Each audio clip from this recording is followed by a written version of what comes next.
Hello and welcome to the Acuta AOSC Super Series live on the iRacing Esports Network and live on Apex Racing TV. My name is Sam Fitzpatrick and alongside me tonight is Matthew Norris, Daniel Leet and Scott Newton, who is on the count, and we're here for the season finale of this season 8 of the Acuta AOSC Super Series.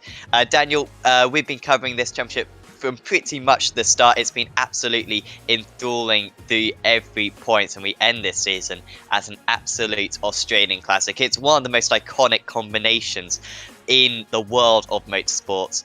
Bathurst in V8. So cannot wait for this 104 lap race. Yeah, good evening, Sam. And as you say, it's been a fantastic season. We've seen all, championship long, right from the very first round at Spa all the way to what we're going to see tonight for the conclusion at Bathurst here. It's going to be absolutely spectacular. And, drivers have put on a fantastic show. Series sponsors and organisers have done a fantastic job over the course of this championship as well, which is a testament to everyone involved. And really looking to see what the drivers put in for this final run at the championship. Absolutely. We should give a big thanks to all the sponsors which make this championship possible. So Acuta Solutions, of course, providing rigging hardware and safety equipment. Next Level Racing, doing racing and flight to cockpits. Abruzzi Racewear, providing custom sim racing gear and also real racing gear as well. You can have your name on, and some fantastic customization you can have with that. Motum Simulations, who have VR racing centres across Australia. Night Rider Designs, creating personal liveries for drivers and teams. Wolf Graphics, who provide personalised stickers and signs. Sam Blacklock Media, who will be doing the race highlights photos. You can check them out on the AOSC Facebook page later on. And also Race Management Service for helping out with the live race control and setting the sessions up. And of course, due thanks to the stewards as well, live stewarding in this series, and that is one of the elements which have made this championship as professional as any other that you will see on the iRacing Esports Network. Really have had a brilliant championship.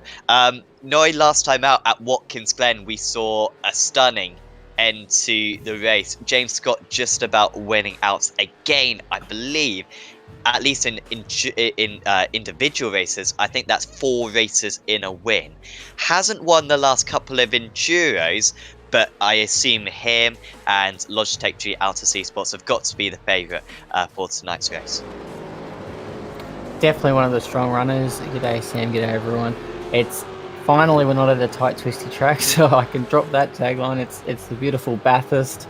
6.213 kilometers of exciting action. It's going to be fantastic to watch all our contenders, but we're going to keep our eyes on the Endurance Cup. That's going to be the exciting part for tonight's racing. Yeah, most likely. And you can see the points now in the individual championship. How Scott is quite a long way ahead, 700 points ahead of Andrew Gilliam. So we believe Scott has mathematically won the individual title. We're not 100% sure, and we're not going to crown him until tonight's race is over. Hopefully he wins by, hopefully he doesn't lose any points to Gilliam. Otherwise, there might be a little bit of question about it. But we believe Scott has won the overall title. However, in the teams, as Noah was saying, United Sim Sports only just ahead ERT 88, though that is Logitech G AOSC Sports, however. They have renamed and jiggled a little bit across the season. They are in second place, in Pursuit Sim Racing very much in there as well. So it could be your change. And of course, around this circuit, Daniel, the drivers do get 2 fast repairs, but it's so easy to see your race go up in smoke. I mean, a mistake around this part of the circuit at the top of the mountain, that's going to be a long tow back to the pits, and you can easily find yourself 1 lap down it and pretty much your competitive race over. So some big pressure on the drivers. One little mistake could be massively costly. Yeah, definitely. I mean, and it's not just the challenge that it provides as far as being in an esports aspect. We've seen it in real life, whether you watch the Bathurst 1000, the Bathurst 12 hour. For those that remember the L24 hour of Bathurst, it presents a huge amount of challenge, whether you're a professional driver or sim racer. And for the guys out there tonight, trying to keep your mind focused for this 4 hours is going to be huge. Obviously, you do get a couple little reprieves to try and calm yourself down and reset for the next lap. Obviously down Conrad, which we're watching, Forznell Narby going down now, and then up Mountain Straight. But other than that, across the top of the hill, it's a white knuckle ride there, and one minor mistake could have huge ramifications, especially for our championship protagonists. Are they going to be able to get this done? Who knows? But just got to be so cautious to get this through. And with the size of the field we got, one little stack up there, and we're not going to have just one car involved. We're going to have multiple catching up with that. Yeah, because we show you the Aussie Mixed and Fixed GT Championship on the Esports Network as well. And I think it was a few months ago now, but I think we literally had like 3 safety cars in about a 45-minute race, and we've got about 4 hours of action today. So we could see quite a few. There's going to be at least 2 out there for those who aren't familiar with the rules. If we get a driver who has to stay back to the pits, then that will be a safety car. And also there has to at least be 2. A couple of them might even be entertainment cautions. So it will certainly spice up the action a lot. We're currently in the last couple of minutes of qualifying, so we've got a half an hour qualifying session. You can see we're down to the last couple of minutes now before we'll get into this 650 kilometre race. And United Esports currently on pole position, not by a massive margin as you would expect. Well, to be fair, it's approximately 3/100ths of a second at the moment, just clear of Logitech G Altus Esports. Yeah, and very tight. I mean, when you consider that the points for the race tonight, 330 going to pole position, 300 for second, and with our 2 first and second in the championship, currently first and second on the grid at this point, they have got a huge amount to play for going on.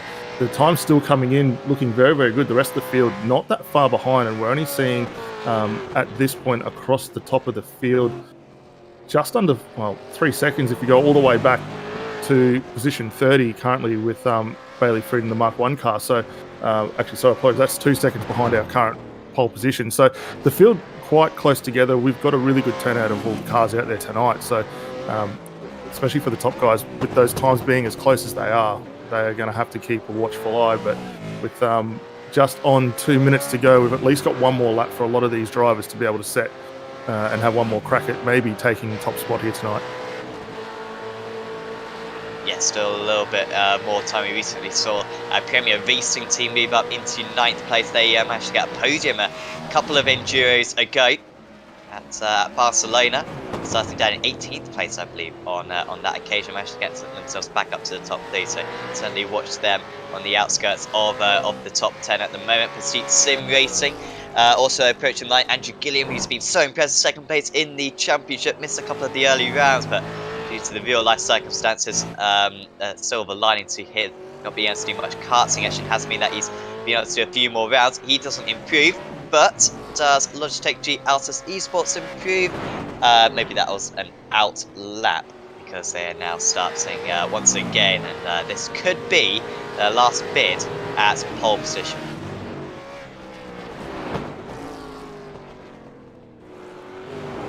So we've just seen the car of Jordan Ross there just completing his lap and moving up into 2nd position as well. That was a really solid time for him, a 2:02.74, so marginally quicker ahead of that Logitech Esports car with Brodie Mayers behind the wheel. But again, just one more shot for him to go through. Watching Phil Worley for the DPR Racing car team going across the top of the hill now. The car looking quite good, getting a nice run down through the S's in towards the Dipper, and they're a little further down the order, currently just outside the top 10 in 11th, but very good consistency in the car so far. Ooh, that's a big slide, just gets it stopped. No, he doesn't, clips the wall, and just kind of a little bit too much speed on that occasion, but you can see how hard he was pushing on the elevation change down the mountain. It seems like out of the top position, there's not going to be much change apart from Brady Myers, who's still out there for Logitech G Altus Esports. EXG move up into 14th place. That was a few places gained.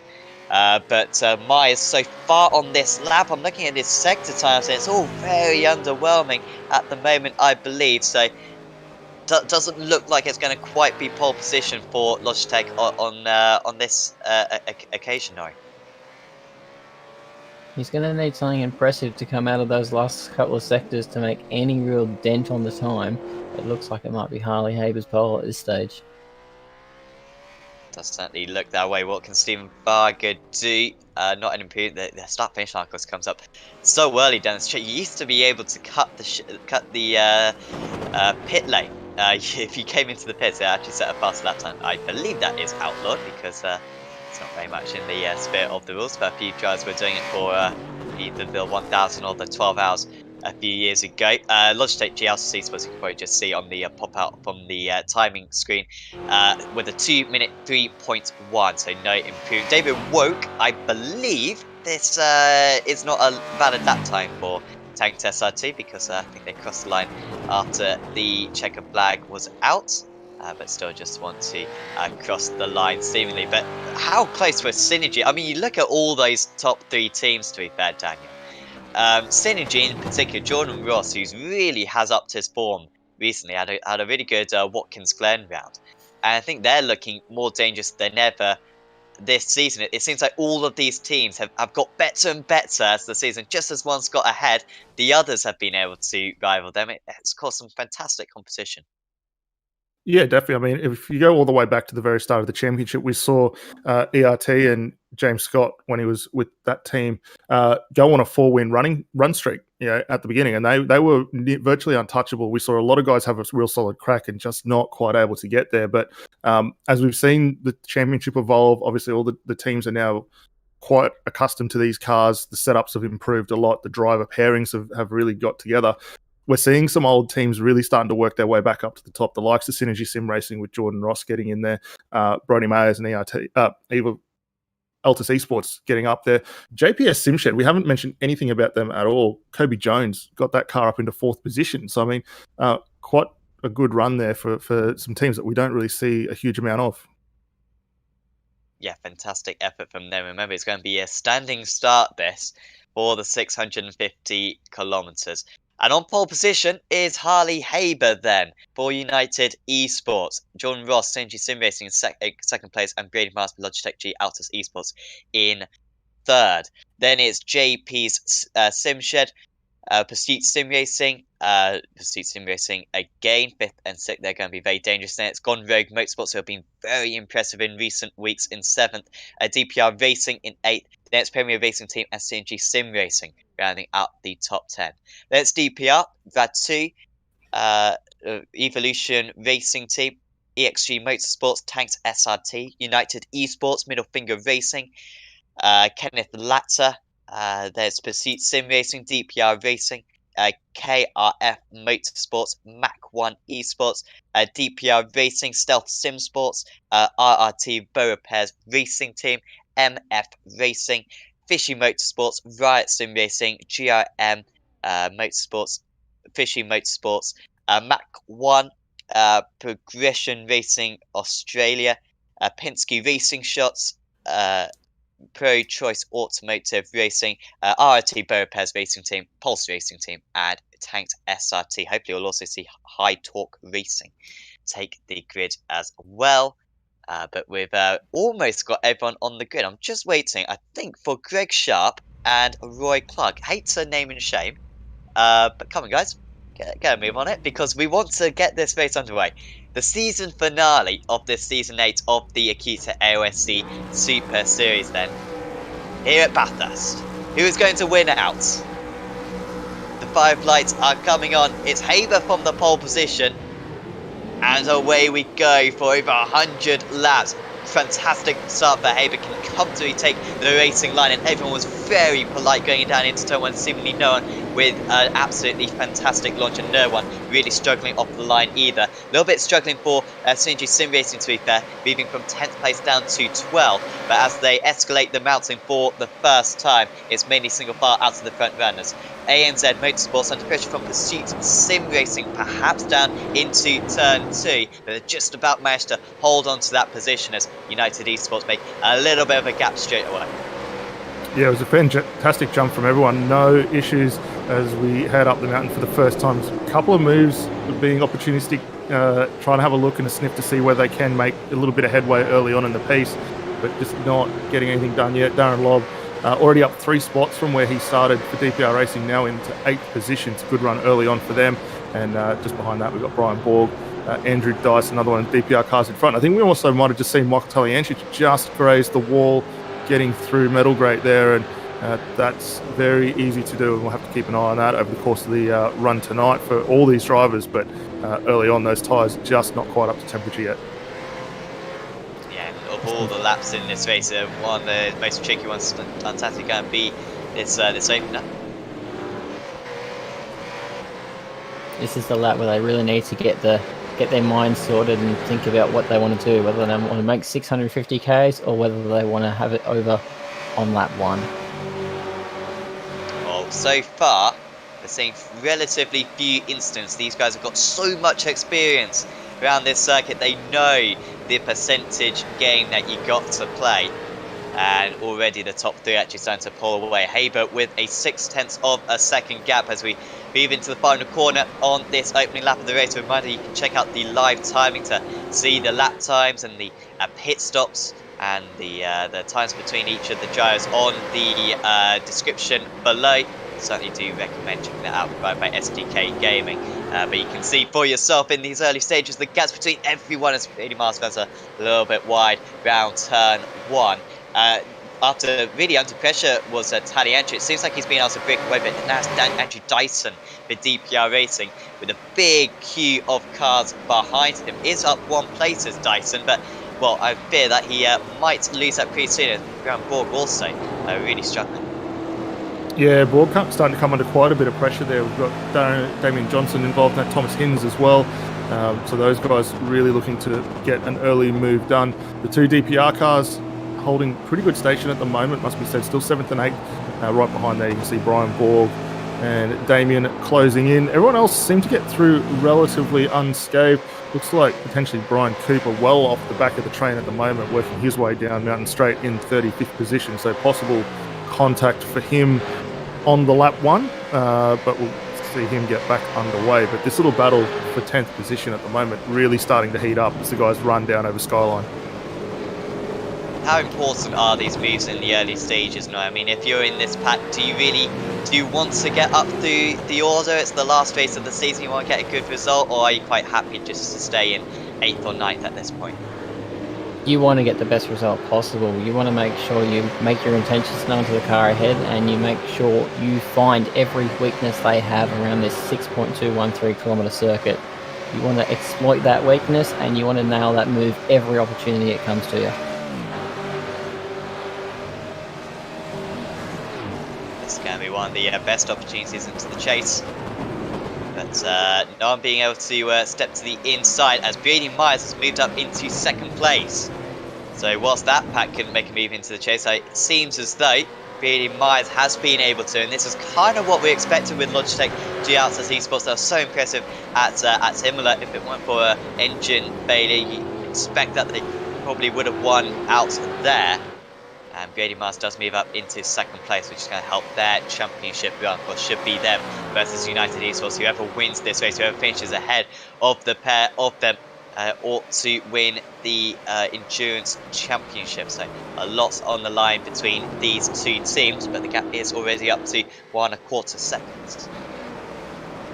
Yeah, as we watch the guys a little further down the order, Josh Pickett and Rob Bowden looking to get a move completed there. Up the inside through Brenton O'Brien. That's a tough spot to get a pass done there. O'Brien just getting out of it. Although you're going to have a look back at Bowden. For those that remember the big coming together many years ago for Ambrose and Murphy in that same spot. Smart awareness for all those guys to sneak those cars through without incident. That'll leave Stuart Vaughan in the United Esports car just behind now, looking to have a sniff on the back of the ERT car in the hands of Brenton O'Brien there.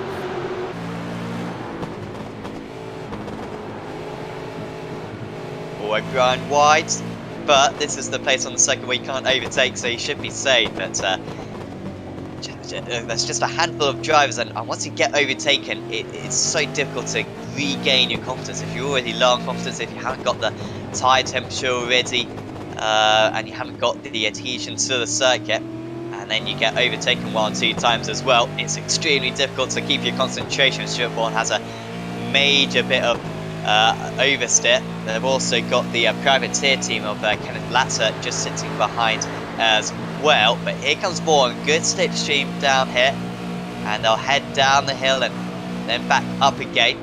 Looks to the inside. Oh, he gets a wheel onto the grass, and this could be a massive instant. Here we go. Oh, it's an absolute miracle that Stuart Vaughan has not hit anyone there. We see that time after time. And United Sim Sports, oh, that was close. That could have been a huge incident down at the end of the chase there. Smart awareness from O'Brien to see that car going down the grass. Vaughan did a great job, though, to release the brakes, keep the nose pointed straight ahead and get across in front of everyone. But that could have been the big one early on. Nice avoidance, however. But O'Brien's dropped a little further down now as a result of that. He's lost a spot to David Kidman, and then Stuart Vaughan recovering after that, dropping all the way down now to 23rd position. So that really did hurt him quite a bit. Thankfully, it's only at the early start of the race, so a massive disservice early on, but they'll have to fight back from this one, and that'll be a lesson early on to probably stay a bit tighter on the chase turn in.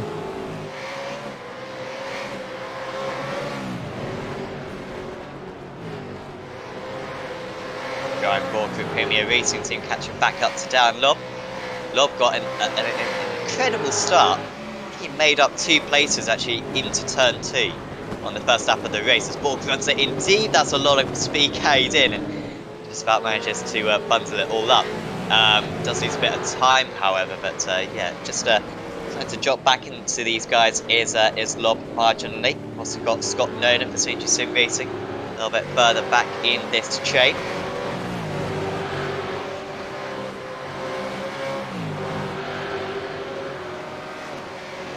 And with that little bit of a wiggle that we saw from Borg there down through the dipper and the S's, that's really allowed Lobb just to gain a little bit of an advantage again. We saw that closing up quite a lot, but as they run down into the chase there, we're not going to see any action yet from Damian Johnson. Thomas Hinn still just looking around the back there, so hasn't quite got that move done. A little further up though, seeing a good run here. Ben Christensen, Tom Freer fighting now over the 4th position, running down into Hell's Corner here. Not going to get a move done, but if you can stay close enough through turn 1, you can definitely set yourself up for a solid run up through turn 2 as you run down the mountain here. These drafts are going to be all important. Here comes Freer. That looks pretty simple for him. Opened up the line. There is contact actually between the 2 of them. At least that's what I heard. That may have just been a little bit of lag contact potentially. But Tom Freer did get ahead and should have the pace now to pull away for Pursuit Sim Race. Slide there from Ben.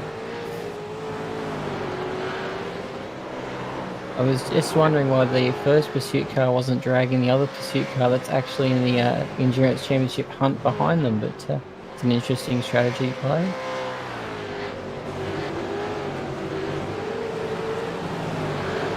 Yeah, a little interesting to see them dropping off the pace there, but I would expect we'll see Talianchich though close back in. We know how good he is on the long run with those tyres, and while we're bringing everything up, sure these drivers run that little bit difference in the tyre pressures at the moment, but yeah, very interesting to see some gaps already opening, because if you can utilise the draft advantage around here, you can definitely gain quite a bit of time. And of course, the main aim for a lot of these teams for the first couple of hours of this race will just be to stay on the lead lap. You don't want to open up the gaps too much.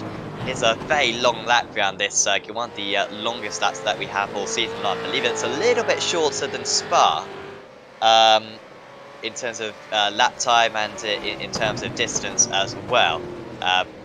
So you should have a little bit more more lenience when it comes to that compared to the last time we went at Imola, or the one before that at Barcelona, and then Montreal, of course. But if you stay on the lead lap, then if the safety car does come out, you should be able to come back to the back of the chain, and potentially that's 100 seconds that you were trailing by will all of a sudden turn into just a handful of seconds. So so important for the Jazz near the back of the order to keep it clean at the moment and stay on this lead lap as we ride on board with Brady Myers for Logitech G AOSC Sports. Interesting that Myers has taken the start of this race. You'd kind of expect it'd be Scott in this situation, but I think Myers did qualifying and now starting the race as well, unlike at Imola, and he's doing a very good job at the moment. If anything, could argue he has the pace advantage on Harley Haber, although on that last lap it was just 6/100ths of a second difference.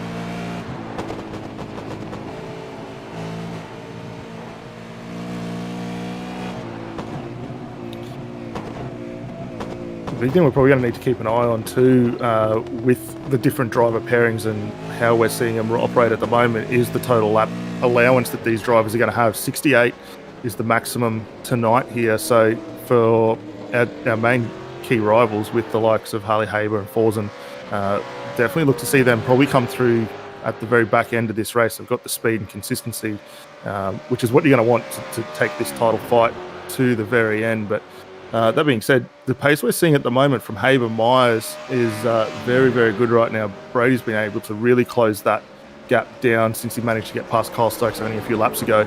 And we're going to have a really solid fight here as they close up down through the chase, both cars with a little bit of a wiggle on exit and then down for another big braking stop down into Murray's corner. But the gap starting to erode now down to 0.4 of a second. I guess the thing is, though, that even though they're co-drivers, they're not really slouches. They're independent, fast drivers of their own right.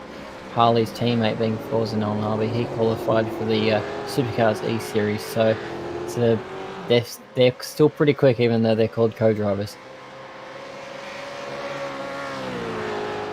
So now that Logitech GLC Sports have caught up, is it worth staying in the draft? Do you think they've got the pace to, if they did overtake, do you think they could potentially break the draft, or are these two just going to be glued together to the end of this stint?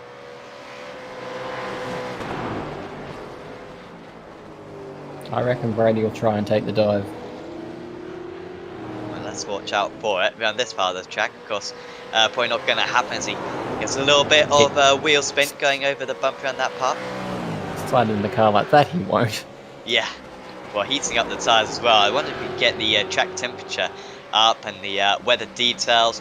What time it is? There it is. 2:25. So it's pretty much the height of the day, and 48 degrees check temperature. You wouldn't get it, to be fair, with the lack of side we had. Of course, with Maya sliding a little bit there, we saw a little bit of a glimpse of it. But 48 degrees Celsius, the highest I've ever seen it, I think, is 52, and that was at its height. So this is, almost at the absolute maximum. This is some of the worst grip you're ever going to get in these V8 supercars, and yet these drivers are keeping it out of the walls remarkably well. But here we are then, Logitech G AOSC Sports closing in. They look to the inside. Are United going to let them have it? Side by side already on this lap 7 of the race, and already after starting in 3rd place on the grid, Brady Myers has moved up into the lead, and there wasn't much of a defence put up. The big question now is, do United have the pace to stick in the draft for the remainder of this opening stint? Yeah, I think looking at what we're seeing from the lap times at the moment, the draft advantage that Myers had really helping him there, even with that wiggle that we saw across the top of the hill. But for Haber now, he'll be able to settle down, look after the tyres just a fraction, utilise that draft. If anything, it's probably going to help him a bit more just to sit in behind, because, as I said, the lap pace last time by, very good for both of these drivers. They're still operating around the 2:04.5 region, which is quite a few seconds off from what we saw from qualifying only a few moments ago. But just in trying to keep those tyres under it with that hot track condition, this will probably work out very nicely for Haber. So that battle out front is resolved for the time being. This one is far from being resolved. ERT, Brenton O'Brien, has moved back up, I believe, after that big off they had earlier on. But Bentley actually is going to lose another place now to Macman Eastwest. That was another team, wasn't it? He went spinning off the McKnight car, I believe. Varga then is moving past O'Brien, who is really struggling out there at the moment. Also, side by side, just behind. That was Alex Courts, I believe, moving past Marty Hansen. which was a brave move, and they're almost side by side still. Alex Court for DPR does eventually make the move stick, but you can see the other DPR car of Daniel Misdale and Stuart Vaughan for United Esports very close, and Fishing Motorsports David Coleman as well, catching these guys by about a second a lap as well. This will soon be a 5-car train, I imagine. Yeah, Court really lucky there. Sorry, no, you go ahead, mate. I was going to say, I'm glad you called it brave, and because that was not what I would have called it at all. Well, here we are then. Well, he gets the good launch. It's like, oh, well, there's a gap there. Oh, breathing, guys. That's not a gap. that's never a gap. Well, lap 8 of the race. Yeah, a bit bold. You made it work. Congratulations. Yeah. I feel like on the third time of trying that, it's probably not going to work out. Of course, the marbles will build up as well on the outside of the track. And that is scary when you try to go for a move at that corner. And you just kind of get sucked into the barrier. It's a little bit off camber as well. And you kind of fall into the barrier. Stuart Vaughan for United Sim Sports having a difficult race. Tries to get past the DPR, but couldn't do it. We've also got the 44 making another move. So Alex Court is looking quite quick at the moment, and he's now to the back of Stephen Varga. Yeah, Court doing a really good job there, getting past O'Brien, and as you saw before, that big run up through the cutting as well. But a little further back, we've got Stuart Vaughan recovering still after his earlier off-track excursions. For those who remember it, down through the chase there, got the car on the grass and cut across the front of O'Brien. So he's actually been able to recover up to the back of this train here. He's got Daniel Misdale in front of him, and we saw him having a bit of a look down to finish off the race into Murray's Corner, not quite able to do the move around the outside, but certainly hasn't lost any pace in that. Likewise, we've got David Coleman as well for Fishing Motorsports starting to close in to this little train as well. So we're going to have 6 cars here very, very quickly. So work their way over the top of the hill. I don't think we're going to see any wild passes across here, unlike what we'd seen previously in some of the GT3 races in the Spa 12 hour. But for all these cars at the moment, doing a really nice job, even with the limited grip, getting these cars off the top of the hill. Just getting a comment through on the YouTube that car 44 is actually not DPR, it's actually JP SimShed.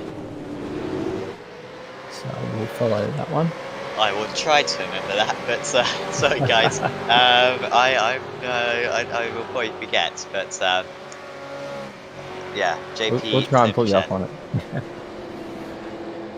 Yeah, honestly, pronunciation of names absolutely. So I've nailed this one though, Taliancic. I think I was pronouncing the J when I first commentated on Michael Taliancic, which was a couple of years ago actually now.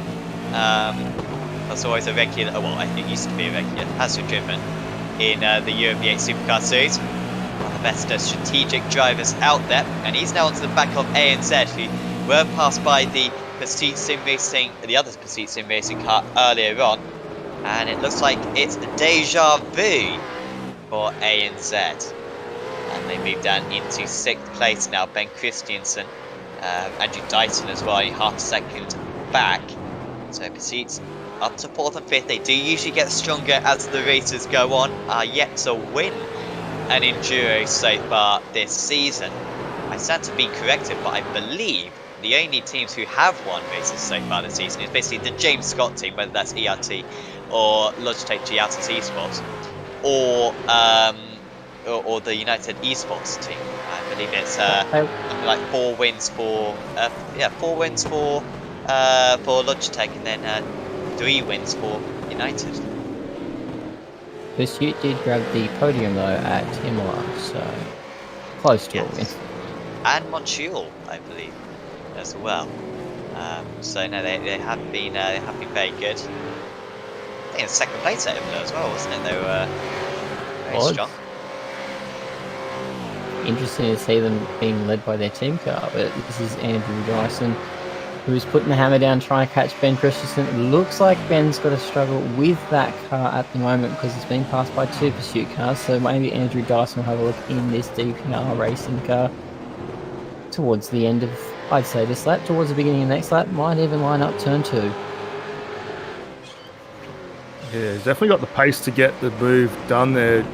Christensen just a little bit defensive on the run in, which will hurt Dyson just a fraction. But I'm wondering if Christensen's maybe got the car set up for later on in the race. Obviously, once the tyre wear or the tyre rubber goes down and the track comes back to them, may look at seeing that car especially move its way forward. And I think that's probably where they're at the moment, just not quite there on outright pace.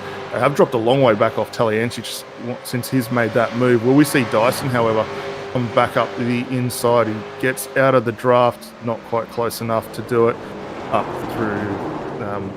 through turn 2 there. And this little fight's going to continue. I think while they're struggling a bit there, though, it's going to bring Darren Lobb into it. And Brian Borg still lurking around just a fraction behind in 9th position there. I think you're right about the car being set up, maybe not for Ben. We were speaking to Ben earlier in the week, and his teammate Kobe Jones, he couldn't stop singing his praises, so he might be who the car's set up for, and Ben might be just doing his minimum enduro. Oh, there's a hit there. Oh dear, that could be. Oh, and now we've got a car in the racing line. Steven tries to get out of the way, does a pretty good job. Well, now he's reversing back. There should be a gap behind. What's happened to the other car that was involved in that? Paul Lee for Riot Sim Racing. Seems as though we're not going to get a safety car then, because as long as the drivers can get back to the pits, it should be alright. But that's a massive shame for those two teams. Coach was driving extremely slow down into turn 2, was letting a lot of drivers past. And Paul Lee came up to the back. It seems as though he just moved to the left perhaps a little bit. Seriously, I'm down to be looking at this one. Yeah, I think it's a up one there. Lee was trying to move the car just a fraction over to get the turn in and maintain the momentum up the hill, but for Kosh, that was just a bit awkward there. Just tags the back end. Maybe didn't see him, which can happen in these things, especially if you're looking forward or you may not have the assists or mirrors on. And a little bit of a clumsy mistake there. But looks like everyone got away. No damaged cars still stranded on the circuit, but race control definitely going to have a look at that one. So Kokosh made that contact initially and was trying to address the position then. But it turns out a whole lot worse for the pair of them, because then they managed to collide again. So I don't know if maybe they deliberately moved together slightly just to show their little bit of a grievances, but that was the worst thing to do, because they made contact for a second time, and the second time was far worse. So we're dropping down the order for the pair of them. It's a massive shame that, and I imagine they are now over a lap behind, which will really limit the best result that they could achieve from this race. At least they might be able to put a little bit more fuel in and get some fresh tyres on the car. Lap 12 of this round 16 of the Acuta AOSC Super Series, 650 kilometres round Bathurst, the final team race of the season. And it's Logitech G Autos Esports leading the way. United Sim Sports just not pulling off the moves at the moment, down in that 22nd place. Here are the leaders, 1.2 seconds. Currently the gap between Logitech and United Sim Sports. As we kind of seen, it's very evenly matched, but Logitech have pretty much broken the draft, seemingly. Yeah, last time by, it was actually a 3/10 advantage to Brodie Mayers across the line. So with him now extending that out just over the second, the draft's not really going to be that much of a concern for him at the moment. Haber's, though, still very, very consistent lap times, even though he has dropped that position. It's not allowing the gap to open up too wildly there, as you can see the gap extension and reduction over the last few laps. But it has definitely been in Mayer's swing just for the time being, but how will that play later on is the big unknown. Obviously, we've already spoken of a couple of drivers, the likes of Ben Christensen, with the car maybe being set up a little bit for later on in the day. Is that maybe the opposite for Mayers and Haber? Maybe the car a little bit pointier in the early stint, or are they just playing the cards nicely at the moment?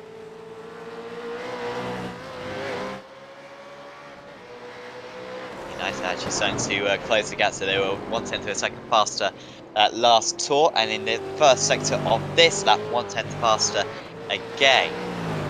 But this is tiny margins, we know that there will be safety cars. So it's almost just like, I don't know, sacrificing your pawns in this stage, if you want to use a chess analogy. That's totally original. And but then have the best opportunity later on with the queen or something. I don't know how to play chess. But you want to have the queen left, I assume, and the king as well. And that is what they are doing. That was a fantastic analogy. Drive through penalty for not leaving racing lead for Paul Lee. That was the incident we saw down at turn 2, or up at turn 2, earlier on in a couple of laps ago. You can see in lap 11 has already gone back to the pits. Of course, both of those cars that were involved in that crash. Stephen Kokoschk then, who was the one who slowed down then. So it was Lee who was moving across then, I believe, on Kokoschk, which they have decided on. That will be just going from bad to worse for Paul Lee there.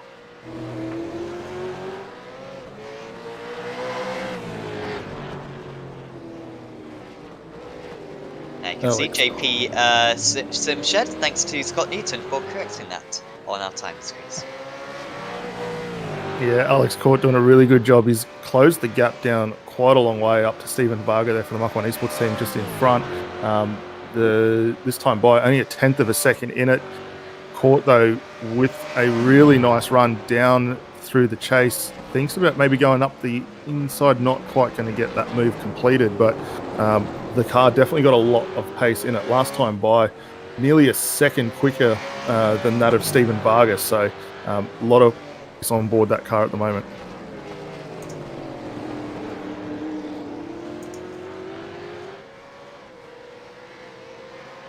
Battles have started to spread out a little bit, not a whole lot, just a little bit. We've still got some duels out there, but we're just setting into a rhythm now. Are these drivers we expect? I don't know, guys. Like 26 laps on a tank of fuel, perhaps.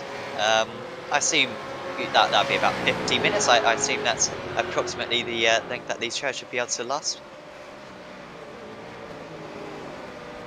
I think it's a bit less than that, but I wouldn't be arguing with those numbers, Sam. It seems like pretty spot on to what we've had in most other Enduros so far. This battle here between Brenton O'Brien and Daniel Misdale is looking a bit spicy because Brenton seems to be slipping further and further back, already 3 down from his race start. So if Daniel doesn't slide the car like that again, he will probably be on the back of Brenton down the hill and probably into the chase.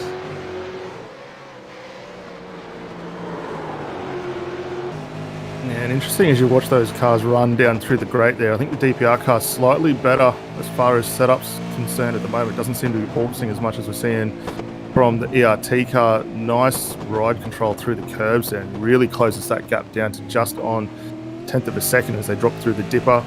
This will be a good opportunity for him to maybe stink the car up the inside there, although O'Brien just moving it over into the apex there. So if Misdale can utilise the draft down here, definitely got a really solid opportunity to finally get past O'Brien. And we missed it a couple of laps ago. Stuart Vaughan actually managed to also get past O'Brien after his earlier issues, but we saw him get that big lock up down through the brakes as well. So O'Brien starting to struggle just a fraction. Laces up. Yeah. Here we go. Does he make it? Out the other side. Oh, through the grass. That's not helpful. Just drove it in a bit too deep and had to cut the corner slightly. Did Misdale. He was so late on the brakes. If anything, he could have probably broken a few meters earlier and still got the move done. And so he's going to have to restart it all over again. Was fortunate not to lose out to Fishy Motorsports as well. And all this batting just costing these guys. This is part of the reason why maybe we did have a pack of from about 18th down to 25th earlier on, but very much spread apart now as the other drivers have seemingly been able to stretch their legs just ahead. And this is actually probably the only 5 car battle, I guess. This is at the moment out on the track. Oh, that's a massive incident, and someone's got stuck in the wall, and that's going to be a safety car, I believe. That's the RRT Bow Repairs Racing Team. which has just got stuck to the wall. We saw it at Watkins Glen, we've seen it on the near damage model, and it's quite frustrating because it's obviously not the most realistic thing in the world, at least with this arm coat. So here was Josh Morgan then, the car ahead of him, the Beau Repairs car. Does he? Oh, well, I think the Beau Repairs car moves a little bit across, to be honest. Morgan feels guilty for it straight away, and that car, is it still stationary in the wall? It may have got back going again. If it was the David Baxter car, then I think they might be back running. There it is. Yeah, that was the car that went off. So they didn't get properly attached to it, then they were able to pull away. That's the second time in this race where we've been ready to call the safety car, but instead we can afford to just hang on for a little longer. Yeah, and that incident was actually set up by the exit that Baxter managed to get through the final corner there. He ran it quite wide, got up over the curb, and allowed the Fisher Motorsports car to come through. But contact at the end there, I think we were seeing as the guys trying to get back to the racing line, thinking they'd potentially cleared.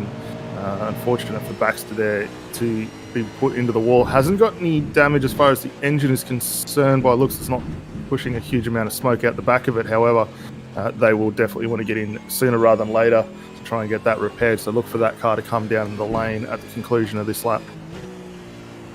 The absent bonnet's not a good look for them.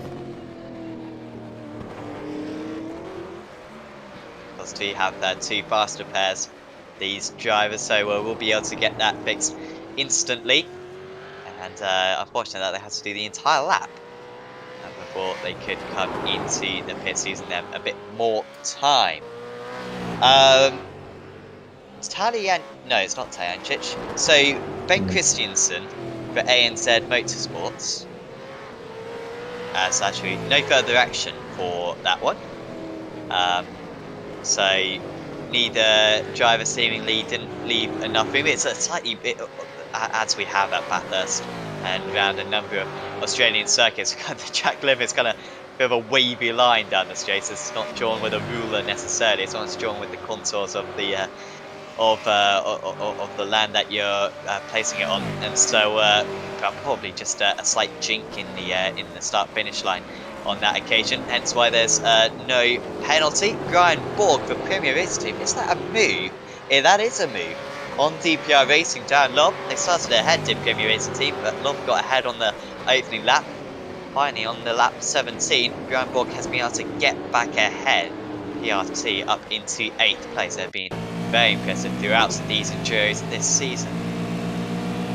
Yeah, as we watch the run down Conrod Straight where this pass initiated, Brian with a huge run down the inside, uses a little bit of the side draft to help pull that car up, actually gets the move completed long before they go into the braking zone down at Conrod there, and Darren Lobb just conceding that one, but hasn't lost a lot of advantage since.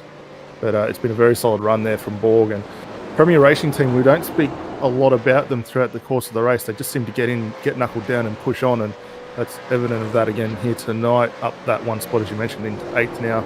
And just ahead of them, Andrew Dyson and Brendan Christensen, who looked like, I thought I heard a little bit of tyre squeals. They worked their way up through the cutting there for both of those drivers. They're only about a second and a half up the road now.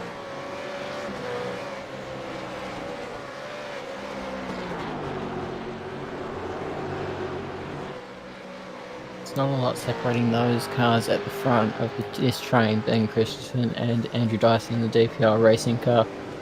Only 0.4 of a second behind. It gets tighter as we close up down through the dipper and on the run to Forest Elbow.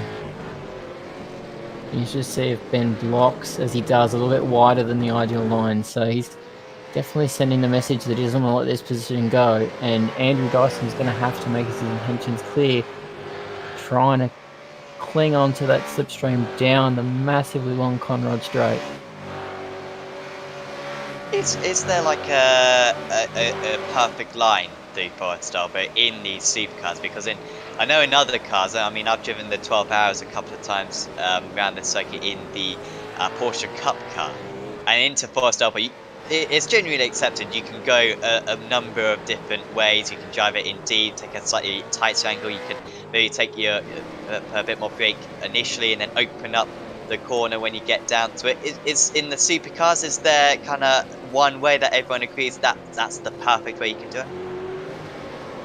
If you want maximum speed, you go wide and then early apex and nail the throttle as soon as you can.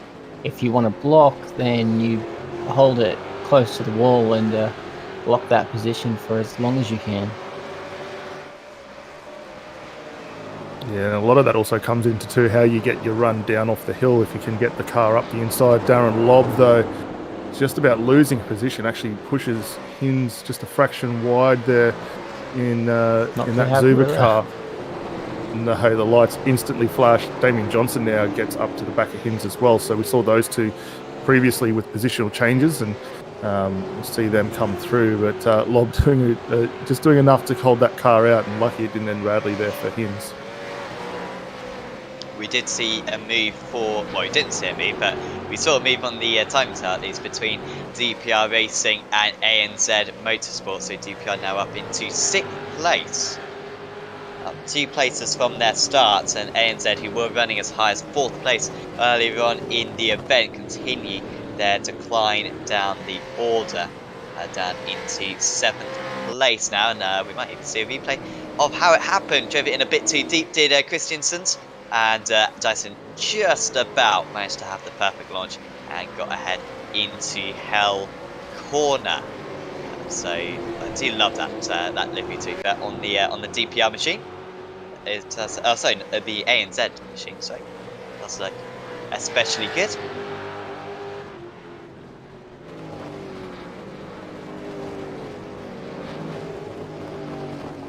Wayne Taylor doing a really nice run down through the S's there, up 1 spot from where he started, currently 25th, closing the gap to Bailey Freed, just in front of him in the Mark 1 Esports car, just ahead of those guys. We've also got David Coleman for Fishing Motorsports as well.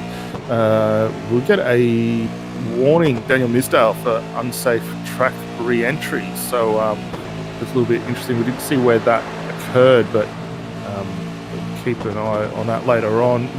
Wayne Taylor just thinking about a move there, not quite able to get it done, so run down through the chase, closes the gap up further though under brakes. It's interesting to see not taking that curb on the inside to try and help the exit. As Murray said earlier on, that's not a gap. Interesting to see it pull out as the move gets done here. A little bit of a lock up and down the inside. He'll have to run into Hell Corner. You want to hope he gets it done, because that was an invitation if ever I've seen one.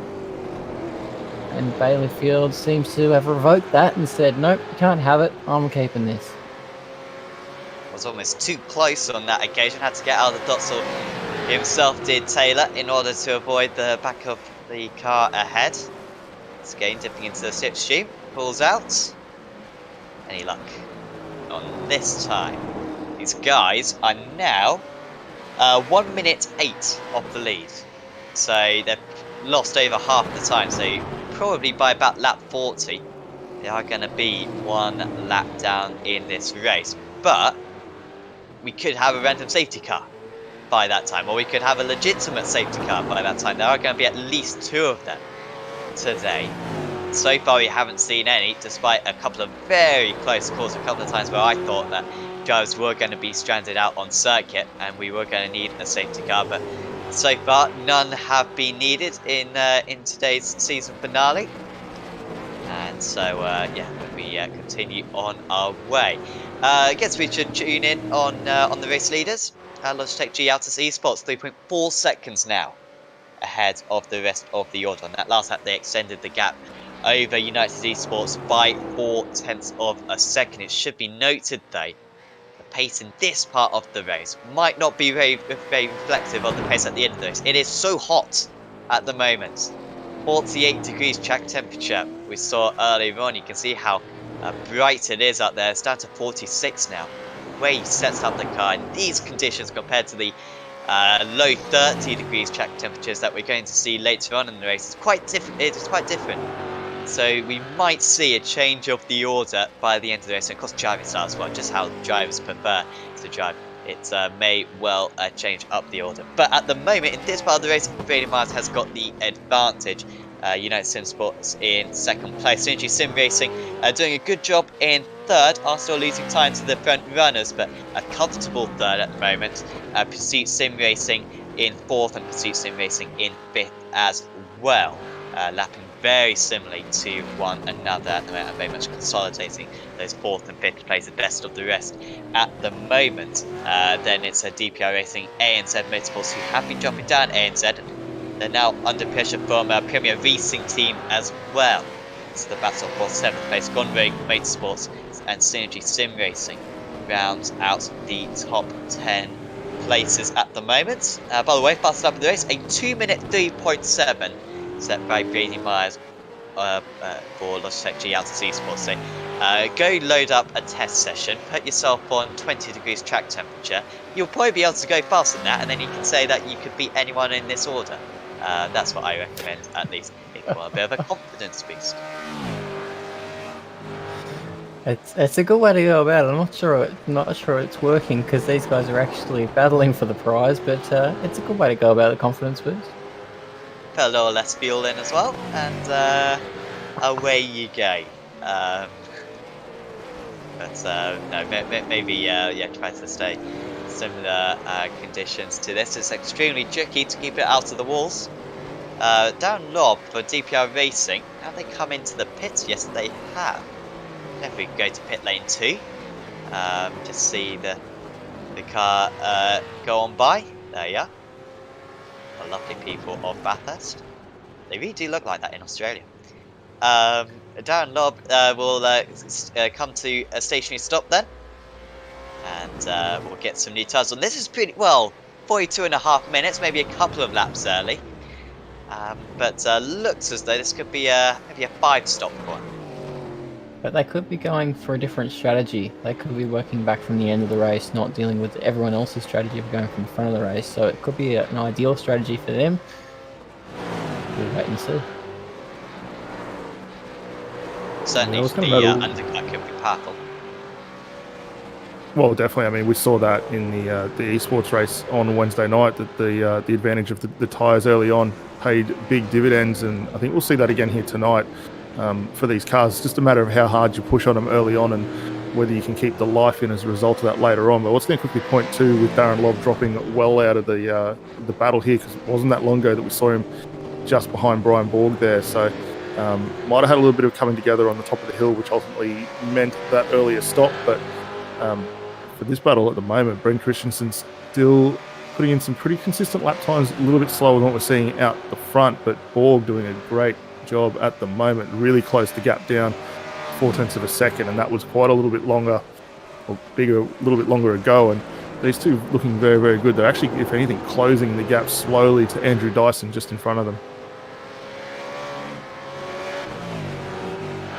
Always a big question in these endurance races when you have a fast repair available, is when do you take the fast repair? You got a little bit of a nick on the front bumper. Is it worth taking the fast repair on that occasion, or should you just leave it to your next pit stop? Of course, all the drivers will have their own choices. And if you feel confident in yourself that you're not going to make a mistake later on, then you probably will not. Then you probably will take the fast repair and get the clean car, or you might want to save it later on. But yeah, 2 fast repairs for these teams. They can't afford a couple of mistakes. Certainly, all of them will be used around this Bathurst circuit, because to survive this race without at least a 0x is very, very tricky to do. JP Sim Shed onto the back of map 1. This is for 16th place now. Varga versus Court. Court's been pretty quick. It wasn't a fantastic start for him. I think Varga actually started behind, but got ahead, I believe, on the first lap. I don't think it was a good start for Anscott. He was certainly running outside the top 20 earlier on. But ever since then, he's been able to make some very good moves through the order. Oh, actually, out in the lead, Logitech G Altus Esports. What has happened to them? Has there been an issue? They've lost the lead. It's United Sim Sports at the head of the field, and I wonder if Brady Myers has hit the wall here on lap 22. They are hemorrhaging a huge amount of speed at the moment in the Altus car, because I mean that gap only a lap ago was out to 3 seconds. We cut back to a replay of what was involved in that. Coming through some lap traffic down through the elbow, gets involved, rotates one of the redback racing cars, has to park as he gets the car up against the Falcon tyre signs, and ultimately losing the lead there, gets the lights flashed. I don't quite think that move was on. That being said, though, you've got to afford the race leaders some leeway as you work your way through, especially as the lap down car. Here's another view from on board, and the speed that Myers had, absolutely a lot quicker than what we're seeing from that RRT car. That looks pretty clear to me, at least. No, what was your thoughts? Yeah, I don't know what the RRT car was thinking. Generally, when the leader's coming through in that pace, you want to let them through and make their life as easy as possible. Looks like he hasn't even looked in the rear mirror and seen Myers, so it's a bit of a tricky one, that one. But this is the problem that Brady faces, being all out front on what he did face, being at the front all on his lonesome, was that lap traffic wasn't going to make it easy for him.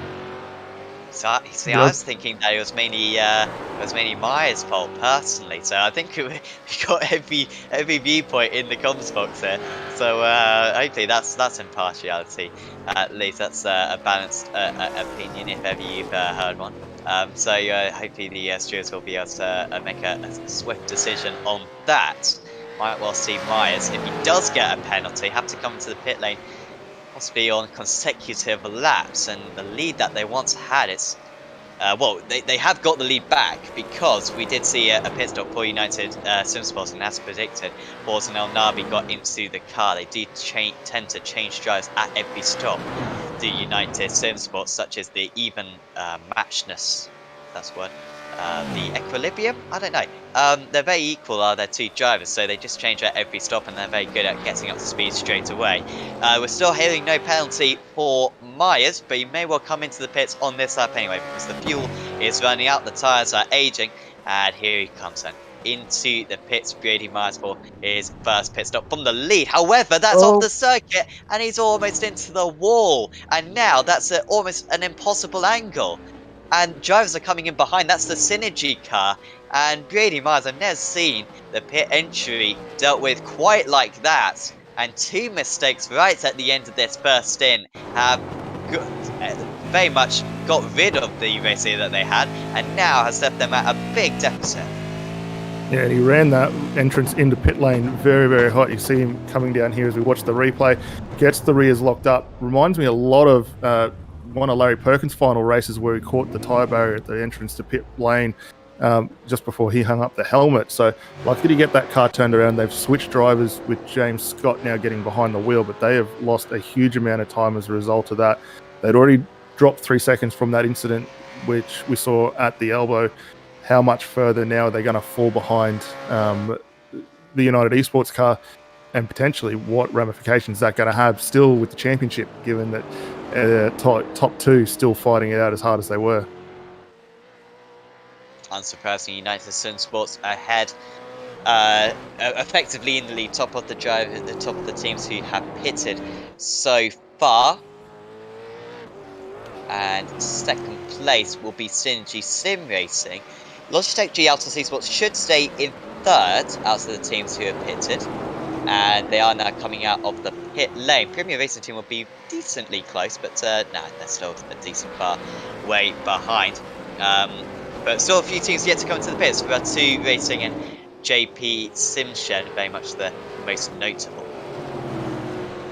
Yeah, Court just stepped sideways, got a big wiggle on the car as they got out there trying to avoid El Nabi coming through there, and lucky not to get collected into it. We've got one of the redback cars just ahead as well, as El Nabi is able to start adding some distance. Keep in mind though that car of Alex Court still yet to come down the lane for their stop, so they're in their own little fight at the moment, but El Nabi getting on with business straight away and making hay while the sun shines.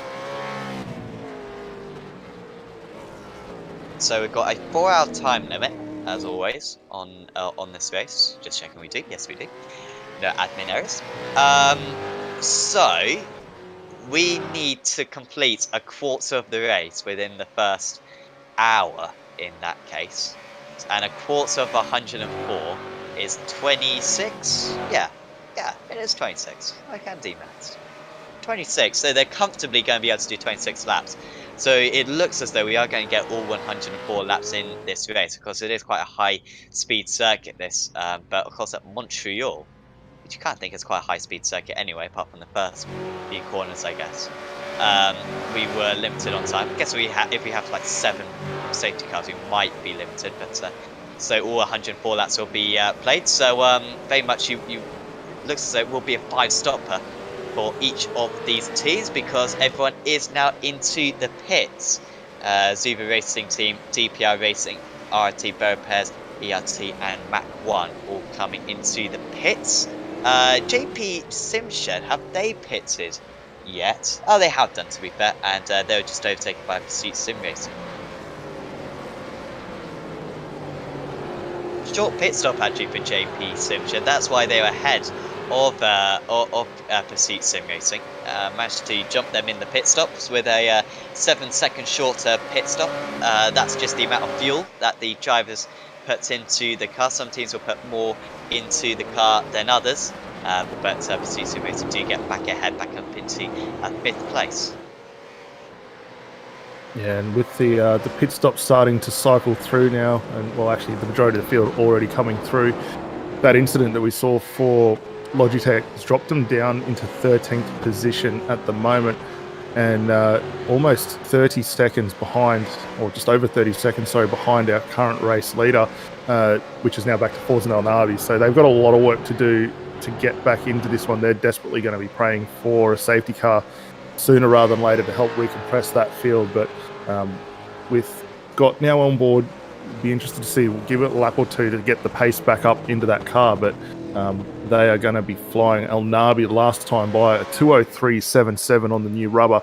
He was only a thousandth of a second behind the best lap in that car previously set by Harley Haber.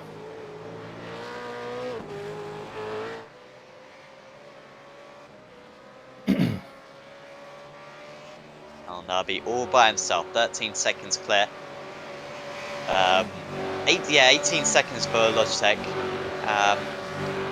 which will take a couple of stints to catch up at least. You think in that first stint they managed to build about a 5-second lead, I think, before the mistakes from Myers. They did start off a couple of seconds behind him as well. So maybe we're upwards of 10 seconds quicker, I think, across the stint. So yeah, it's going to take a couple of stints. However, safety car could be round the corner. A competition one or a legitimate one will at least be one by the end of the race. So it's certainly not over for Logitech GRC. It's just made it a little bit more tricky for them. And at the moment, United Esports, would be the team's champions for this season 8 of the AOSC Super Series, sponsored by Acuta, of course. James Scott already pretty much confirmed as the drivers' champion. Has been a faultless season from Scott, apart from maybe an engine blow up at Belle Isle, but he was able to drop that round. So I believe all the rounds that he has got included, in fact, I think all being top 5s, which is a remarkable season put together by him. I'm sure he would love to win the team's championship as well, for the team that was known as ERT was very much changed to Logitech GRC Esports though mid-season, as we ride on board with a tanked SRT. No further action between Myers and Dillal, so I guess the average opinion, I think Daniel was right on that one in the end. I was very much against Myers. Noi was for Myers, and Daniel was a bit on the fence. In the end, no penalties given to anyone on that occasion. That is some relief for Brady Myers and for Logitech GRC Esports, because that could have been a bit worse for them. That could have been another 20 seconds or so down the drain. So do we take that as a collective win? Yeah, we were right.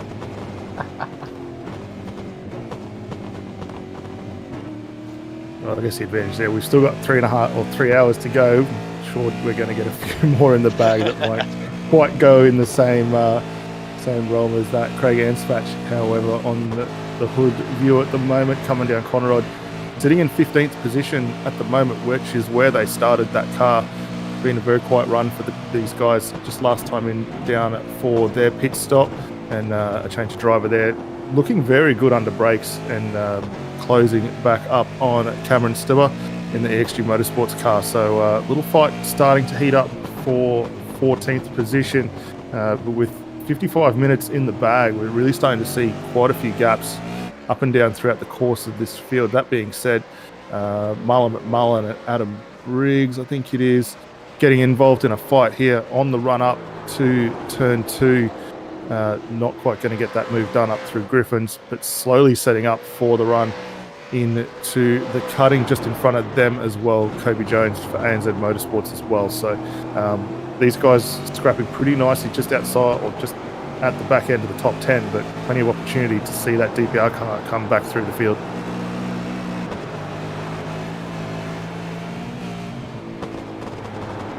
ANZ with a shorter pit stop compared to these other drivers. We had Premier Racing Team stationing for 5 seconds longer. DPR Racing were stationing for 8 seconds longer. And then the now 6th place running team. That's why they are a little bit behind at the moment. But yeah, I'm trying to close that gap. 1.6 seconds the gap there with very much these two drivers coming with them. You can see how close it is, still pretty much between 9th and 16th place, all heading down the hill to the Conrad Straight.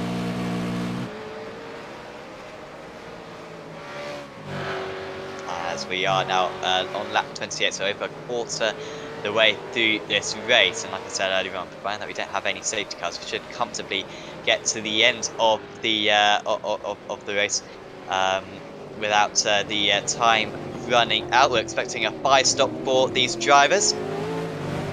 Usually fuel usage will increase as the race goes on because it's so hot still at the moment. Track will warm up as the race goes on. The drivers will start to use a bit more throttle, be able to make a little bit later into the corners, get on the power a bit earlier, and very much be able to go faster and faster as this race goes on. So fuel will start to be limited a little bit more. Reese Keane for DPR, they're being caught up by JP Sims shed as well at the moment, with repairs just ahead as well. Yeah, it's a good solid run for these guys down in the 20th position. I'm still keeping an eye, as you mentioned, about the lap times before and the pace starting to increase. We're already seeing that at the front end of the field as well. You know, Haber last time by, still the only car in the 203s lapping around the circuit, so not holding back, and the temperature's only starting to drop as we move further through the virtual afternoon here.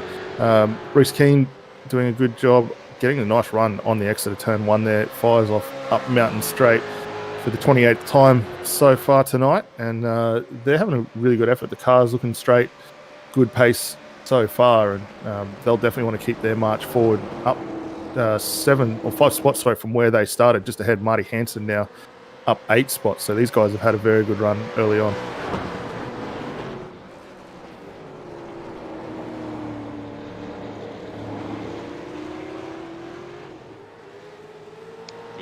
ERT car currently running in 23rd place, of course, down 10 places. I believe that was the car which... what happened to that ERT car, in fact? It wasn't O'Sullivan running at the start. Was that the one that misjudged the chase earlier? That was Brian Borgen. That was the 027 United car that misjudged the chase. Right.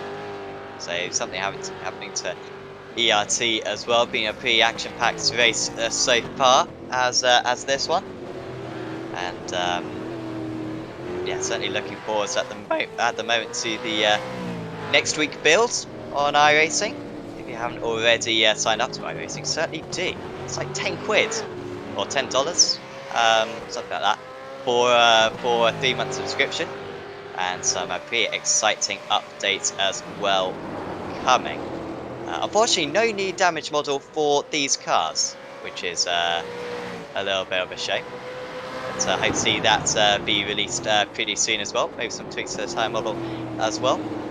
And also Road America as well, getting a little bit of a redo, which might well be in the calendar next season as well. So very exciting stuff coming up.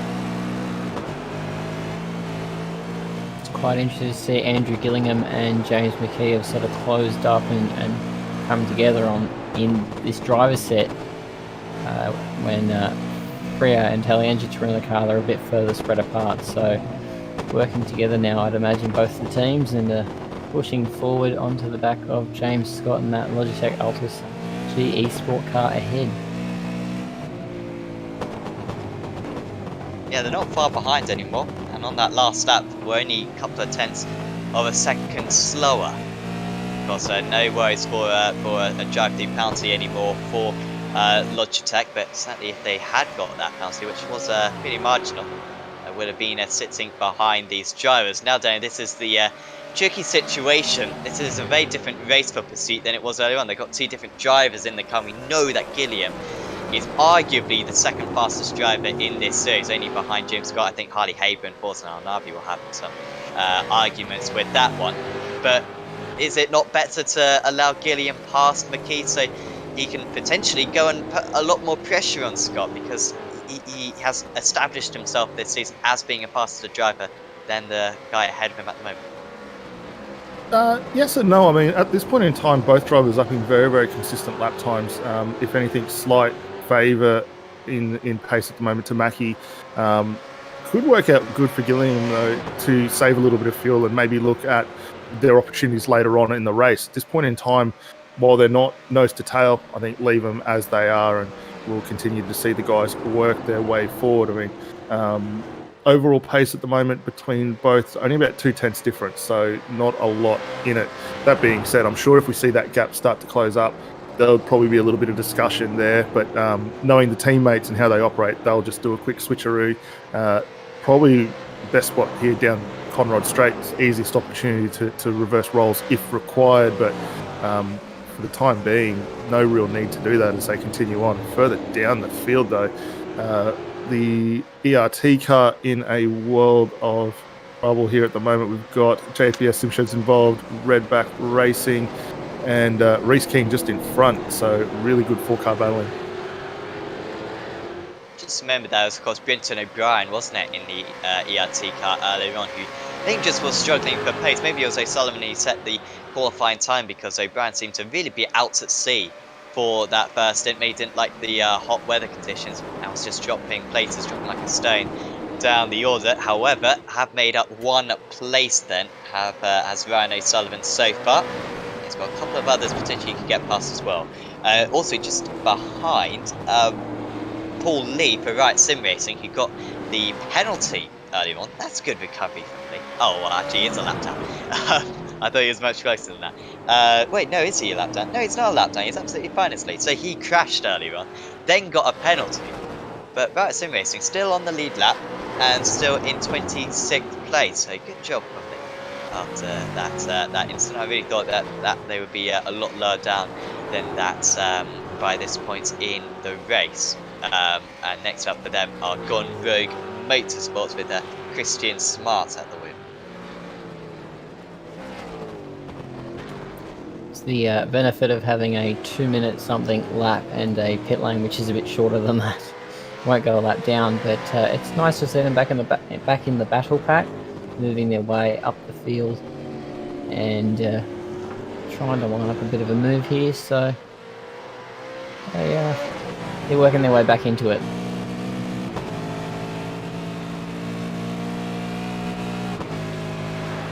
Obviously a back marker of Tank SRT, David Walk, just letting those guys past. See how close ERT are to bow repairs. 21st, 22nd, and in fact ERT do move ahead. It's the final corner, so move on to their 31st lap of the race. That's one more place gained for them. Can certainly still get maybe even a top 10 for ERT. Oh, that's a move. It's that Tank Test RT moving past EXG, I believe. I think that is a proper move for position. It is. Cameron Stuber losing out to Craig Anspach, and well, we were critical of another driver who made that move down at that corner earlier on, and once again it's a tight one, but it's worked out. It's not often you'll see two. Sorry, Daniel. No, I was going to say, yeah, you don't see that very often, but Struble are going to have to be very, very cautious on the run down the hill because Jamie Stelveld right behind, looking to also set up a move on that position as well. Just with the replay with Craig Dispatch and Cameron Stuber. Very cautious from the EXG car.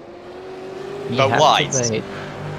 You have to be. The camber of the road and the way the corner tightens up, you can't ever risk it. I've seen too many people try there and too many people fail over the time. So remember, one of my 12 hours of Bathurst came to an end at that corner when trying to overtake a lapped car, I think, went around the outside. I wasn't driving, I'll say it. I don't make mistakes, I am an exceptional driver. But our driver tried to go around the outside and just got slipped into the wall. As we see, the Pursuit Sim Racing guys switch positions. I don't think it was choreographed necessarily, but Gillian faster, and he moves up into 4th place. He is 26 seconds off the lead, which isn't that big a margin. It was on James Mackey. Had to go to the outside. Maybe it was choreographed a little bit, of a lift off there, and moves ahead, but very little time lost by those guys with that overtake. Yeah, it'll be interesting to see if they trade it back later on in the race. See if McKee and Frere will get over Gillingham and Talyangic if they've got pace, but they might just let Gillingham and Talyangic take that position and take those points, given they're still in that endurance championship hunt. This battle with Lee and Delaney still going on. Lee just moving that car through into turn 1. Delaney not quite going to get the advantage of the toe down Mountain Straight, so he's going to have to work across the top of the hill and maybe look for a run here down Conrod Straight. We might stick on board here because this will be a good opportunity to get an idea of how the cars are working their way up and over the hill here. And I reckon for all the viewers out there, if you want to hear the sound of the V8s, this is probably a great time. Turn it up, have a listen.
Delaney will be delighted that we picked up on that mistake.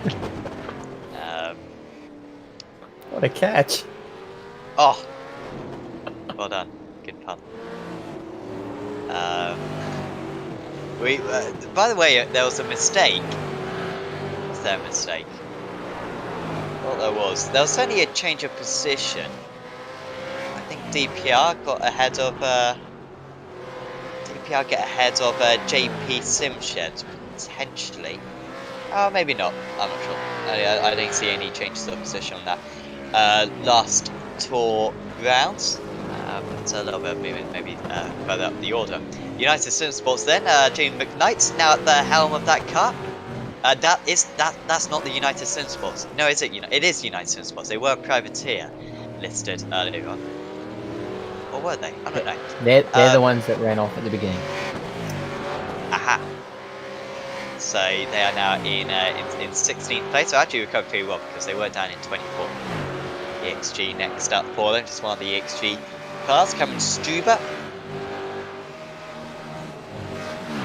It's good that Jim McKnight's jumped away from the YouTube chat where he's ribbing on us and jump back in the car, doing what he does best, driving that Holden Commodore around the 6.213 Ks of Bathurst, tracking the back of Cameron Stuber, like you say, Sam, and he's a little bit of a locker. He's going to have to pull his finger out if he's going to maintain the gap in front of Stovall there in the other pursuit car.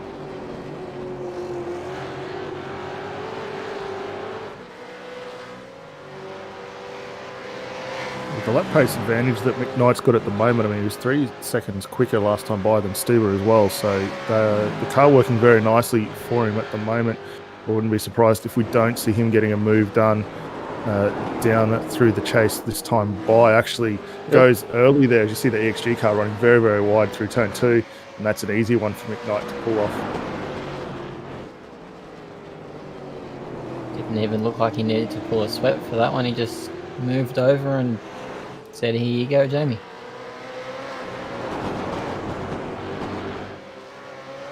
Some cloud cover for the Jazz. It'll take there's plenty of lag, of course, on the track for when it cools down, but it'll certainly help the grip perhaps improve down to 42.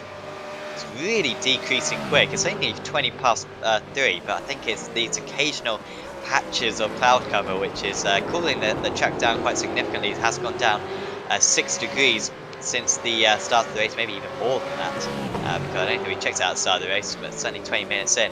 It's up at 48 as Premier Racing Team up into 7th place now. They moved past ANZ Motorsports, who dropped one more place, although they certainly haven't been bad at ANZ. They qualified up in 4th place, so maybe just outpacing themselves, I think, in that regard. In the race, they have been competitive. And Premier Racing Team doing what they do best, now up 2 places from their start, pounding in the lap times, and yeah, up 1 more place. Sent Ben a quick text after that first opening stint and found out what's going on in that ANZ car. He's not happy with the turn-in, so he's struggling a little bit. Interesting to see if Kobe can get around those issues in his stint. Stuber and Stovall still continuing their little scrap. You can see McKnight now getting clear last time by, really cleared off in the distance. Stovall, though, struggling, if anything, just a touch to try and get that car done. He's going to have to work for this one up around the outside. Stuber goes very defensive on the run up to 2, and Stovall got good pace advantage, just going to struggle a little bit to get it done here, but look for a move very, very quickly between these two and possible change of position. I can imagine Cameron saying, "I've already let one Jamie past, I'm not letting another one pass so quickly." So you'll make Stovall work for this one, but it looks like it's closing up and it's going to be on our doorstep in a very quick moment.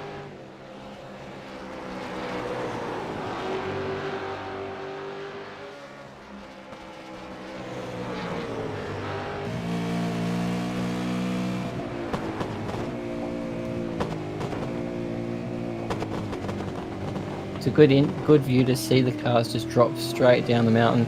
They've really got to work at that at the wheel to get through it nice and cleanly. The walls are so very close on each side. That's that line I was telling you about before, Sam, where you've got to be really nice and tight to the apex to get the maximum rundown. As Jamie Stovall is going to be using all of Cameron Stuber's slipstream. So it looks one way, now goes the other, couldn't quite catch before the kink, and then it's very much single file. Going to quite defensive though, EXG. We have barely seen any defensive driving all day from anyone. But track position may be increasing in importance as the minutes tick by, even though it's still got about 2.5 hours of this race remaining. Good exit again, has to go the long way. But he's already got his car ahead, and I think that'll be quite comfortable down into turn 1, into Hell Corner. On the outside he goes, just avoids contact, and that's a very nice move there from Jamie Stovall for Pursuit Sim Racing up into 15th place. I was just looking back at the calendar for this season. I was just wondering, for you guys, what's been your favourite race of the season? That's quite a big question. We've had 15 rounds. This could still end up being the best race of the season, of course. But anyone's that really step out to you? Nori, I'll ask you first, as Daniel's got a few extra rounds to rack his brains through. You commentated the last few rounds. I mean, but I'm sure have watched rounds previously as well. Any races that you really enjoyed? I've got to say, I've only been as a move here from Bradley Vaughan. Is that on the back marker? Is that? Nope, that's for position. Well done, mate. Yeah, sorry. I've only been in the commentary box since Imola, but the round before at Belle Isle was my favourite. It had everything, had close walls and good, clean racing with a few upsets right at the end. So that was my favourite. I think Belle Isle may have been my favourite as well, but I can't go the same as you. So I enjoyed Montreal. I believe it was Haver versus Scott, or maybe it was El Nabi versus Scott. That was really good in the closing stages of that race. Also Watkins Glen, where we saw Scott hold off for the lead. That was an epic race as well.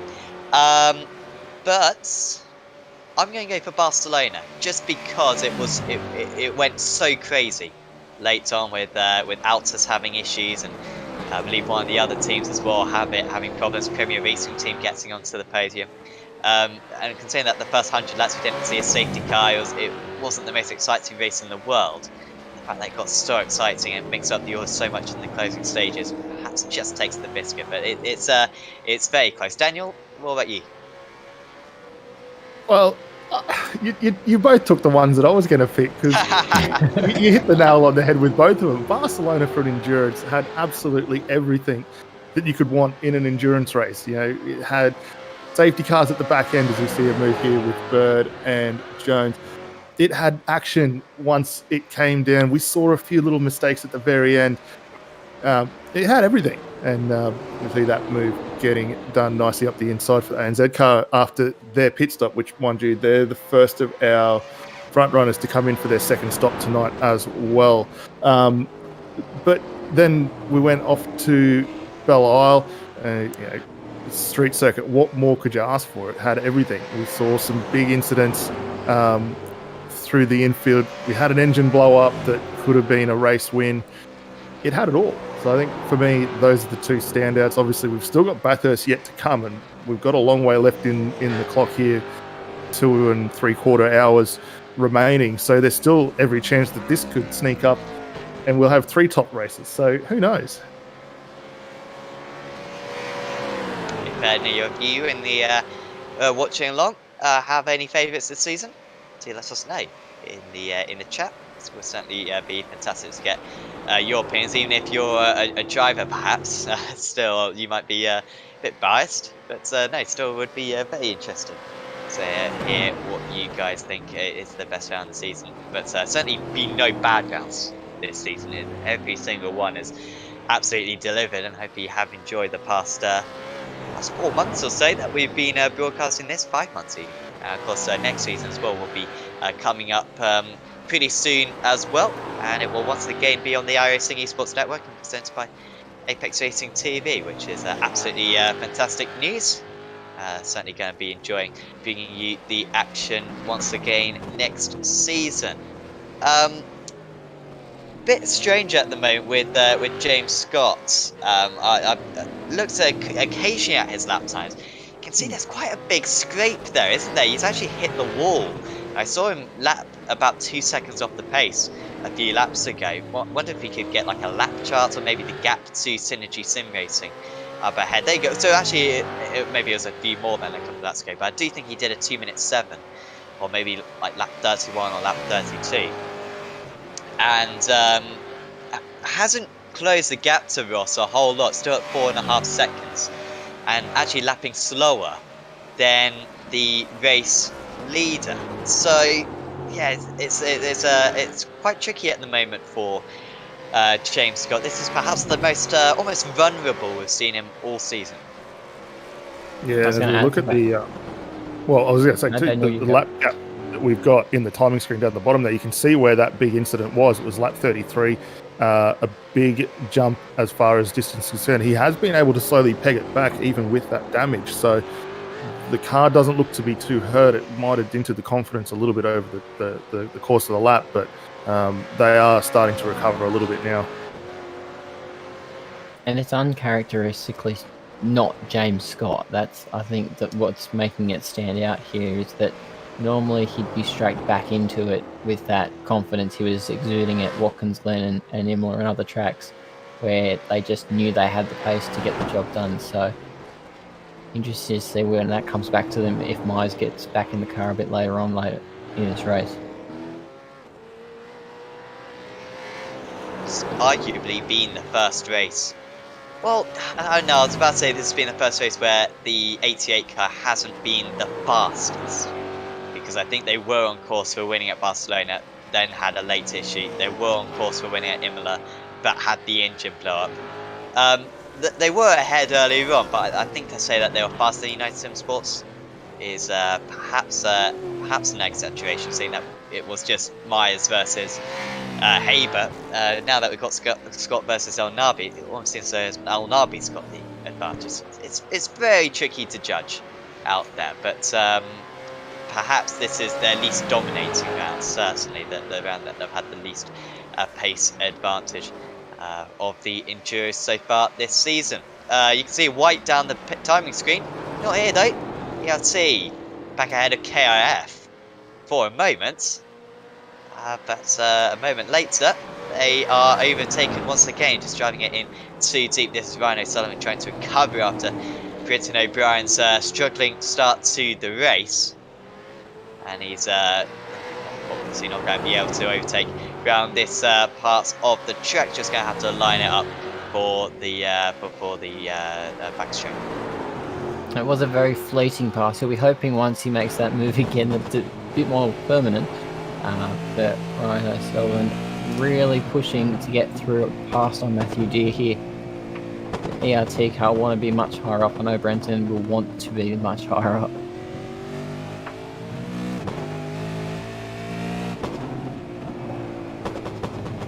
Watch the guys work their way down off the hill. Actually, O'Sullivan able to close up on the run through the elbow there. He's going to be in a prime spot here.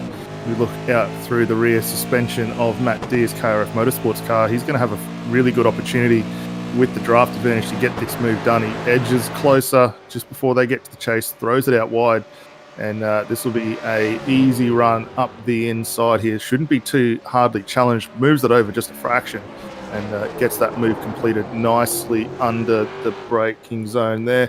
And that will see that car promoted now up into 19th spot. So continuing to slowly work their way back up through the course of the field and doing a very nice effort.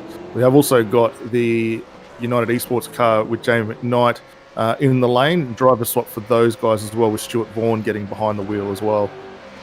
It's a car around at the back of the pit lane, huh? Race King there. Oh, there you are. That's the DPR car. How is this one? This is one of the most common mistakes. I assume he's just taking too much curb here. It's usually what drivers do. A little bit of curb. There's the grass, which really hurts him. Did a very good job at not hitting the wall. Screeching on the bridge. Oh, he's hit the wall again, I think. That was certainly a strange reaction from the car, though. Doesn't look particularly damaged, but no, that did look a bit strange. That was the other DPR car, in fact, of Philip Worley, and he's been overtaken now by Zuba Racing. That's for 9th place. DPR on that last lap did lose. Well, actually, they matched each other on that last time. Oh no, sorry, 6 tenths of a second slow. Yes, they have been caught by a while, and Philip Worley down into 10th place. So not a fantastic couple of minutes for DPR. No, but they've shown some really good pace tonight, and I mean, they've already got one car up. Well, actually, both of their cars up inside the top 10 at the moment. So this will be a night to remember for them. They've still got a long way to go, obviously, but very, very good early on. Brett Loxton, though, going to be a tough competitor to see them coming back past. We can position that Zuva car very nicely on the circuit, and Certainly going to make it difficult. They have got a little bit of lap traffic ahead of them, however, which could come into play here. And it'll be interesting to see whether Wally is able to take advantage of that across the top of the hill. We'll see whether the tank car moves out of the way and allows this battle to continue. So very smart awareness there. I think that might have been David Wack in the background there, just stepping sideways it is. So keeping an eye as these guys work their way through. Safety car. So we think this is a competition safety car. So the organisers before this race would have rolled some dice or something and picked names out of a hat, and would have got 2 competition safety cars, or perhaps even upwards of 3 or 4 competition cautions that we could have. And this is the first one then. No kind of incident competition, or no incident safety cars so far, but here we are with the first competition one. Straight into the pits is United Esports, and expect everyone to come into the pits. There's really no reason not to come into the pits unless you're a lap down. This might get a couple of drivers back onto the lead lap. So Stuart Vaughan for United Esports actually has just got back onto the lead lap. Also, Tony Gaffer, Stealth Simsports, has also got back onto the lead lap. And EXG Motorsports with Scott Clark might be able to also get on the lead lap. To be fair, they're still going to be stationary for another minute or so, Will Hay, but it's a long pit lane. It's going to be a long stop for these cars. Going to fill the fuel up right to the brim. And as expected, Lindsell's blowing his engine. And that's a very good time to blow your engine, isn't it? Because he's going to be able to get to the pit surely, although, he's going to have to coast. Come on, guys, give him a push. Extraordinary circumstances to blow the engine right there. Yeah, the extreme. They're going to have to push him because he's not going to get out of the way. Well, this is going to really hurt Craig Anspach here coming through for Tanked SRT. I mean, he's going to be bottled up right behind here.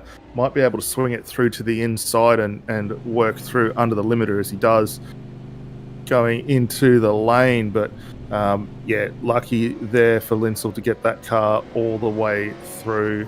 Probably the big advantage that we have seen with everyone jumping in the lane, that's brought the Altus Esports car back into contention. I mean, they were down quite a long way. They've used the fast repair because the car's looking quite resplendent now in the livery, and they find themselves not that far behind. And unlike, I think it was Barcelona, where we saw quite a few guys attempt to remain out with the safety car, everyone throughout the course of the field comes in now. Does look like there's quite a few back markers between our leader at United and the Logitech cars. Synergy's in there as well. Yeah, so by my count there, we've got 4 cars in between Harley Haber and Kyle Stokes, and for Stokes and Myers currently second and third, they're not going to want to see those cars there at all. Unfortunately for those lap cars already being behind the leader, there's not much of a chance that they're going to get the wave around here as everyone works their way through. Nick Hausler also behind the wheel of the AOSC Acuta AMG Mercedes tonight as well, so good to see him out for the first time, turning a few laps.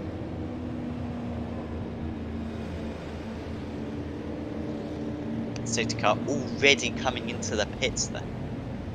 The only drivers who didn't come into the pits then were the drivers who were 1 lap down. So if you're 1 lap down and you have the leader who comes into the pits, if you stay out, then you basically unlap yourself. It's like incredible.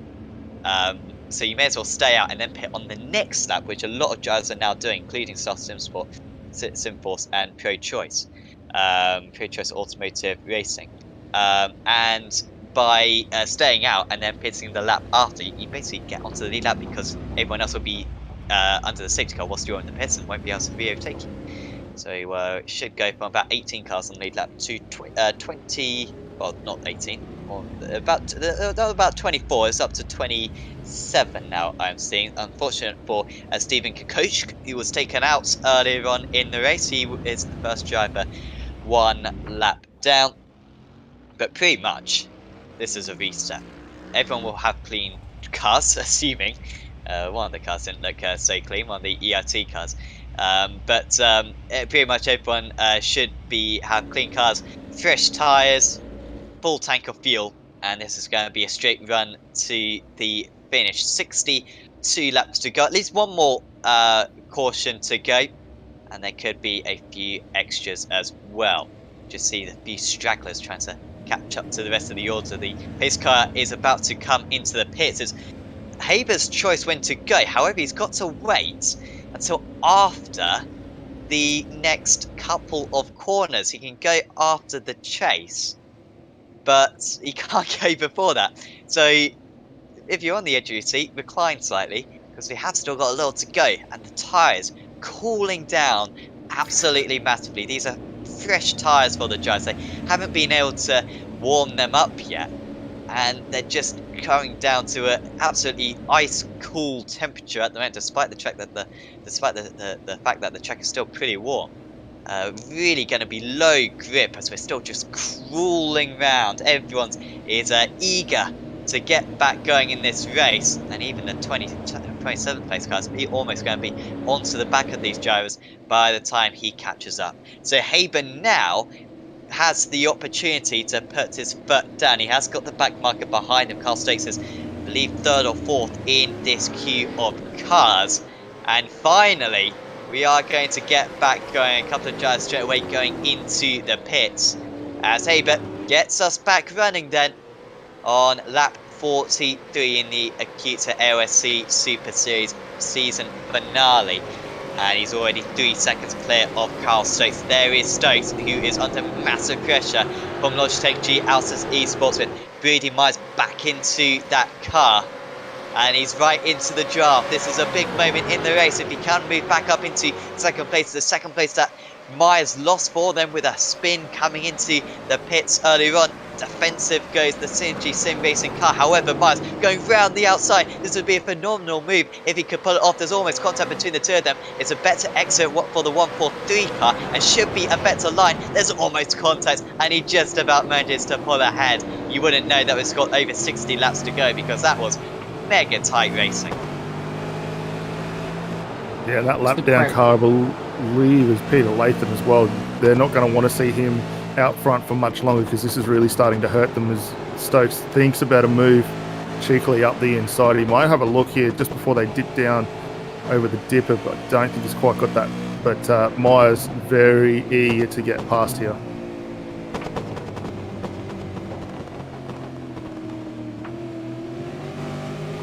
Through the dipper, Myers is applying all kinds of pressure to the back of Carl Stokes, but Carl Stokes is still trying to deal with that back marker. Getting down the inside now, that's a tight move, but they got it done cleanly. Yeah, and also moving past was Taliancic and Freer, who both stayed in the car during their...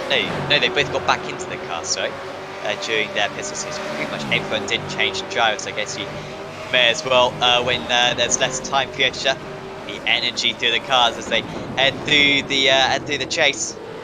Almost an overtake, in fact, between the two Pursuit Sim Racing drivers. Only half second ahead of Andrew Dyson as well. It's very close behind as well, with Jones and Borg, Johnston, Hines, and Lobb as well. All in a very tight pack, with a few back markers still scattered around.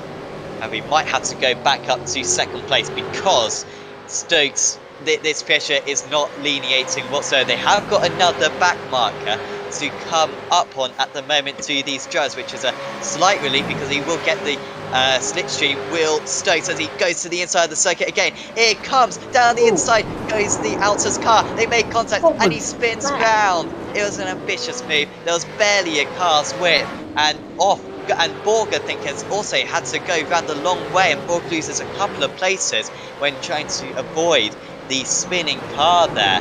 And dropping down the order is Carl Stokes, down to 11th position now. And, well, I was saying you wouldn't guess there were 60 laps to go. Well, you really wouldn't guess there were 60 laps to go, because that was like a last lap overtake. Yeah, and a little bit of movement between both on the run up there. Stokes really didn't have much opportunity to get going. Might come into a little bit of trouble for the rejoin as well.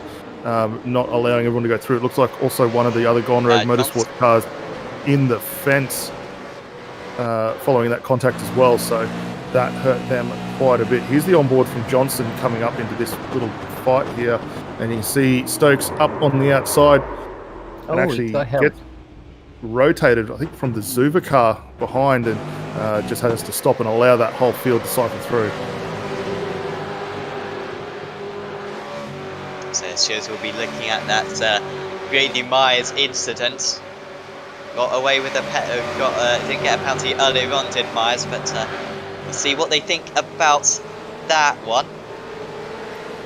This car stays now right into the depths of the battling pack.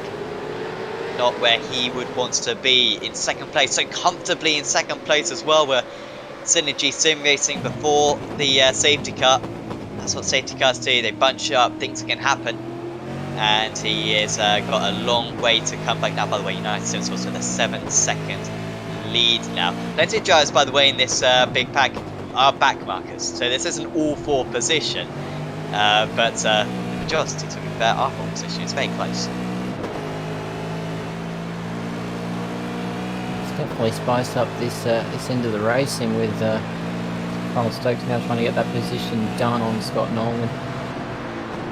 He's now got a long haul ahead of him to get back to where he was, but no doubt he's angry now and keen for the fight. Almost put that car off in the fence on the Exeter too as well. Picked up the curb and spat it a bit sideways, so lucky not to have caught the wall much more on the exit. But he's now going to have to contend with the back marker of Peter Latham as well, and get that move completed all again if he wants to close back up to Brian Borg.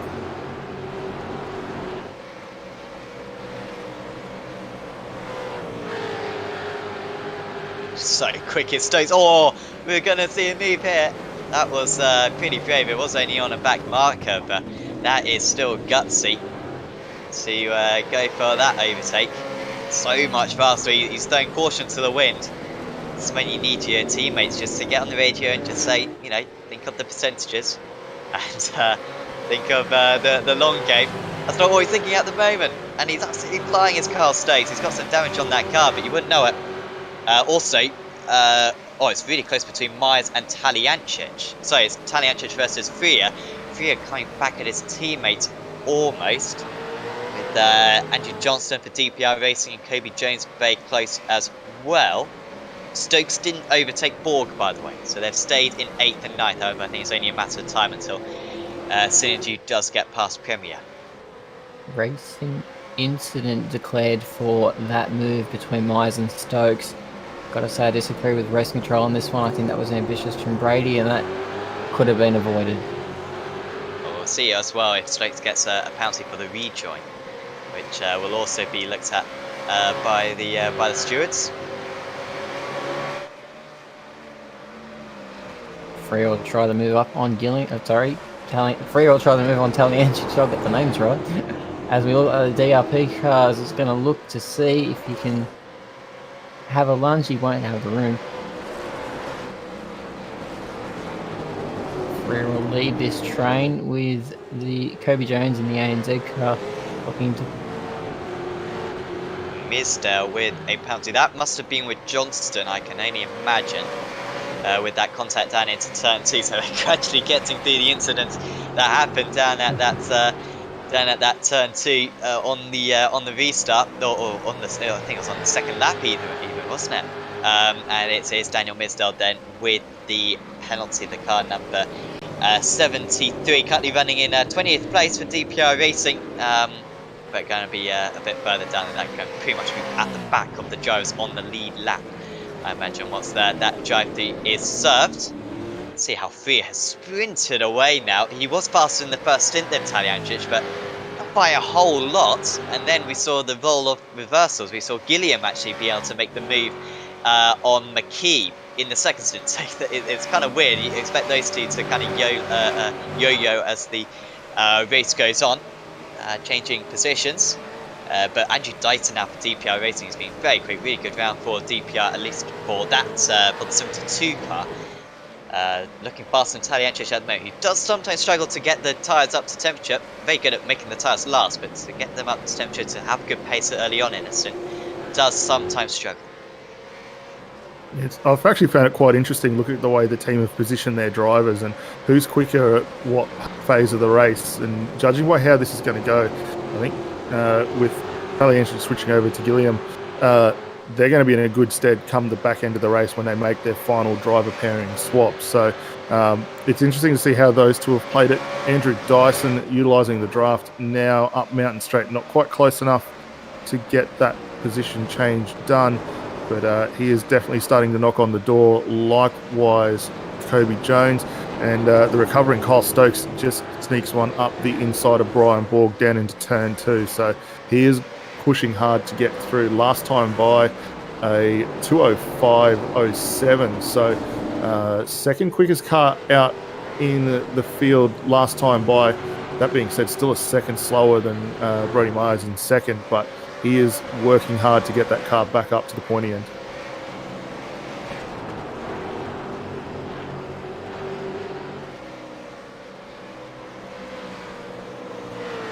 Racing incident declared for cars 116 and 033.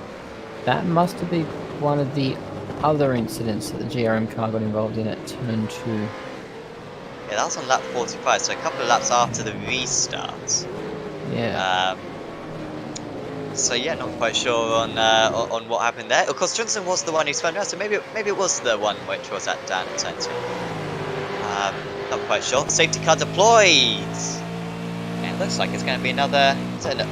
Peter Latham for MF Racing. I believe it's stationary, about halfway round the lap. Now, do you come into the pits or do you stay out? There he is, and that's a blown engine.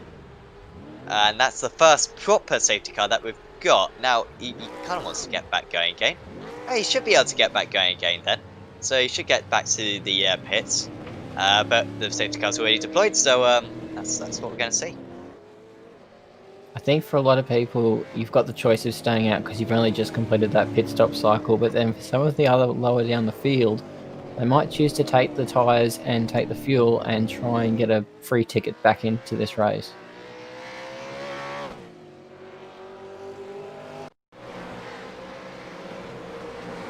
Has Latham been helped here? EXG car behind. Oh, there's a push. There's a fence. There's a fishy car. That was a ERT car, I think. Yeah, that's a little bit of supercar pinball down off the top of the hill. And here's another look at that one. But definitely the initial contact, you see the EXG car coming through, just nudges that rear quarter panel. Fishy car lucky not to get off into the wall, and then that final contact really put an end to that one. May have been David Coleman for Fishy Motorsports.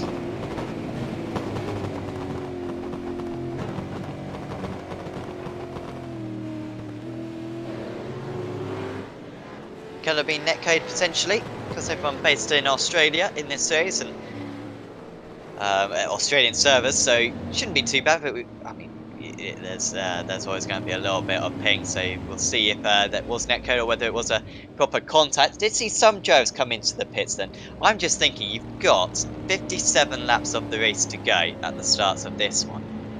We've got stints of about 26 laps. You could almost do one more stop from now to the end of the race if you pit now. You would need another safety car, I think, to help you out to extend the fuel a little bit longer. But it could be possible. I'm just putting that out there. So that's it. We might see the drivers come in under this pace car, and like I said, a few of them have. We've got Redback Racing coming into the pits. Also Stuart Vaughan for United Esports. We've got Bjorn O'Brien for ERT. Ben Christiansen for ANZ Motorsports. We might see them fuel save in order to complete one less pit stop than everyone else to get to the end of the race. It's going to be an interesting race. You've got a couple of really quick guys in a couple of really quick cars right at the front of the field. Haber leading them from Brady, who's got a point to prove, Tom Frere and Michael Talyantic in both pursuit cars, so they're going to be quick. And the DPR car in 5th. It's going to be interesting to see who's got the battle at the very beginning of this restart. We're still on course to getting all the 104 laps in, so Daniel. I was going to say, and also throw into the mix Kyle Stokes. I mean, we've seen the aggression that he's had following that contact at the start of the last safety car.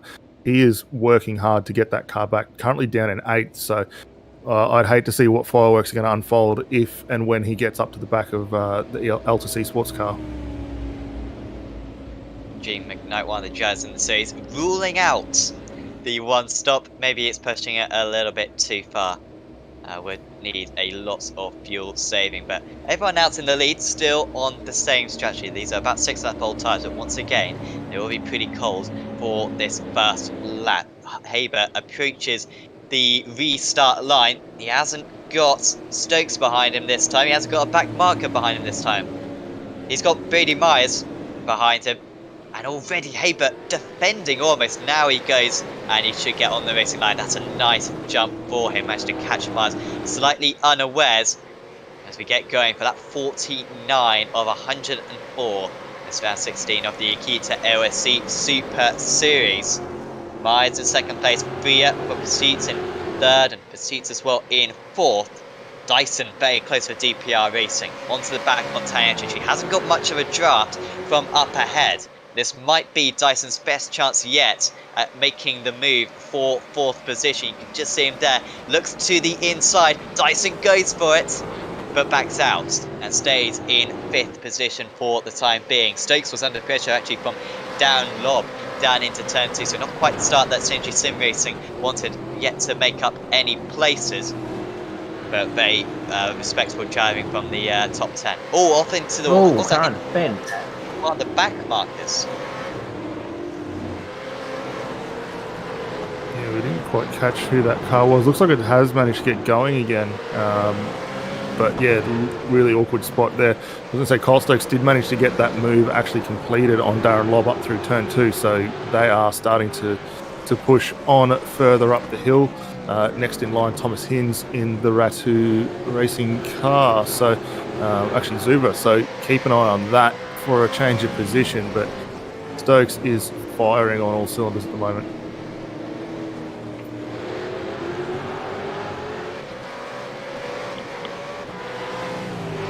It's almost like he's taken the rule book and thrown it out the window. He's not going to break any rules. Oh, car's round. Safety car. You're going to see a safety car. There might be a change of the lead as well, and depending on when the safety car comes out, this could change the order of this race, because Logitech G AOSC Sports have taken the lead. And now, yeah, that is the safety car, I think. If it came out a few seconds earlier, United would still be in the lead, but here we are, Logitech taking back the lead. However, now Haber moves back past, so maybe the safety car was deployed before the overtake, but it was really marginal. Premier Racing Team come into the pit, so maybe the one stop is possible from here. I'm not quite sure, because we've now got 55 laps of this race remaining, and 2 stops should add up to about 52 laps. So they've gone for it. Also gone rogue, Fishy and EXG as well, all coming into the pits. We might well see a few of the drivers who... Oh, and now we have another change. They don't know who wants to lead, and it is Logitech G AOSC Sports then back ahead. It seems as though the pace car then was deployed after they made the move. Yeah, here's a replay of what unfolded with the action as everyone working their way off the top of the hill, riding on board with one of the EXG cars. They fly over the top, down through Skyline. We've got Mach 1 Esports involved in it. DPR Racing there, gone rogue. Motorsports as well. Everyone single file working their way down the hill here. All good at this point, and then we're closing in on where that incident unfolded. And it's actually a rotation of Josh Pickett getting involved in it. He clips a couple of cars and actually gets punted pretty hard through the driver's door there. Hit from behind. Misdale's landed that punch, and that's day done for those guys at EXG. Yeah, you see the 555 left in the middle of the track, sans wing and bonnet. That was the car there of Wayne Taylor as well. Here's another look at that shot. That's a ambitious move there for DPR Racing to try and get down the inside. I think potentially just missed the brake marker, and as a result of that, we see that come through. Further back in the field, watching the 26 come through, gets the car stopped in just enough time. No damage for them, and good work there for ERT to come through that unscathed. That could have been worse. That could have been worse, that incident. If we had the original car that was spun around stuck in the track, then everyone would have just piled in. Unfortunately, the majority of them managed to get back going. And of course, a lot of experience for these drivers with incidents like that. That is one of the probably the biggest pile-up zone we have around this circuit. There are a few of them outside of coming out of turn 2. It's another. But yeah, down at Forest Elbow is usually a big problem. I imagine the safety car is probably going to come in on this lap again. Oh, maybe. Well, yeah, it seems like we are. So Yep. we're already going to be getting back underway. And, well, safety cars beat safety cars. And we've seen that. We had a competition one, and just in the last few laps, we've had a couple of legitimate ones. And, well, Bailey Myers is doing the same strategy as Haber. Think how far behind Myers was, how far behind Logitech were. Just 20 minutes ago, before the pace car, they were about 25 seconds behind, and yet obliterated a couple of good moves, a couple of edgy moves from Myers, and he's been able to take back the lead that he had after about half an hour in this race. So, what were you going to say? I was going to say, I give you the same recipe I gave you last time. Some of the positions are further around, changed around. Kyle Stokes has moved up a few, and the track's a bit cooler. This is on. Definitely. Well, can Stokes do from 7th place? Could he perhaps get the 2 racing car of Hines off the start? So the Altus Esports driver's choice to go. Brady Myers gets back going. We've completed a half century of laps then, moving on to lap 51 of this race. And it's really close with Haber, who might feel like he has to go for the move straight away. Down the inside, into turn 1. Here we are for the lead straight away. Haber can't make it stick though, he just didn't carry the speed through. However, he can dip back into the slipstream now. Into the toe, up the mountain for the 51st time.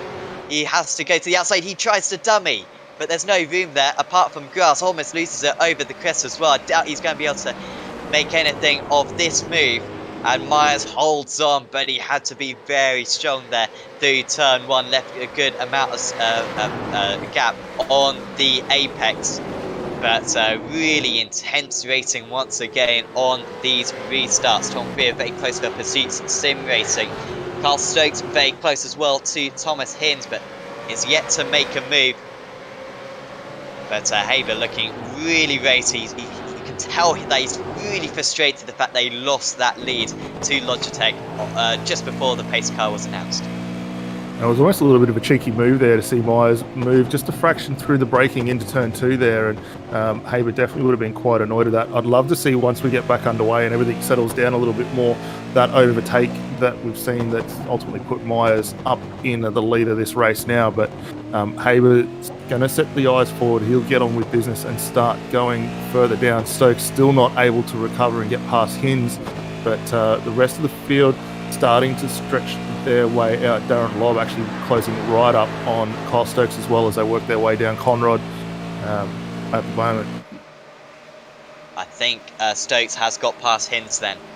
Just down the straight, he's got ahead going into the King, and that is enough for him. So Subaru, over 2 racing, dropped to 7th, and Stokes, who was running in 2nd place, dropped outside the top 10, back up into 6th place now for Synergy Sim Racing. Next up for him is Andrew Dyson from the DPR. Kenneth Latzer also trying to move past Scott Nolan currently, so one Synergy Sim Racing car moving up the other, threatening to move down, and Latzer gaining considerable time. In fact, I think Nolan may have even lost the place to Lob. Well, actually, no, he was behind Lob, but he's just lost a lot of time to Lob off the restart. Could see a change of position at this point of the track as well.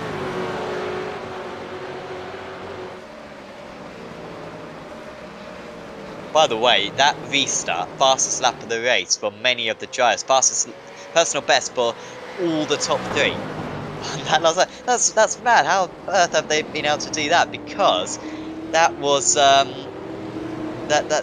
was them battling down into 2, and yet a 2-minute 3.32. The track temperature must have just really cooled down. That's their first clean lap for a little while. Also, maybe the cold tyres helping them out. Down to 34. It's 14 degrees cooler than what it was at the start of the race, and just getting cooler as well. Could be down into the mid-20s by the end of this race. So the lap times so much faster than they were at the start.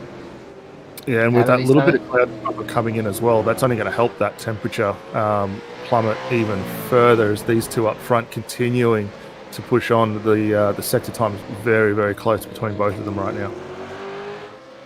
Fastest sector behaviour.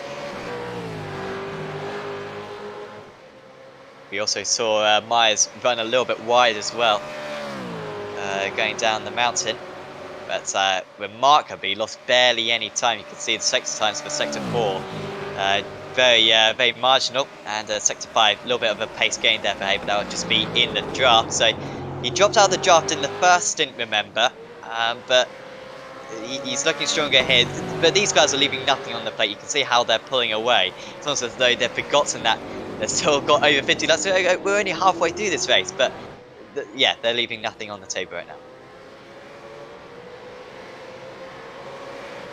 And this could be a bold strategy for Pursuit to just hang back a little, watch these two. There's obviously a lot of tension up front here. Let's see what happens, because Pursuit could really walk into a grand prize if either of these cars take each other out. Daniel Misdale has dropped down. That might be the penalty for Misdale. I'm not seeing him in the pits though. But he has just dropped down to 26th place. For the DPR racing driver. And John Latham also with drive-through penalty for ignoring the flags, so they're not going from bad to worse at the moment, as we see Stokes trying to conjure a move here up on Dyson. Dyson getting a little bit of an advantage, working their way up through the initial part of the hill. They fire down over the grate, just a little few sparks starting to kick up as the guys working. The tyre pressure still coming back up. Stokes a little bit hot, getting up over Skyline, runs well over the curb into the tyres, and he is getting to the ragged edge of the adhesion of that car and really struggling to close back up. Massively close down through the dipper and in Forest Elbow. You just see the nose of that Mustang just really close in on the back of Andrew Dyson's car. As he tries to get the slipstream for this long back straight, almost stopping out at 280, 290 Ks. When not if, I think this move. But it's not this time. Tanchich a little bit, Tanchich was running a bit too deep there, but credit to Stokes, who seems to sim racing in these endurance. I'm not sure if they've even got a podium so far this season, but this is one of their strongest rounds. Of course, Bathurst certainly a specialist circuit.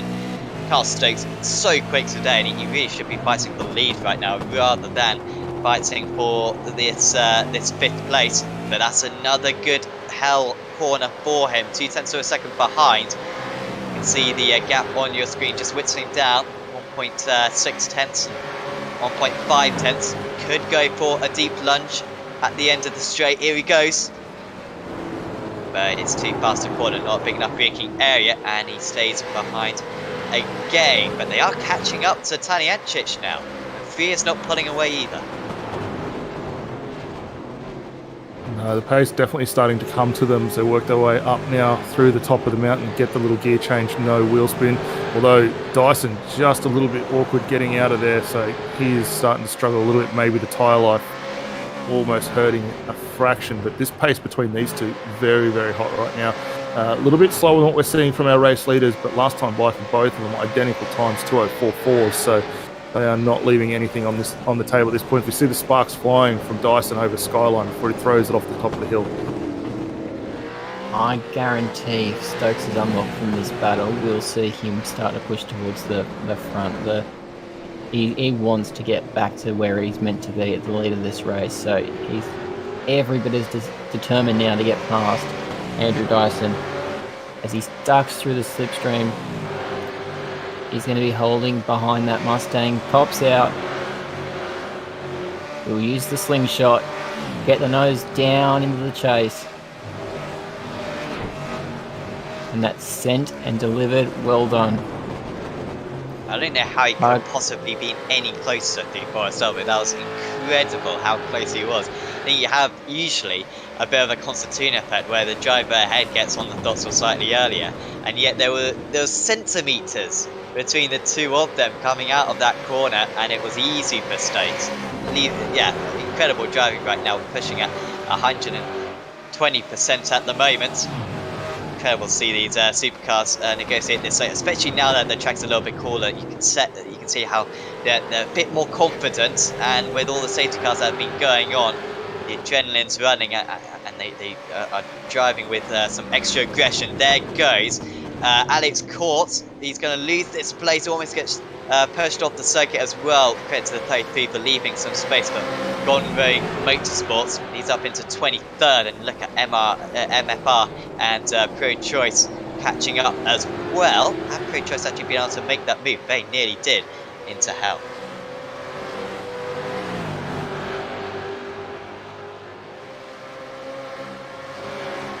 Good run for all these guys up Mountain Straight.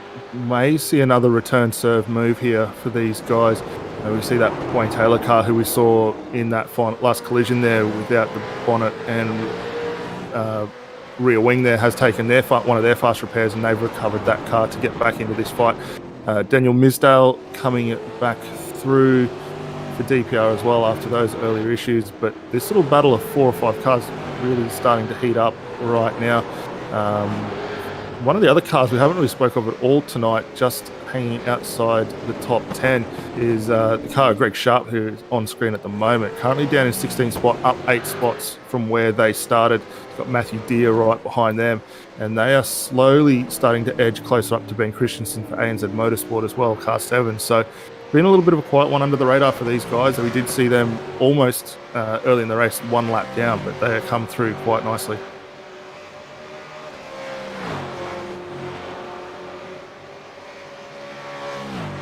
I think there may have been 1 lap down, in fact, earlier on. I think they stayed out under the first safety car and managed to get back onto the lead lap because of that, then proceeded to pit, obviously.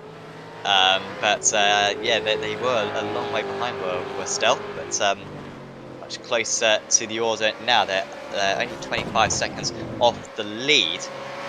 And the lead is pretty close as well. It's quarter of a second. This is very different to the race we saw in the first stint when Myers started in 3rd place, managed to get past Stokes, managed to get past Haber, and then proceeded to pull away by about 0.3 of a second a lap.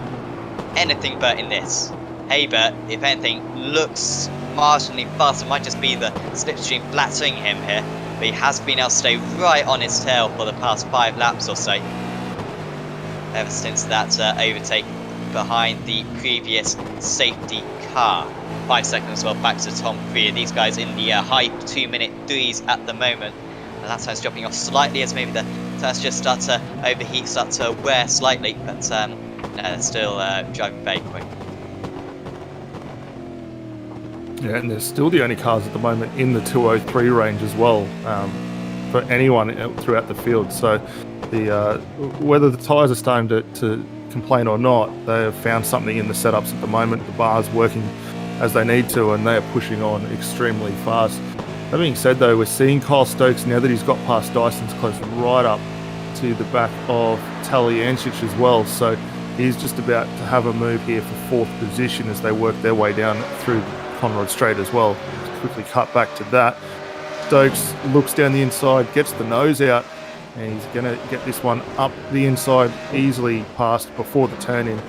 Switches it back onto the line and continues now off after Tom Freer. So Stokes continuing the blistering pace that he's had since that rotation that we saw between himself and Myers at the conclusion of safety car 2. It's now targeted acquired Tom Frere for Kyle Stokes.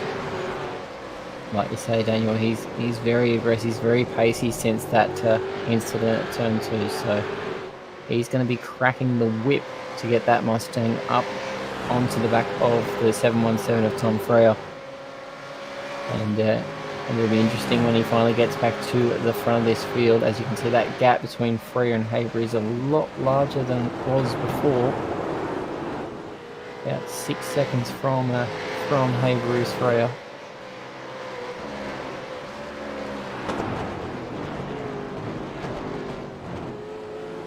I'm starting to see, though, based on the pace out front with for Kyle Stokes, he's starting to match the two out in front of the field. With the pace that they're showing already, the tyre's definitely starting to hurt, but this is helping Stokes slowly claw himself back into this fight. He's already opened up quite a nice gap now over Talienchich. You can see him fly over into Skyline. The gap continuing to drop to him between himself and Tom Frere, 1.2 seconds at the moment. He flies it down through the S's into the dipper, and that car looking one of the better ones as far as ride control getting through that section. Did see some drivers come into the pits under the third safety car, by the way. Second or third safety car. They were pretty much back to back, of course. Currently top of the drivers, or top of the teams who did pit, who have pitted 3 times, so have got a slight strategy advantage, is Greg Sharp for Stealth Simsports. So we were really complimenting them earlier on as well.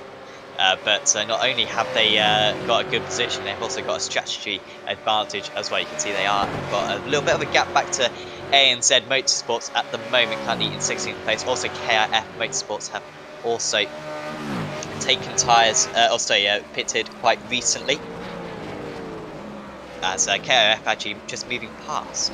Apologies, KRF haven't pitted recently. So it's still at the front of the teams who have 3 stopped Stealth Simsports. We don't think. Oh, we've got a crash, and that is one of the back markers. That's it's the Stephen 019. He's blowing the engine as well. Can he get that car back to the pits? He should be able to, as long as he's still got some drive. And there was another car involved in that as well, because Kirkish got hit a second time after the first rotation, which launched him well up into the sky. There was another car that went off towards pit lane entry as well. So I don't think that car's been able to get going again or not, but that was a huge hit for both of those two. Yeah, I think it was O'Brien. So on what odds a safety car? Wow. That's anyone's game. Here's the initial look at that. So it was just in front of that move we were focusing on with Gaffer and KRF, or Sharp and the KRF car going through. Bangs it on into the fence there, a little further back. Just keep an eye on O'Sullivan to see whether he was involved in that. Actually, hit that car hard into the fence.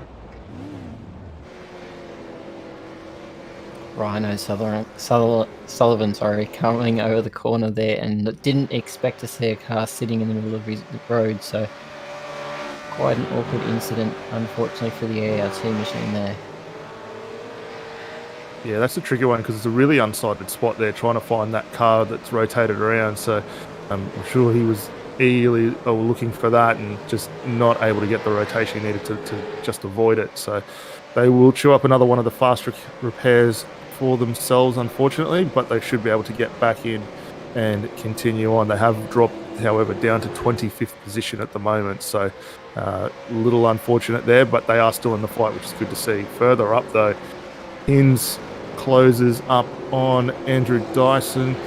These two scrapping now over 6th position, and Talienchich only just fractionally ahead of these guys. Further up as well, Stokes has brought that gap between himself and Tom Frere down to absolutely nothing as well, 0.4 of a second. And that's a safety car, so there's no point in it now, because I reckon we'll see another round of pit stops. So is this a necessary one, or is this a competition one, you think? I think it's necessary, but I don't think it's on the right lap. Oh, there is a car stationary coming down through the S's as well. 33rd position. That's the car of Grant Matterford and Pulse Racing by the looks of it. Here they are, stranded at the Dipper. So that's a very awkward spot to be completely unsighted through there. Oh, and he's been He's hit. being clipped. And he's by a going to be leader. hit, surely. He got to tow back to the pit, surely. I realised that they got to wait for the stewards to say to tow back, but that's just an accident waiting to happen. And you can see how this car was pretty good looking initially. Not in a few moments' time, though. 15 going down the hill, just used the rear end, very common mistake. And then just trying to rescue whatever he could. And so not actually that severe damage then, but he's just in such a tricky position, I think, then. Yeah, it's a very precarious spot to be caught in because you've got nowhere to rotate the car around, and with everyone flying off the top of the hill at the speed they do, really hard spot to be. I think the DPR car was the car in front that did collect him on the way down, which was, as we see, just in front of our race leader. So very fortunate there for Myers not to be involved in that one, but both Haber and Myers in the lane. And this time we will see another round of driver swaps here.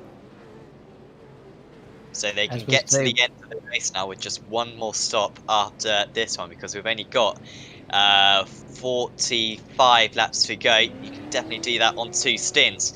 Now, will either of them under fuel in order to get ahead of the other?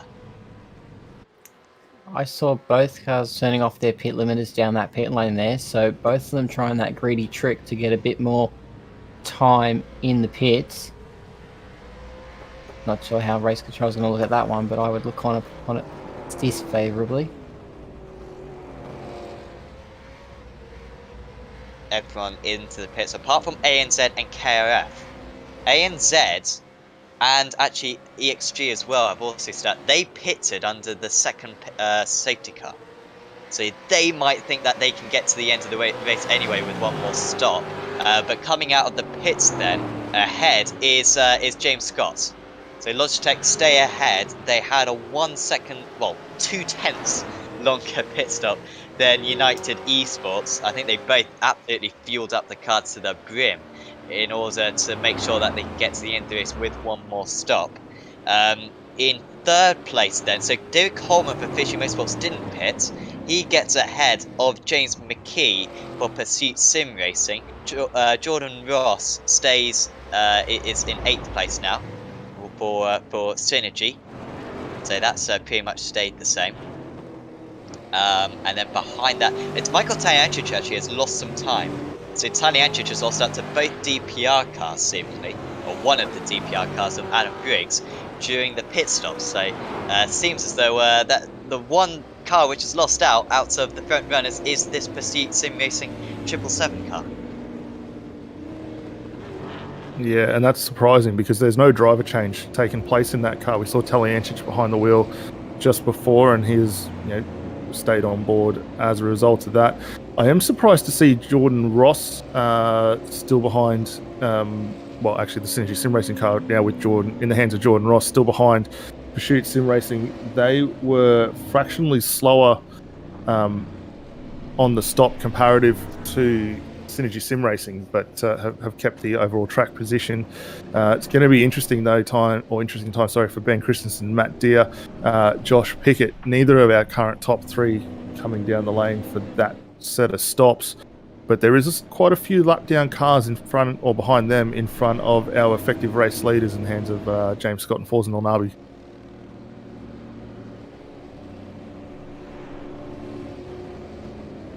Surely for KRF, you've got to come into the pits. I feel like ANZ might be able to stretch it. I think they've both got to come into the pits. I don't know. No, do you understand this strategy? I don't know why you wouldn't come into the pits in this situation. You could be trying to get a bit of track position, and track position could be key, as we can hear a very quiet Ben Christensen coasting down behind the safety car here. They might come in, but I reckon there's something hidden up ANZ's sleeve. KRS probably trying to play the same game, probably trying to see if they can hold out. I actually think this is a little bit of tactics for these guys because ultimately that pit stop, when they do come through for KRF, is going to drop them down behind Stealth Sinforce, who, after taking their stopper in 19th. But given that we've seen, well, actually, as we say that, KRF is in, we have seen a few incidents following the restarts here. Is this an opportunity for Christensen to maybe stay out of that and ANZ and hopefully try and build a little bit more of an advantage? Because we did see the pace drop away early on with this car when it was very hot, but now with the track temperature continuing to plummet, this could be playing in quite nicely to their strategy. Still down a few more degrees to 32 now.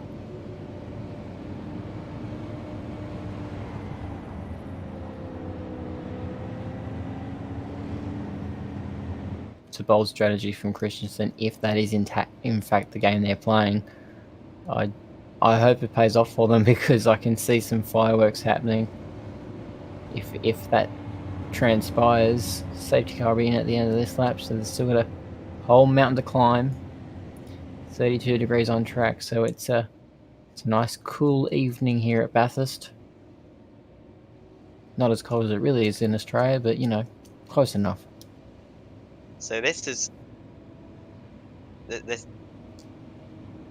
the fourth safety car we've had then. I did say before the broadcast went live, I reckon 3.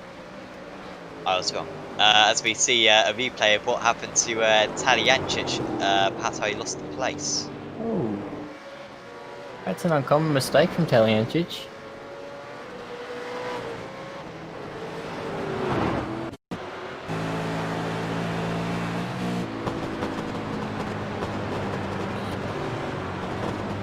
A little bit of an awkward spot there because he wasn't under a lot of pressure, just the car not retarding and able to get the nose in. Did see then Alex Court go through, and then I think it was one of the Zuba cars working their way through also. So very odd scenario there for Talyancic to be in.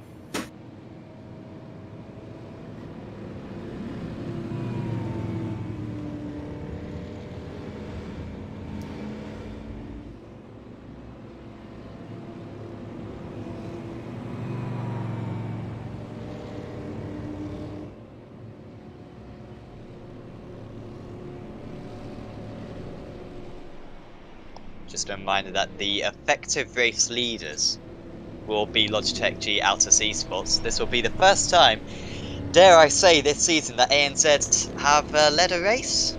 I don't know. Maybe that's maybe they have led before, but they've had a good race to be fair. ANZ started up in 4th place. Haven't had the pace that they had in qualifying in the race.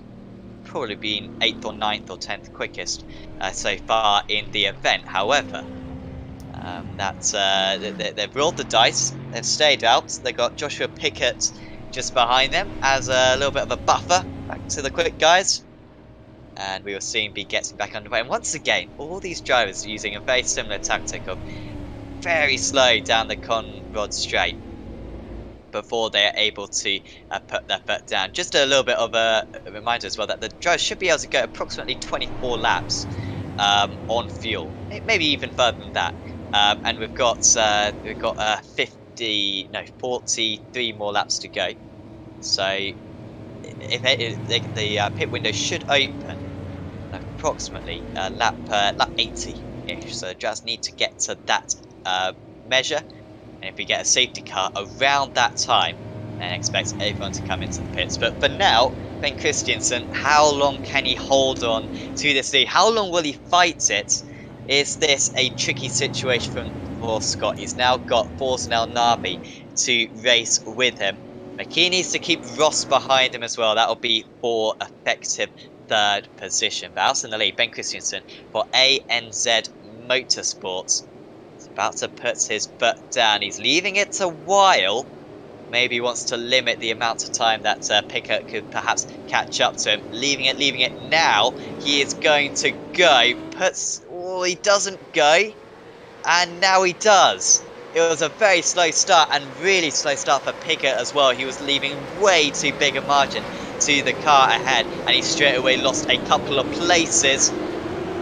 Really getting held up there was Forsen El Nabi. In fact, had a couple of lapped cars just between him and the effective race leader of James Scott. But El Nabi trying to get through now. A lot of these drivers are complete back markers out on track.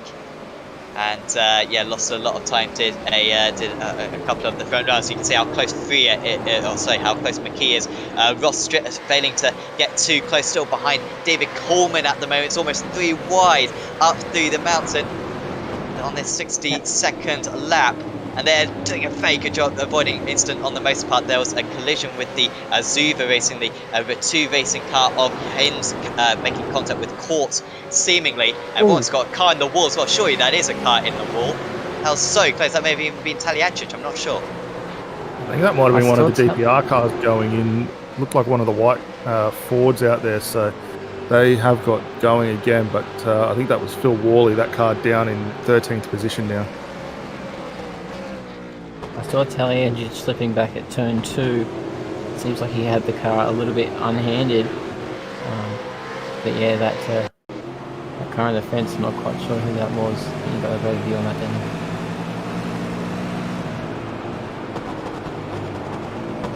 you? Cut back to the replay, watching the onboard up the hill.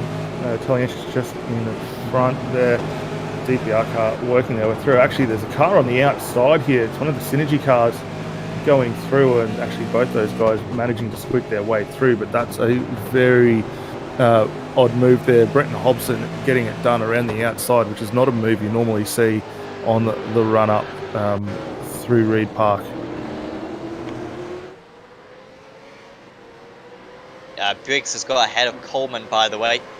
Coleman in the Fishy Motorsports car, yet to come into the pit, or with one less pit stop at least. But Christiansen now only quarter of a second clear. Has got fresher tyres than Pickett.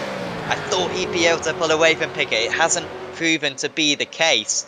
And now we are going to have side-by-side for the lead, even though it's not really for the lead. Look at El Nabi as well, so close to Scott, trying to get through. Scott will try to gain 1 place here, and I think he will be able to gain 1 place. However, straight through as well with him will be El Nabi, trying to go the long way round. There was Pickett, but there's just not the grip for him. And look at El Nabi, I had to look on the inside. There's no way through the cutting right there.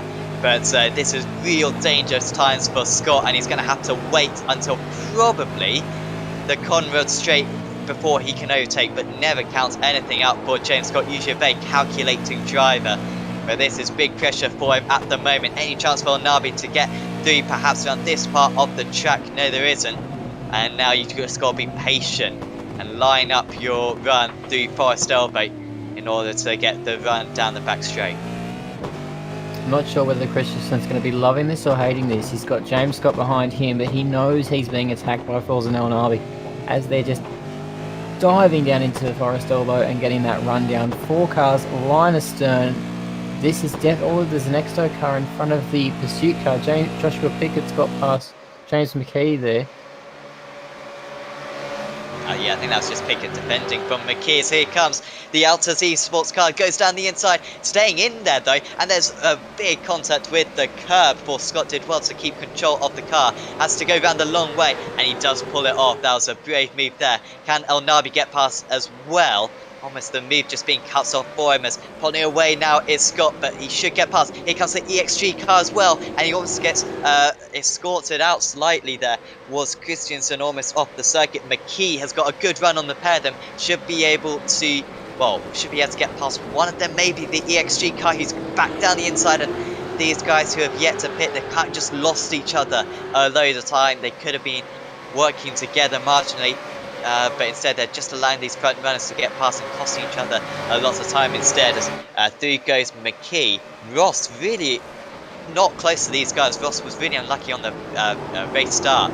How he was involved in loads of traffic, had loads of drivers to get past. It has yet to be able to really put a lot of pressure on McKee, who is now past one of the EXG cars. Well, we say Ross not really going very fast. Last time by, he was the quickest car on the circuit, a 2:03.3. Comparative to our current race leaders, 2:04s. So he has found something in that car. It's really starting to come back to him. He's got a few cars to contend with to work his way back up, but they are really coming on song in this back half of the race. Should get the move done around Pickett down through Conrod Straight, given we've seen a few good passes from them already. But likewise, Pickett trying to get a move done on Mackie as well. But as these three work their way down the hill, you just see the additional attitude that Ross has got in that car Synergy are really starting to come back through.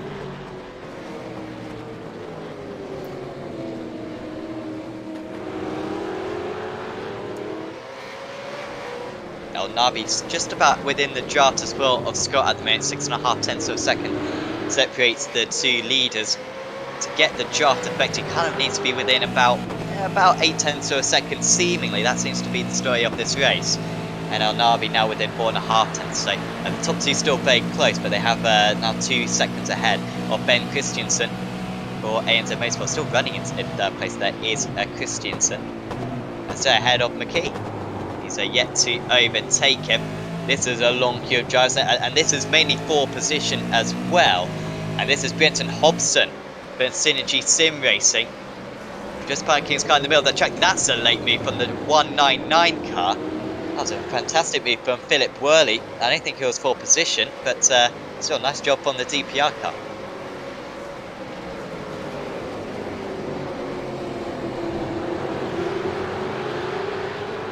Now Synergy, so this is Coleman right on the back of the Synergy car of Brenton Hobson. Doesn't seem to have to go defensive.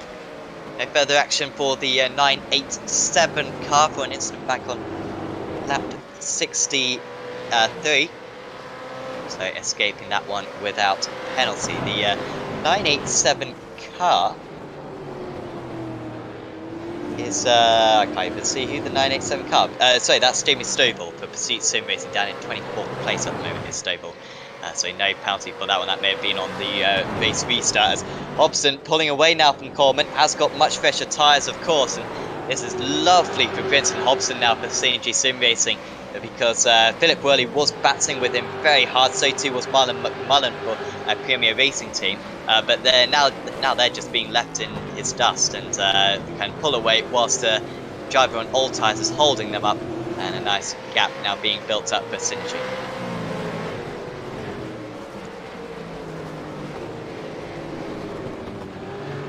Philip Worley in the DPR car, just trying to close down on Coleman in the Fishy Motorsports car.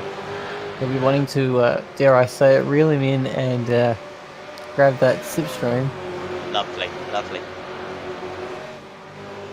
On a scale of 1 to 10, that was right up there. They've just got the best team name to make puns about. So we see that move quite successful. He's caught that catch. And moving right along. He couldn't defend that move on that occasion. But no, we'll see them later on. Premier Racing Team on that last lap again by 9 tenths of a second. So Coleman. This is the issue with kind of these alternate strategies. Sure, you do gain track position, but that's almost a bad element compared to the drives that in reality you're racing, because you're just being overtaken left, right and centre. You're not running on the racing line half the time, and it just really loses you loads and loads of time. You don't want to prefer if there weren't cars around you that you could just set your own pace. That's what's happening to Fishy at the moment. They really cannot show their proper speed because they are just being overtaken at every opportunity at the moment. Ought to be coming in, those drivers who pitted a couple of safety cars ago, should be coming in within the next 10 laps or so. And just a reminder as well, one more pit stop for the majority of the drivers, and it should be about lap 80 where that pit window opens, so keep an eye out for that. It's definitely going to be interesting to see if the Christensen car can make it to lap 80. They stopped a bit earlier on. But go back and see Jamie Stovall recently cleared of any incident. He's making solid gains towards Ian Bird in the Mach 1 car. A tyre smoke. Oh, that's a car in the wall. That's an awkward of Brenton Hobson for CNG Sim Racing, who was just saying how much he was laughing in his cockpit, pulling away from the drivers who he was previously battling with. Was a comfortable 10th place, but that spin has ruined it for him, lost the rear end, and well, that's an incredibly painful situation to be in. Credit to him, he didn't reverse too much. Oh, he did a bit. Oh, got the the Gone Road? Is it the Gone Road car? It would have been, yep.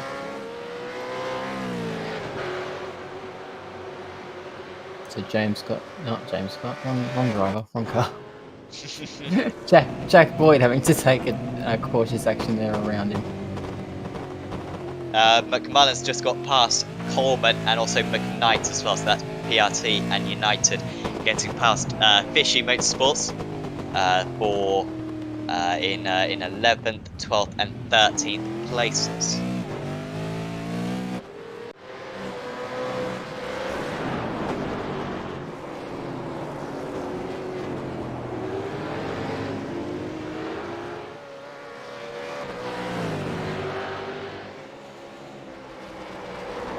Scott not pulling away, out in the lead, quarter of a second.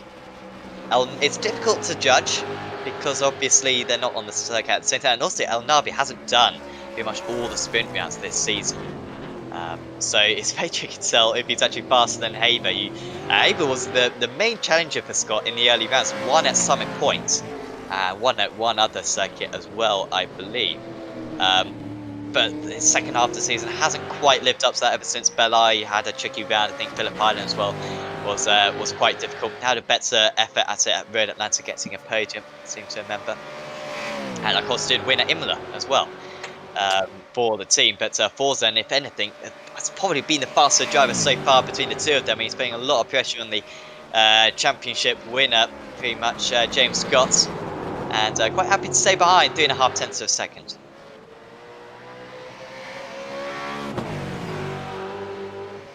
Also, Jordan Ross for Synergy has just got ahead of ANZ and EXG. So now the top 4 is like the legitimate top 4. There's no one out to place out there as such, but Christensen and Picard, we believe, still yet to come in, or well, will have to come into the pits one extra time compared to the drivers around them. Yeah, we just get a replay of the move between Jordan Ross and Ben Christensen. Pretty textbook run down there. Through into the chase, gets it stopped nicely on the marks and turns it in. Easy positional change for those guys. So Ross still probably wanting to get that car back up into third, because we did see them getting ultimately rotated out early on there, and they've done a stellar job to get themselves back up into the action. Jack Boyd closing up to Brenton Hobson for Synergy Sim Racing as well. So the other Synergy Sim Racing car not quite had the night that they wanted tonight, down 7 spots from where they started, but still putting on a fantastic effort. Currently sitting 17th position, but Boyd with that little extra damage on the front end, it is starting to hurt him a little bit. 2 seconds slower last time by comparative to Hobson, and Reece Keane behind as well.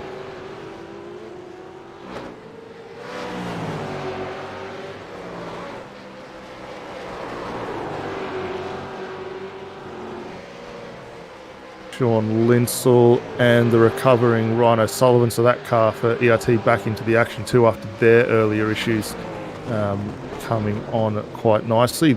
Up a couple of spots down, one from where they originally started, but considering the night that they've had, they are not doing too bad. Linsell though, very defensive across the top of the hill, chucks it in early through the elbow, gets a nice exit. I don't believe he'll hold the position though at the end of Conrod, just looking at the pace advantage that O'Sullivan's got.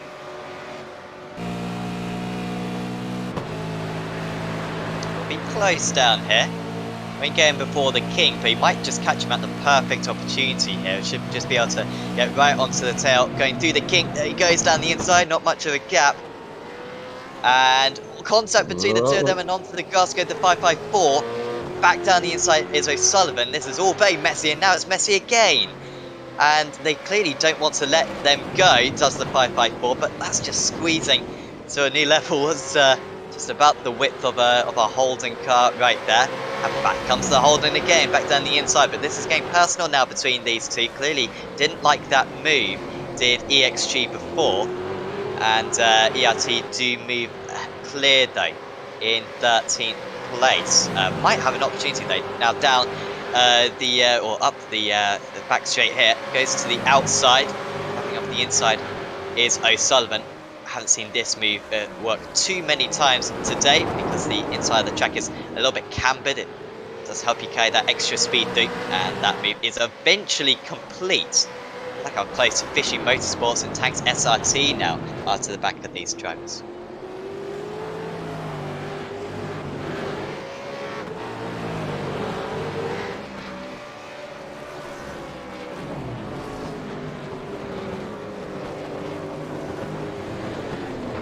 Griggs is next to pass the drivers yet to come into the pits. Well, I'd say they've come into the pits 3 times, which you'd think would be enough, but they are going to have to come into the pits 1 extra time. We think, again, this is all quite speculative. Drivers were going quite far earlier on in the race. We did see 27 lap stints, I think, for the start of the race. However, now that the track's cooler, we think that's probably going to be whittled down to 25 or 26, and they're going to have to go about 28 or 29 laps on a tank of fuel, which is a lot of laps to fuel save, and seeing that they are pushing like mad, it seems, at the moment, despite the fact that we have had a couple of safety cars. I think they are going to have to come into the pits on one more occasion. But Pickett, probably only a matter of time until he loses out to DPR. But to be fair to these guys, their pace is good. Christiansen on this lap sets a 2-minute 4.99. 2-minute 4s aren't bad. I mean, you go down 5 places and they're in the 2-minute 5, so they're doing a pretty good job when they're not being overtaken.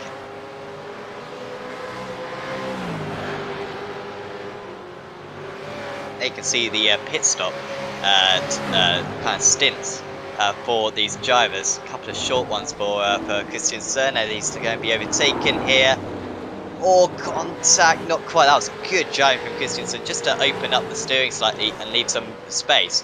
And actually stays ahead. I think if anything, the DPR car may have felt a little bit guilty of going for the move on that occasion, and stays in 7th. So looking at those pit timings there, Christensen looks like he might be in any tick of the clock now, because he's running quite long on this stint. So he's got to make that crucial lap 80, which we're talking about as the window you can pit and run home. But I'm wondering if they're going to have to fuel save just to make that little extra bit of fuel in the laps remaining.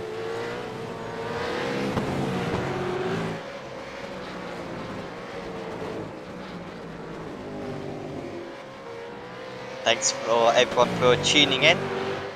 By the way, Bitten O'Brien, thanks for that. 23, that's 24 with a slight fuel save, so it's actually even shorter than we thought. So yeah, that's certainly not going to get to the end. Only just going to get to the end of the drivers who pitted on the last safety car. But yeah, thanks for tuning in, everyone. If you've enjoyed this video on the AOSC Esports Network, certainly do leave a like on it. We really appreciate it. I'm currently seeing 9 likes, or is it a bit higher than that? No, it's considerably higher than that. 35 likes, there you go. I haven't refreshed it since like the start of the race. 1 dislike. Honestly, whoever you are, give us some constructive feedback. We love constructive feedback, obviously. We'll see. And do subscribe to the Esports Network. And if you wouldn't mind, please do check out Apex Racing TV as well, because we do loads of extra videos on that as well. A few of you probably are listening along on Apex Racing TV. Certainly do check that out, though. We're doing some 30 races a week at the moment. It's absolutely mad. I'm sure you'll love your stay over there. Out in the lead, it's just getting closer and closer. United Sim Sports 2/10 of a second behind. They're now 8.5 seconds clear of Pursuit Sim Racing, who are under massive pressure from Synergy at the moment. 10 laps away from the pit stops, and this is pretty much a straight race to the finish now between these guys. I'm just wondering, do we reckon Scott will stay in the car? You know, Scott's a terrific driver. I think he did the last couple of stints at Imola, if we recall. Do you think he'll stay in the car, or do you think they'll switch it over again?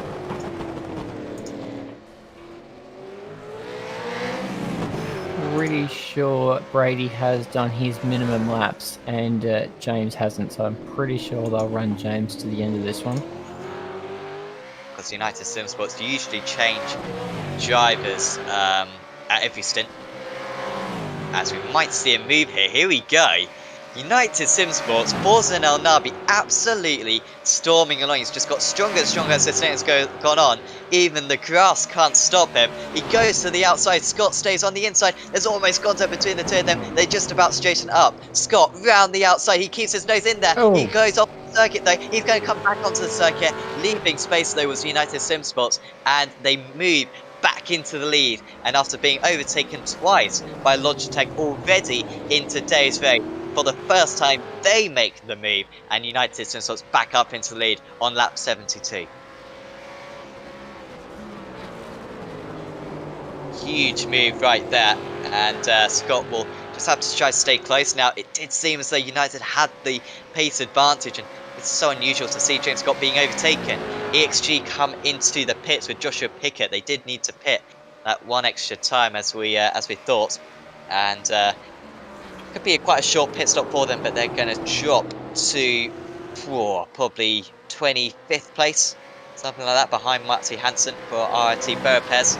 So it will be a long way down. But here was the replay then. Scott decided to stay in there, took loads of curb, and well, if there wasn't contact, there couldn't have been much more because that curb launched him once into a oval.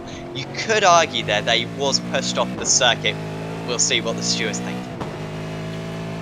I think given what we've seen so far tonight from race control, I would expect that's still going to go through as a racing incident. Both drivers working very hard to get through there. That catch of the curb is what ultimately pushed El Nabi off into Scott. But he's made a mistake. Fair play to both of them. Scott's made a mistake. I think he's got damage. James Scott he's got massive damage, and he's going to have to come into the pits, and he can't get to the end of the race from here. We've got 32 laps to go at the end of this one, and this is Logitech G AOSC Esports' chances of a race win gone, surely, because he's hit the wall up the mountain, and that's it for him. He's going to have to come into the pits. Hopefully they've got a fast repair spare. They've already used one, we think, but they're going to have to use another here. Absolutely incredible. This is not the coronation that he would have wanted. No, not at all. We'll see if we can get a replay of this. The guys work their way across the line to start this one off. See what transpired here, because there was a slight bit of damage on that car initially, but looked pretty good after we saw the run through the hill.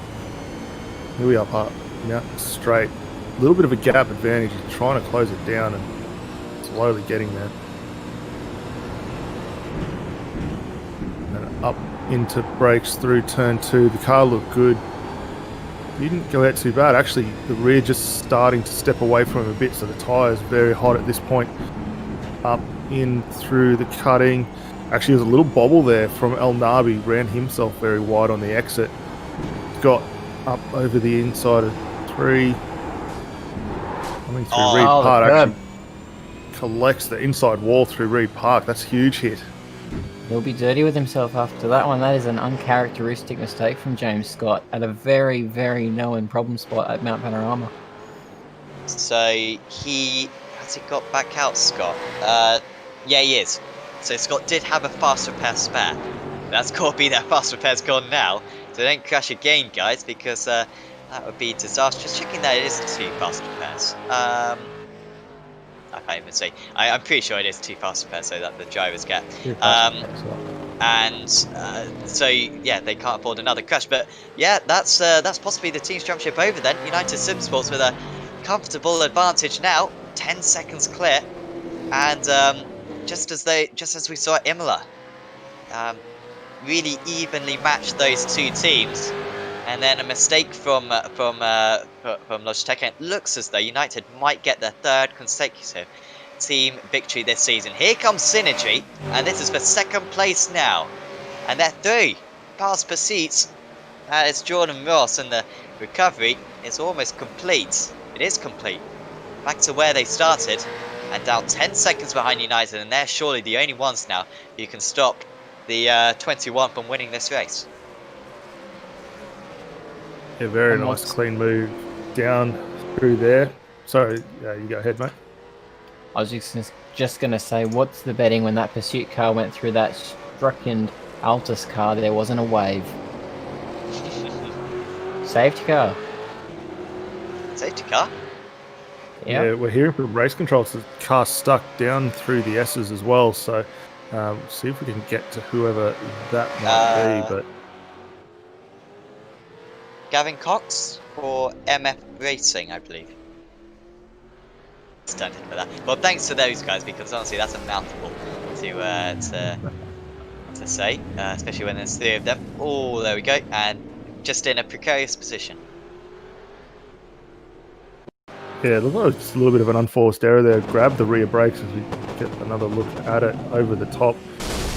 Already started to lose it on the run before you hit the curbs there. Lucky to keep it ultimately off the wall, just gets there at the end, but that could have definitely been a lot worse. But that small tap looks to have put an end to that engine tonight, and that'll be, well, if they do tow it back, they've already used one fast repair that we definitely know of from the earlier contact through the elbow where that car was involved, but they are able to get back. They're going to be a long way down the order.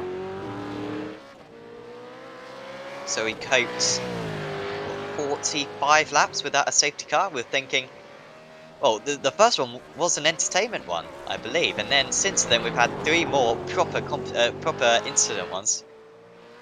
Even 4 more? No, I think that's our 4th.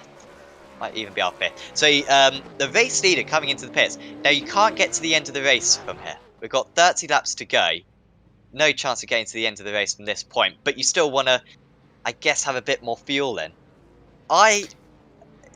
Surely it's worth staying out if you're in the midfield here, because I think everyone should be able to do one more stop anyway, because they should be able to get to lap 80. But yeah, as here we go, this might be a change for the lead. Philip Worley for DPR Racing might take the lead here. Yeah, well, he should get through based on where everyone is, as you see them all funneling to the lane on the left of screen. Be interested to see whether we do get any driver changes actually take place. There's Jamie McKnight continuing on also in the other United Esports car as well. Jordan Ross getting back in behind the wheel.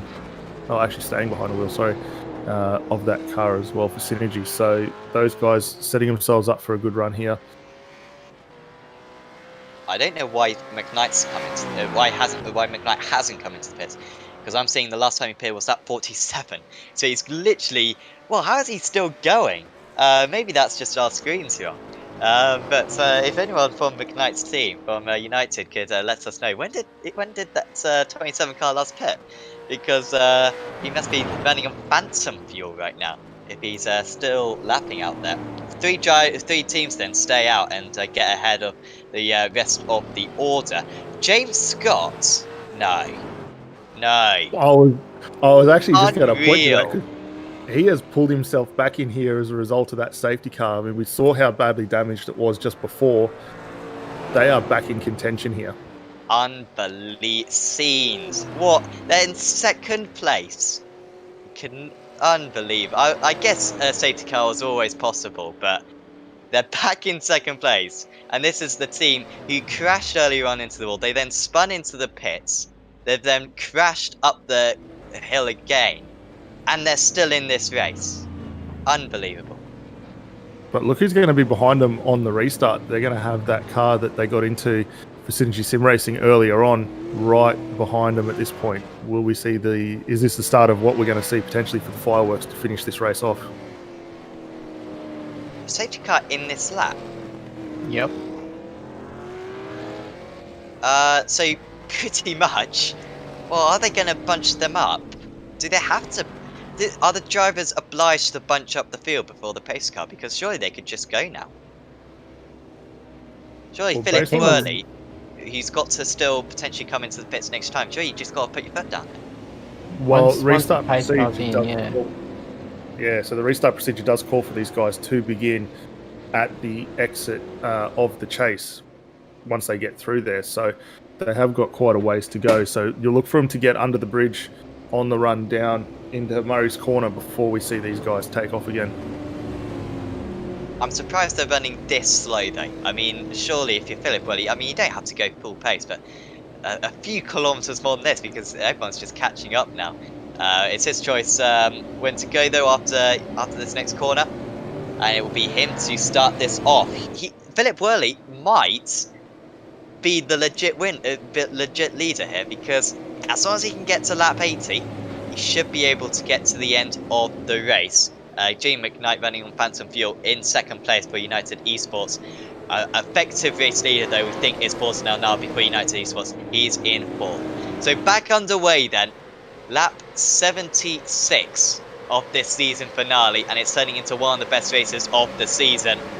Worley takes us back racing again. It's another race leader. El Nabi straight away past Ansprash. He couldn't lose any time, and he straight away puts a car between him and James Scott, who's got to respond down into turn 2. Otherwise, that United Simsports car might be able to start pulling away. In third place now is that car. Really close behind though. Is there going to be any changes? Having to go defensive is Jordan Ross just against James McKee, and in fact moving past is the Altus Esports car. It looks like Ross will get past as well, and I think McKee will be able to get past as well. So all the front runners straight away past, and it's very close between second, third and fourth. That's bad news for Adam Briggs in the DPR racing car, who will have to stay behind up the mountain. But I don't know where to look next in this race. You cannot count any of these drivers out, and we've got a proper, perhaps even 4-car battle for this race win. I actually think this is a really smart move from United, placing Jamie up in front, because that is the first time throughout the course of this race we've seen 2 United Esport cars at the very end. We've already seen it with Pursuit Sim Racing, and it didn't quite help them to the advantage. But here we are in front of Altus now, in front of Synergy. Do they potentially look to utilise one of those cars as a bit of a block to help the overall championship? Because it could add that little bit of spice that we need to finish this off. There is a car in the wall though. DPR, I saw Evolution Racing Team as well go off, but DPR have also gone off. Oh, that's dangerous. Oh, Redback. Oh, Dyson just gets back going, but that wasn't a very good rejoin, safe to say. That's a shame for 72. They were driving so well. This was how the ERT car then lost it. Oh, they were just slow. Is that an engine failure? I think that might have been, because they were very awkward getting down off the top of the hill there. And a little bit of a lock-up from, I think that's Brian Borg out front. But yeah, it looks to have just done the engine. Like, could be a hardware failure, perhaps? Sure, and then here was Briggs just ahead. Did he go for the move? No. Oh, he got a tap from Taliancic. Deary me. It was Gilliam, sorry. So that could be a penalty for Pursuit, who were lining up. All right, hasn't been a fantastic 30 laps or so for Pursuit, just with that how the safety cars have played out, but that could be massively important for Pursuit. And we've had the switch now between El Nabi and McKnight for second position. Does McKnight start to hold up Scott here overall? Because we do know he's still got to come in for that stop. We're running very, very long on this strategy at the point, but is this effectively trying to help his teammate gain that little bit of an advantage? If you were United, you'd do it, but you'd give Forzen every chance in the world to create a sizable gap between him and James Scott and make James work as hard as possible. He's already escaped unluck, or he's already used his luck chance in that second fast repair.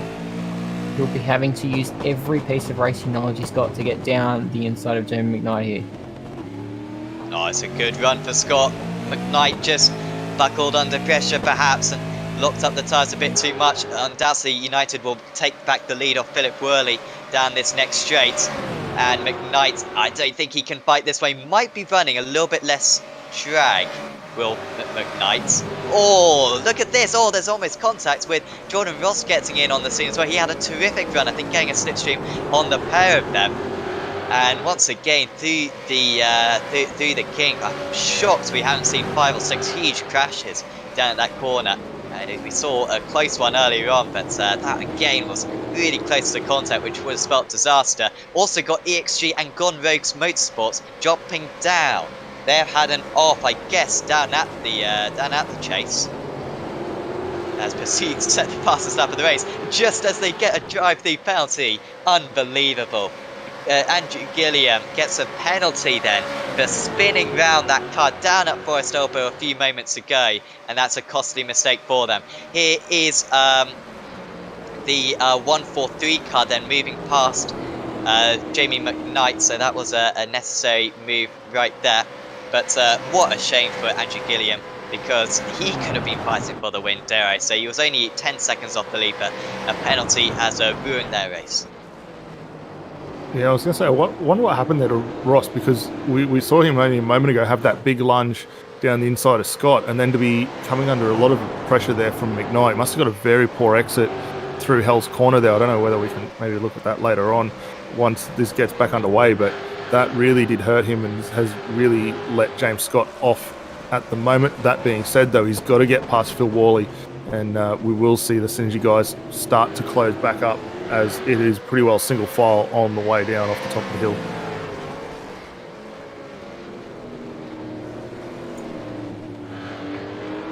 Scott catching up to Worley at a pretty good point there. I don't think you can complain too much about the time he lost, considering that El Nabi was pretty much behind Worley for the entirety of the mountain section on the last lap. On this time, Scott catches up and only gets held up for a couple of corners, then gets a nice draft. 1.1 seconds then, the gap between the top two. And they're back together again. Ross is looking very quick as well, obviously, as we've said before. However, I think Ross isn't going to quite get Worley before turn 2. We are almost in the pit window though. We've got 26 laps to go in this race, so if you pit now you can probably get to the end of the race, and that's what Pursuit Sim Racing, well, Pursuit Sim Racing actually serving the drive-through, of course, aren't they? Craig Anspach just dropping down to 10th place for Tanks SRT, and Pursuit Sim Racing with Gilliam and Taliencic after that drive-through penalty will drop to probably around Adam Briggs, I imagine, in 19th place. Ironically, the driver that they spun.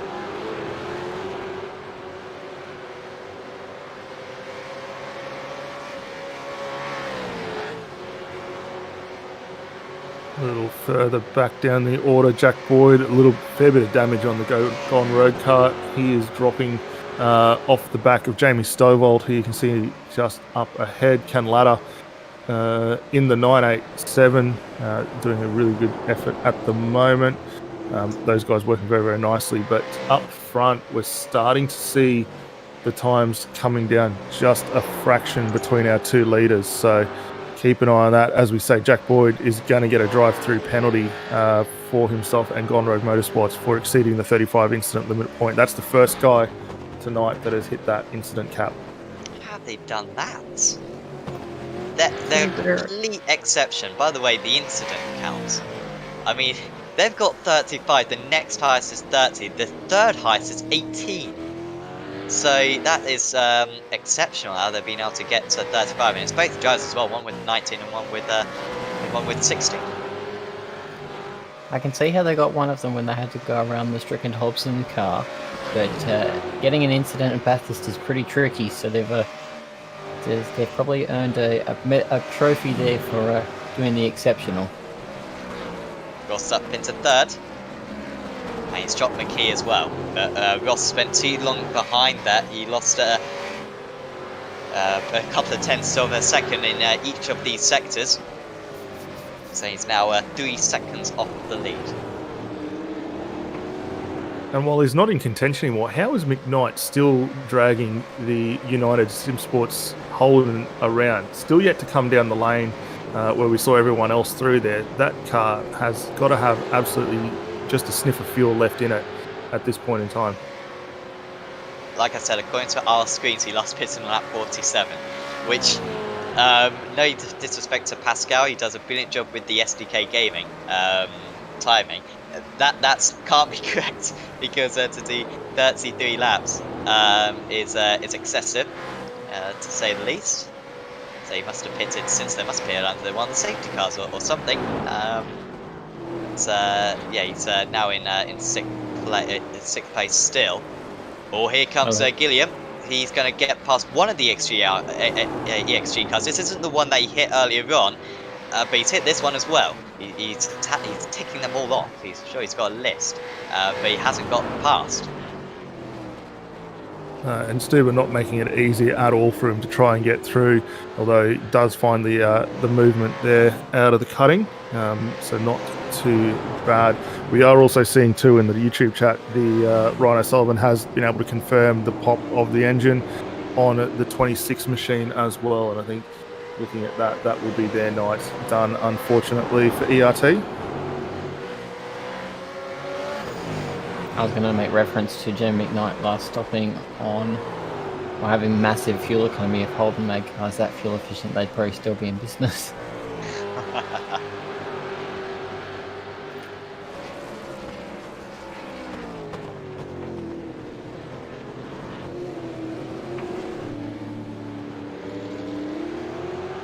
Still the possibility for a safety car later on, but they are now in the pit window. We believe the fuel can go 23 to 24 laps. We've got 24 laps to go, but so far none of the front runners coming into the pits. But that shows then that Philip Worley for DPR Racing, he's in 4th place. That's a legitimate 4th place at the moment for him, which was not looking good for DPR Racing a few laps ago, but starting in 11th place. They were running on the outskirts of the top 10, but I think not coming in under the last pace car, dare I say, was a wise choice.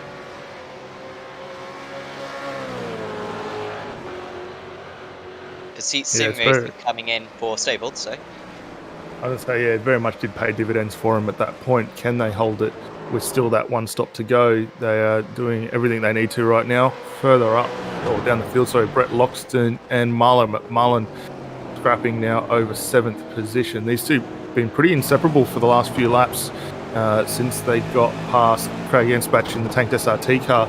They've continued their fight on, and this is one that's gone on throughout the entirety of the race so far, and very interesting to see. Not really much opportunity for either driver to get through. Loxton really starting to slide the back end of the Zuva car a little bit, wants to try and break loose, but it's only just hanging in there.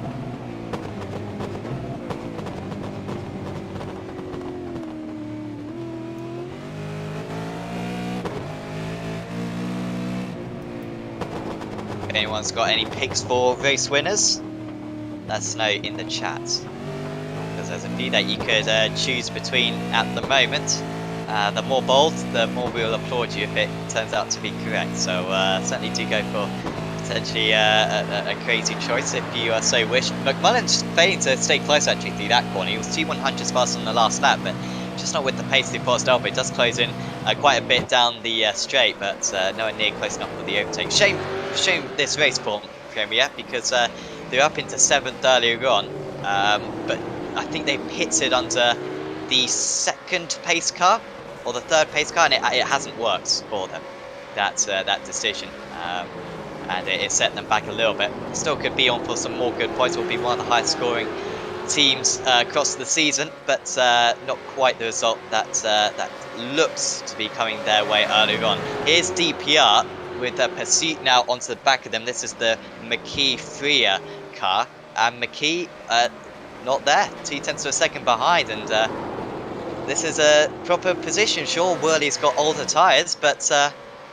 he's got track position and got the same amount of pit stops to go. We'll have to take more fuel though later on. Should just add that, but probably about an extra 10 seconds of fuel, which is the disadvantage that Worley currently has. Mack is starting to get very, very racy now across the top of the hill. Pursuit Sim Racing have been really good across the top of the mountain. Must be said, throughout the course of the night, the car looking very, very good.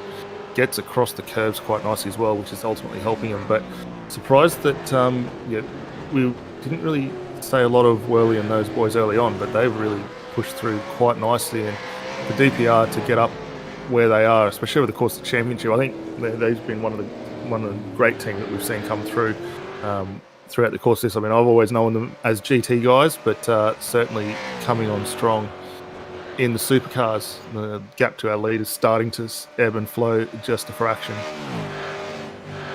That's crazy, the slipstream effect. You can see 1 second behind. Of course, they're going to be running different setups, but it does seem like it was once you're within a second, you actually get the draft, which is pretty crazy for these supercars. I didn't realise there was quite that big a difference for cars which don't usually have a particularly big slipstream, but must be a lot stronger than the old safety cars we had. By the way, Mark Samuel just asking on the chat, come on Sam, have a punt on the winner. And also, what does Nori think? Well, I will go for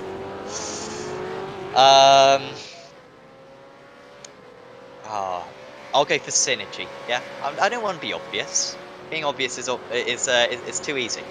I'll go synergy sim racing as the top two take each other out on the last lap. What do you think, Noy? Well, I would have said Forzen, and when James hit the fence, I definitely would have said Forzen. But now it's anyone's game. James should buy a lotto ticket, and if he wins, I'll take some of the winnings. I'm going with Pursuit.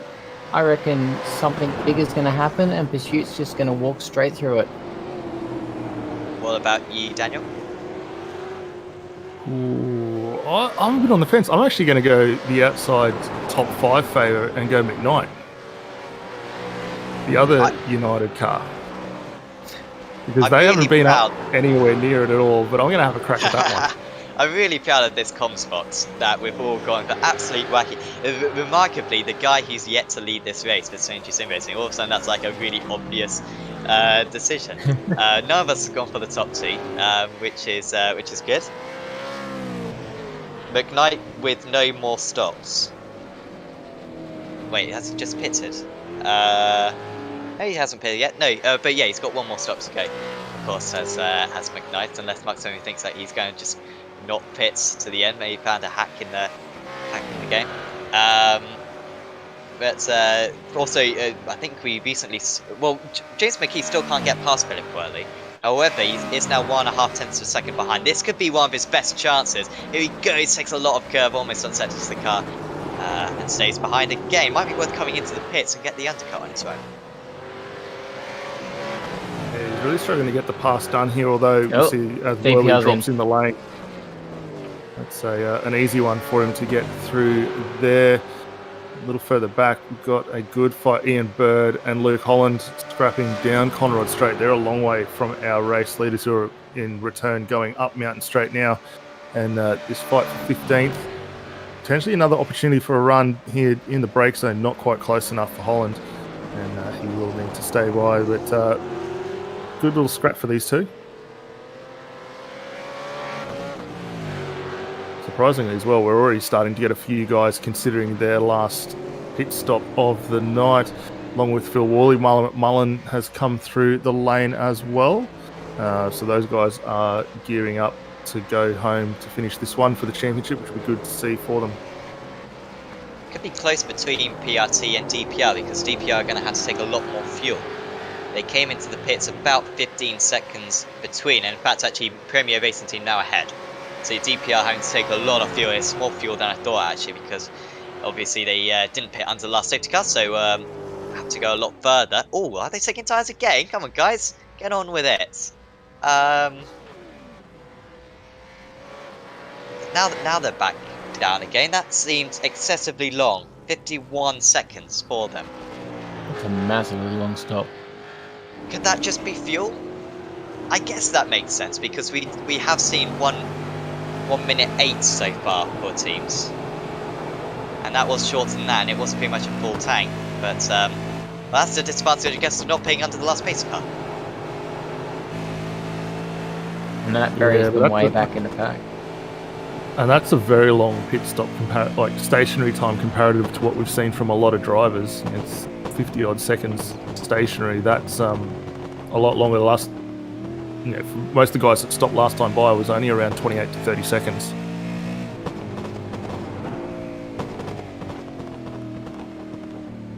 There you go. That's the missing pit stop for McKnight. At some point in that yellow bar, he did come into the pits, I promise. But that's the only obscurity out there. McKnight now is finally coming to the pits, so about time as well. Let's see how long his pit stop will be. Actually, this will be interesting. Again, it's going to be nearly a full tank of fuel that he's going to have to take, but will give us an indication of whether it's just an exceptionally long stop for Worley, or whether that really is how long you've got to be stationary for if you are going to get to the end of the race. Yeah, Worley was in the 51. Say that is long, isn't it? That must have been a penalty, I imagine. Yeah, McKnight still stationary as everyone else continues to file through. So we're already at 30 seconds now. I think we're looking at about 50 seconds for these guys to complete that final pit stop of the night. 40 seconds just elapsed. So actually that's we're 11 seconds difference comparative to Phil Worley. So that's at least one positional change for them. We have had a driver swap as well. Stuart Vaughan getting back behind the wheel closed this one out also. Worley only just behind Vaughan. Actually, no, that's not true. It's quite a big gap. That's the other DPR car, Adam Briggs, just behind Stuart Vaughan. What could Briggs have done? That really could have been, probably would be running in 5th place right now with Briggs, the DPR, if he wasn't hit round by Pursuit. Shame there, because that was one of the best drives of the day. It's kind of weird when you see, you know, Scott, the Logitech G Autos Esports having to take 2 mandatory fast repairs and still be running for the race win, and yet you have a little tap round for another team, and it ruins any chance of a top 10 for them. It doesn't quite seem just, but it's just the timing of the instance and when the safety cars happen around that which change how the race can turn out. The one common denominator with motorsport, doesn't matter if it's real or virtual, you need a bit of luck.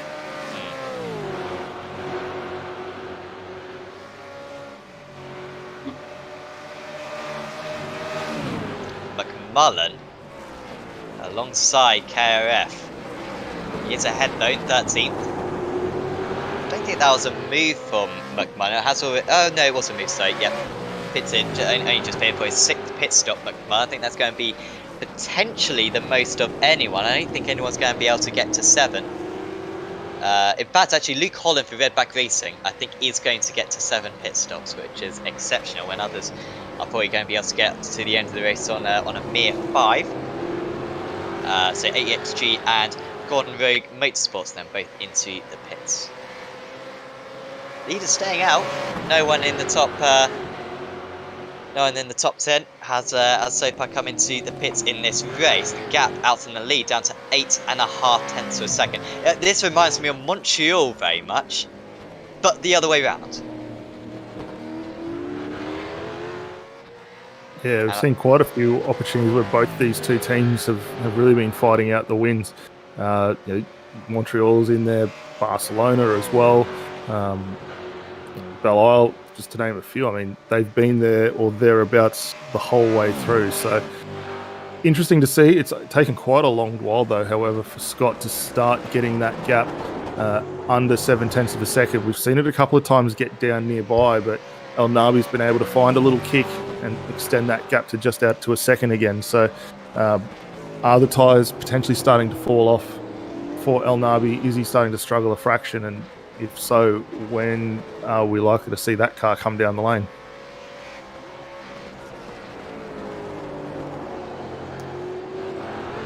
Well, I've got an update from the YouTube chat, which is Harley's just going to get some wheat bix, so I reckon he's going to enjoy watching Forzen fight this one right through to the checkered.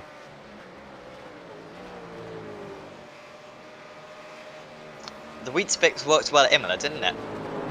It was almost the Weetabix dog, helping them to the race victory. Let's see if it works on this occasion as well.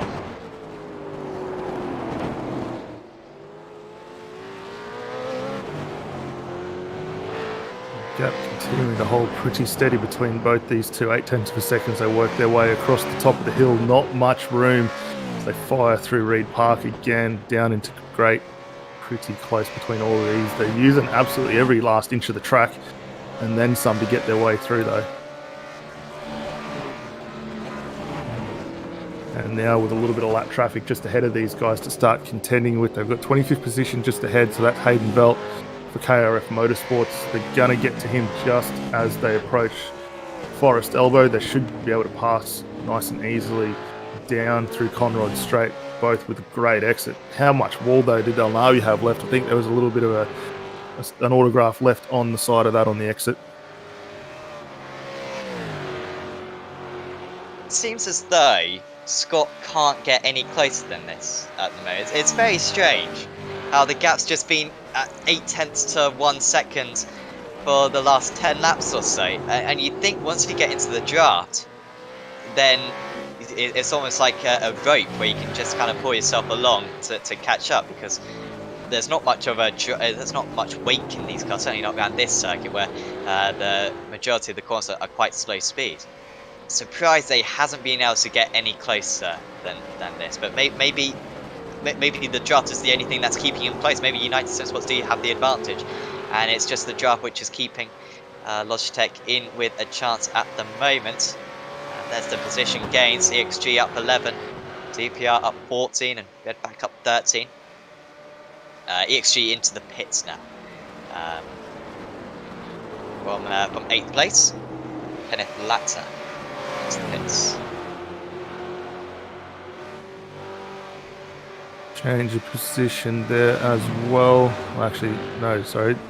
Lassie just getting past one of the lap down cars. This is 031. In the hands of David Baxter at the moment. We've seen a few incidents for that car throughout the course of the night. GPS, though, starting to close up on the back of the ANZ Motorsports car, which we thought might have been setting up for a really solid run to finish this race out. Just seems like they've missed the setup window just a bit, and ultimately what could have been a good third or fourth position for them, currently that car down in 13th.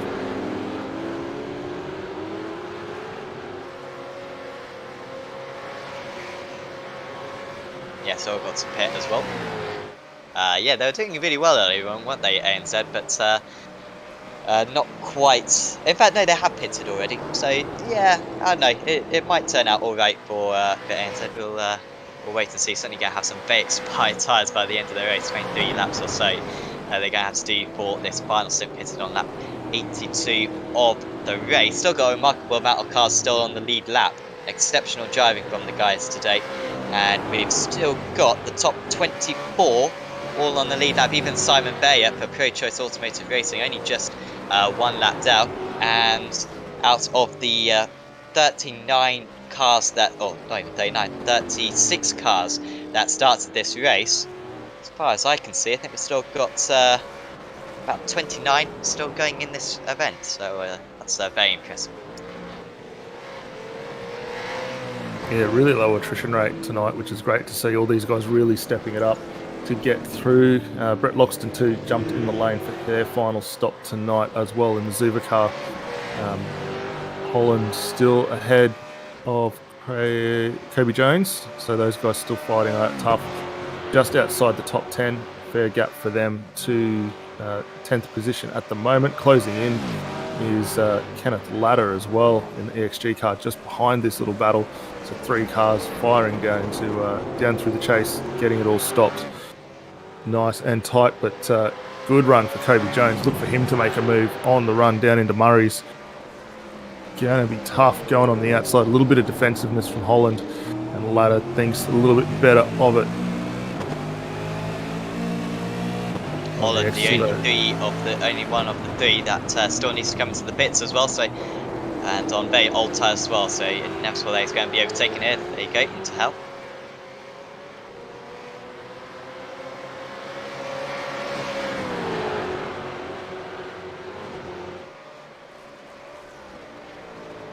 Jones will run the defensive line, but it'll have to be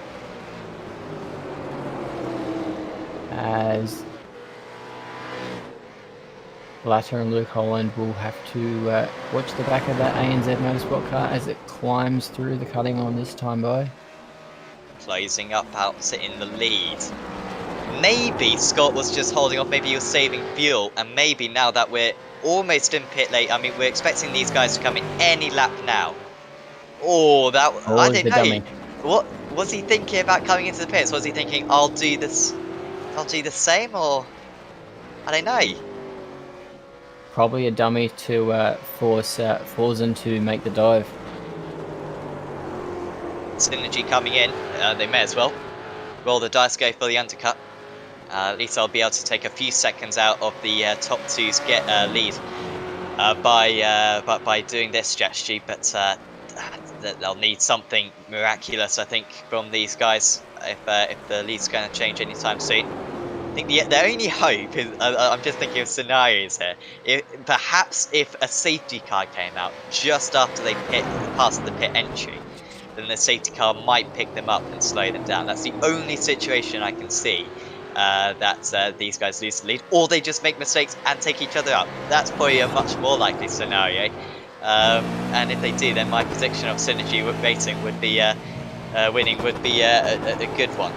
Jordan Ross comes back out on circuit then in 6th position. Is he in traffic? He's not in traffic. He's by himself as Jordan Ross. So that's good news for Synergy Sim Racing. Should be able to set some quick times. But like I said, they're going to need something miraculous from these couple of guys. Surely going to have to come into the pits on this lap. I mean, we've got 14 laps to go. They last pitted 16 laps ago. So you want the fresh tyres right now. 1 lap of fresh tyres on this very long lap would surely get you track position.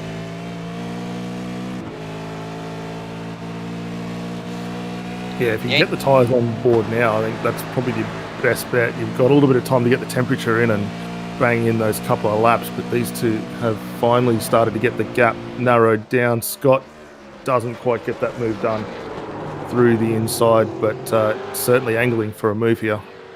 I wonder if Scott's going to try to come into the pits on the same lap. Yep. He's going to come in on the same lap. So I think Scott has got more fuel on board because he's been saving fuel behind his rival. And now this should be a shorter stop for Logitech GLC spots. So it would be surprising if United could keep the lead. We're expecting approximately 15 seconds stationary. They'll take tyres, but this is looking very good for Logitech GLC esports, who, remember, have crashed out of this race twice, but picked up the fast repairs as they both get up on the jacks. A little bit of repairs, I think, as well on the United Sim Sports car. They should have a better car towards the finish because Logitech had to have already used their fast repairs. But who is going to come out ahead? They're taking tyres, and ahead is United. So that's fantastic news for them. I don't even know how they've been able to pull that up. 16 and a half seconds stationary, and James Scott for Logitech was a lot longer, 19 and a half seconds. And I don't know about you guys, I'm shocked by that, because he was in the draft for pretty much that entire stint. How on earth has he not got more fuel? Well, he was in the draft too, but looking at the times, I just quickly ducked over before they managed to hit the box. There was a 4-second difference in stationary pit stop time. There's a massive slide for Scott on the Exeter 2. And so they were already short fueled at the end of their last stop. So they really had to go defensive to try and get back into that fight. They've done it, but at a bit of a cost now, because ultimately they have had to put that touch more fuel in it. Now the roles are reversed. Can they go full throttle to get this one home? Right, okay, so they took less fuel at the safety car pit stop, which meant that they had to take more fuel at this one. So thanks for that one, Daniel. And yeah, so it's a case of just chasing them down now, and if anyone's going to do it, it's going to be James Scott. I'm not sure if you want to leave that much margin to your rival, as Scott has by having that longer pit stop. But you are right, Sam. If it's going to be anyone who's going to be chasing, James Scott's the man for the job. 3.5 seconds he's got to close the gap down. We were talking about races of the season earlier on today, and this one's certainly rivaling it. It's been absolutely doing not necessarily the best 50 laps or so at the start of the race, but ever since the safety cars started kicking off, it's been absolutely enjoying. It's kept us guessing all the way, a bit like Barcelona, I guess, just with how almost shocking it's been throughout. Yeah, surprising elements coming up time after time. We've now got just over 10 laps of this race remaining, 12 laps to go at the completion of this one. Synergy then with Brenton Hobson still staying out. Jordan Ross, by the way, came out of the pits 11 seconds behind Brett Loxton. What's going on here? Has he run out of fuel? It's a tired engine, that one. There's a bit of smoke puffs out the rear of that one on the entry to the pit lane through the exit of the chase. If that's the case, hopefully they've got one more fast repair to get it home. That's the second time we've seen that, haven't we? Where drivers have come into the pits with a blown engine. And the run here at Bathurst is quite good because you can use the hill to a good effect if your pit stall's one of the early ones, but you wouldn't want to be too high up the pit lane because, as we all know, the pit lane rises and has this crest in the middle of it that if you can't get over, you won't get to the pit box. I'm just thinking Road America. If you had that situation, you would, if you had the end of the pit lane, you would, you may as well give up straight away, because that's not going to happen.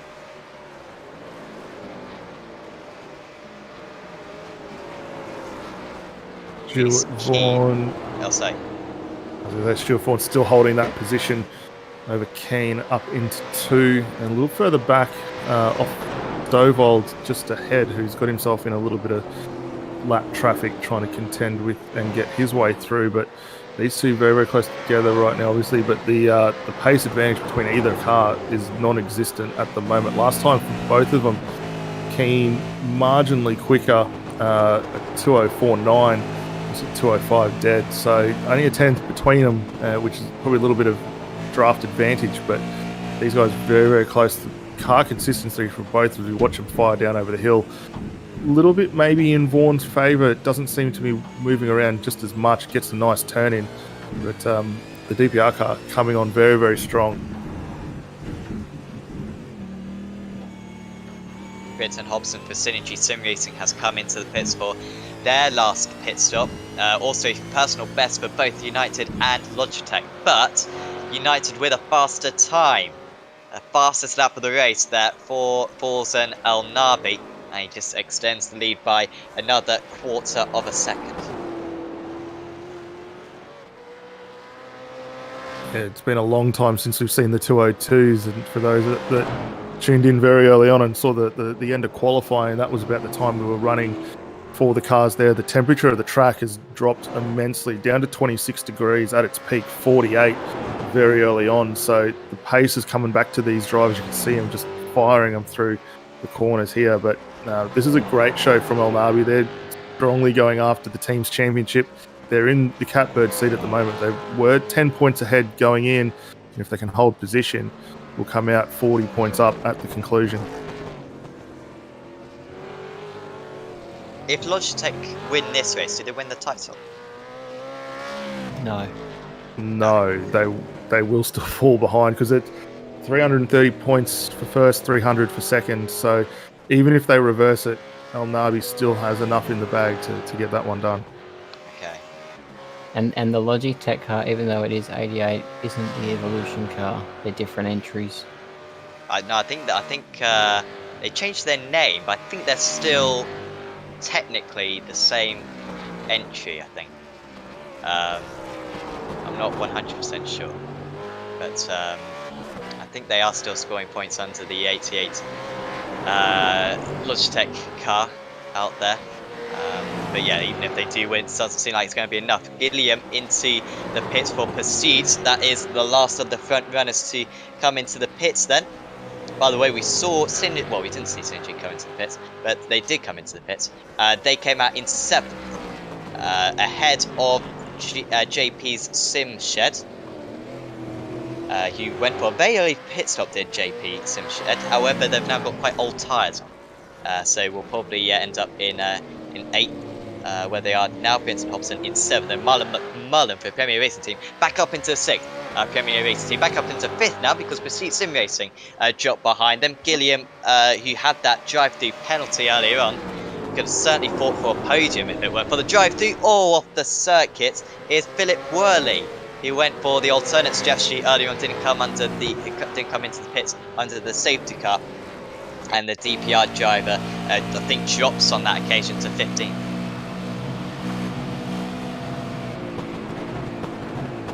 In fact, I think he stayed in 15th, to be fair. There it was, and I just had to go straight across the grass. That was him trying to get past the United Sim Sports car, Stuart Vaughan, I believe.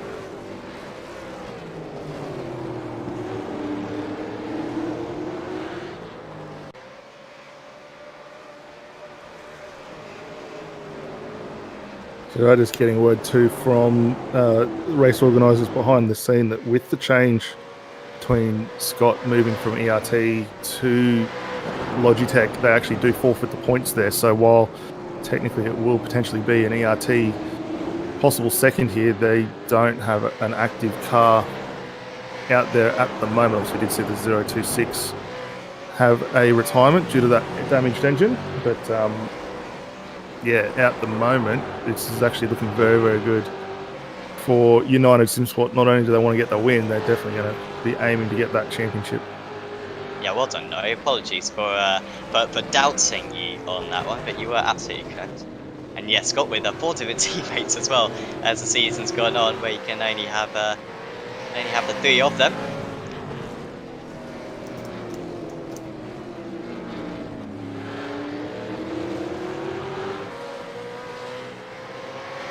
Bruce Keane, since he's been able to get through, has kept that little bit of an advantage now over Stovald as well. They've dropped a fraction. They've kept Vaughan behind. They've dropped a fraction off Stovald. You can just see going through the very bottom of frame there, but just not getting the pace they need to close that gap.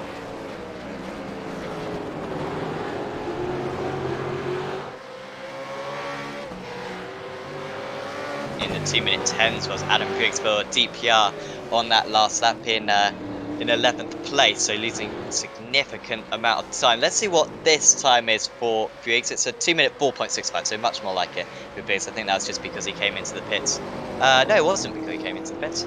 No, it was just a very bad lap for him, seemingly. And that gap dropping a little bit, but seems to be back on course now. That's the 72 machine. Oh, blown engine for someone. That's, yep. Is it for Zuba?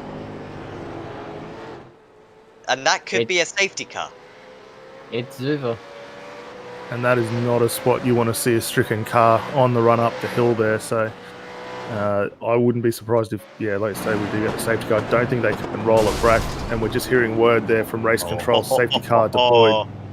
Lovely. So do you come into the pits here and get some fresh boots on? I guess it's not worth it unless you did pit a while ago. Certainly United are going to stay out because they'd lose a couple of places if they did come into the pits. This is how you finish a championship, isn't it? 9 laps to go. We'll have about 7 laps to go when the safety car comes in, and we will have a straight fight between everyone. Couldn't make this any better. 9 laps to go, and time again, Mount Panorama delivers the goods when it comes to close racing. It's at the cost of the Zuva car, and that's unfortunate for them, but I'm enthralled for this battle between United, Altus, Synergy, and Pursuit right at the end. So Zuva were running up in... just trying to find where they were. Were they in 7th place, I think? I think they were behind Premier. Or were they behind Pursuit? I think they were behind Premier, so I think they may have been in 6th place. So, which is a massive shame for Zuba, who have been a really great team this season. Would have been nice for them to end the season on a high. Does promote everyone, of course, behind them up an extra position as well, as they all go by that Zuba car as well, which is yet to tie back to the pits. Well, hopefully they have a fast repair as well available. So they can at least take the checker flag in today's race. Almost the entire train is already formed up. There wasn't it's about 25 laps ago that we last had the last pace cut.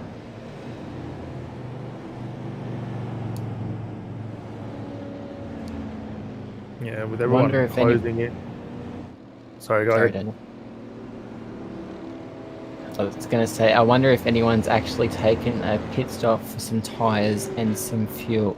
Probably not fuel, but for tyres. May as well. You know, you're right at the back of the train. You might lose 2 positions. No, you might lose 1 position here, but you may as well come into the pits for fresh tyres in his situation. Well, you've got absolutely nothing to lose and everything to gain. To have a crack. You've got Greg Sharp coming in for Stealth to have a crack. I mean, why not? I can understand our race leaders not wanting to do it, because the minute you take tyres and you drop down in the train with as many laps as we've got left to go, it's going to be a near impossible task to do it. That being said, if Greg if he can get that car back onto the back of the train, and fingers crossed we don't have it, everyone go and hit some wood because we don't want to see it, but if there is an incident at the back end, it could be the move that gets those guys further up. Safety car we are seeing though will be in at the conclusion of this lap.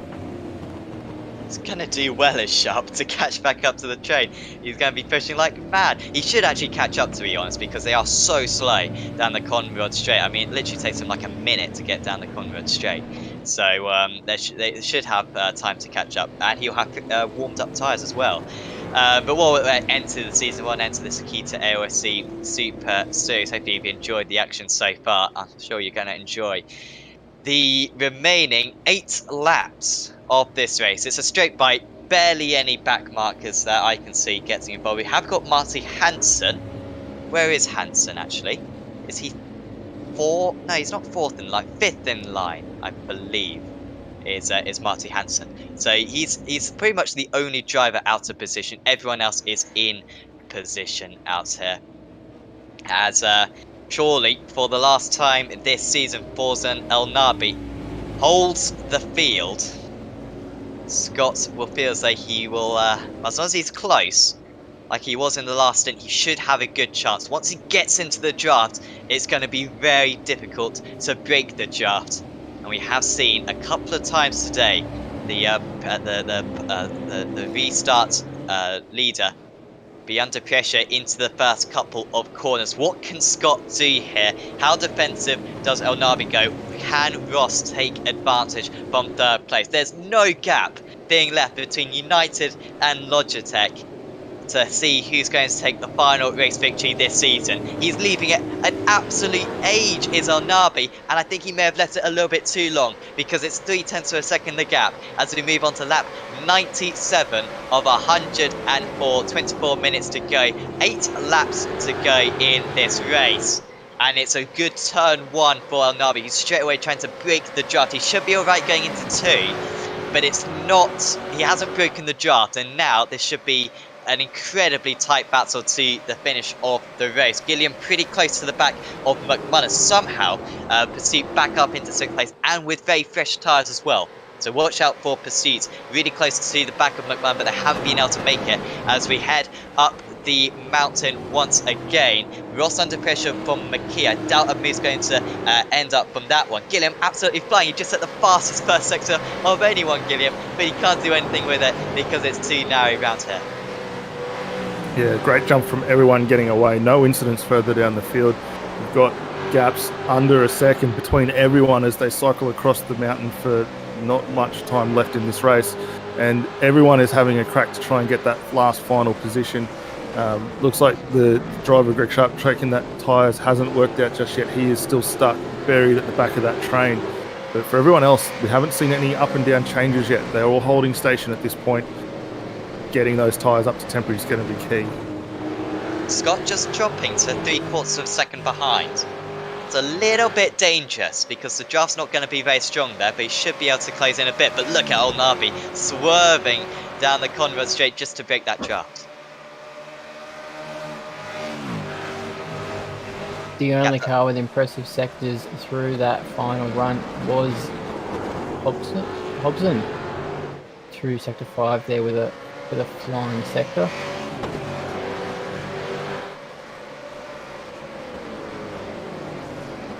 El Nabi's gap dropped back down to 0.6 of a second going into the braking area for the chase, but he extends it again. A 2-minute 1.8. That is an exceptional time there for Forzan El Nabi. We talk about qualifying being when you need to deliver your laps, but that was possibly even more important as Andrew Gilliam does get past Marlon McMullen. That's for 5th place. Gilliam still with a chance of a podium here. Also, look at this. McKee is trying to get past Ross. And Ross, who has seemingly had the advantage throughout. McKee, though, down the outside, they make contact and he almost ends up in the wall. Gilliam wasn't close enough to take advantage of it. And that extends the lead for the top 2. And that's a tough spot to be in because you can't really make that move around the outside there. And Ross doing everything he needed to do, just ran him slightly wide, ultimately forced him back out. Gilliam had the huge slide. We caught a little glimpse of that on the exit of turn 1, but now he's right bunched behind his teammate. Is there a chance that these two will potentially swap and let each other have a go? But they're going to have to be really careful. Mullen is lurking behind for Premier Racing. Those guys are in with a shot here. Currently sitting 6th, up a few spots from where they started, but they are absolutely in that. The gap to our leaders just starting to extend. We're back to that 1 second mark that we saw only a handful of laps prior to the start of the safety car.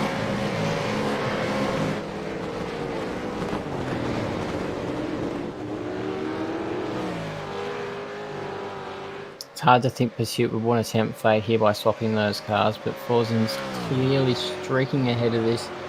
Got almost a second over James Scott, and they've got almost 2 seconds over the rest of the pack. So firing into the chase.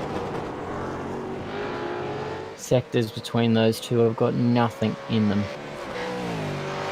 Again, really good through the chase was El Nabi. Hasn't quite broken the draft yet, but it's getting up to that 1 second now, and it's edging towards United Sim Sports. Logitech need to start closing the gap another 1.5 tenths of a second on that last time. And while James Scott's had an exceptional season, he's won something like 10 races so far this championship. He's going to win the championship, but I'm sure he would desperately love to get one more race win to set another 6 exceptional laps, because well, this race would mean so much. I'm sure if he could take it. Yeah, he's going to need to get a move on, though. With just on 6 laps left, he needs to be closing that gap down to El Nabi if he wants to get in with a shot to get it, because looking at the way El Nabi was able to get that car restarted, ultimately going the quickest we've seen throughout the course of qualifying and tonight, a 2:01. He has found something in that car that they've tweaked it at the right time to get the most out of it. Looks good getting through the grate, just about clipped that wall, but they are really pushing away now. So Scott seems to have just hit that little bit of wall, the gap, 1.1 seconds now. That was a little bit of an awkward run for him through sectors 2 and 3 there.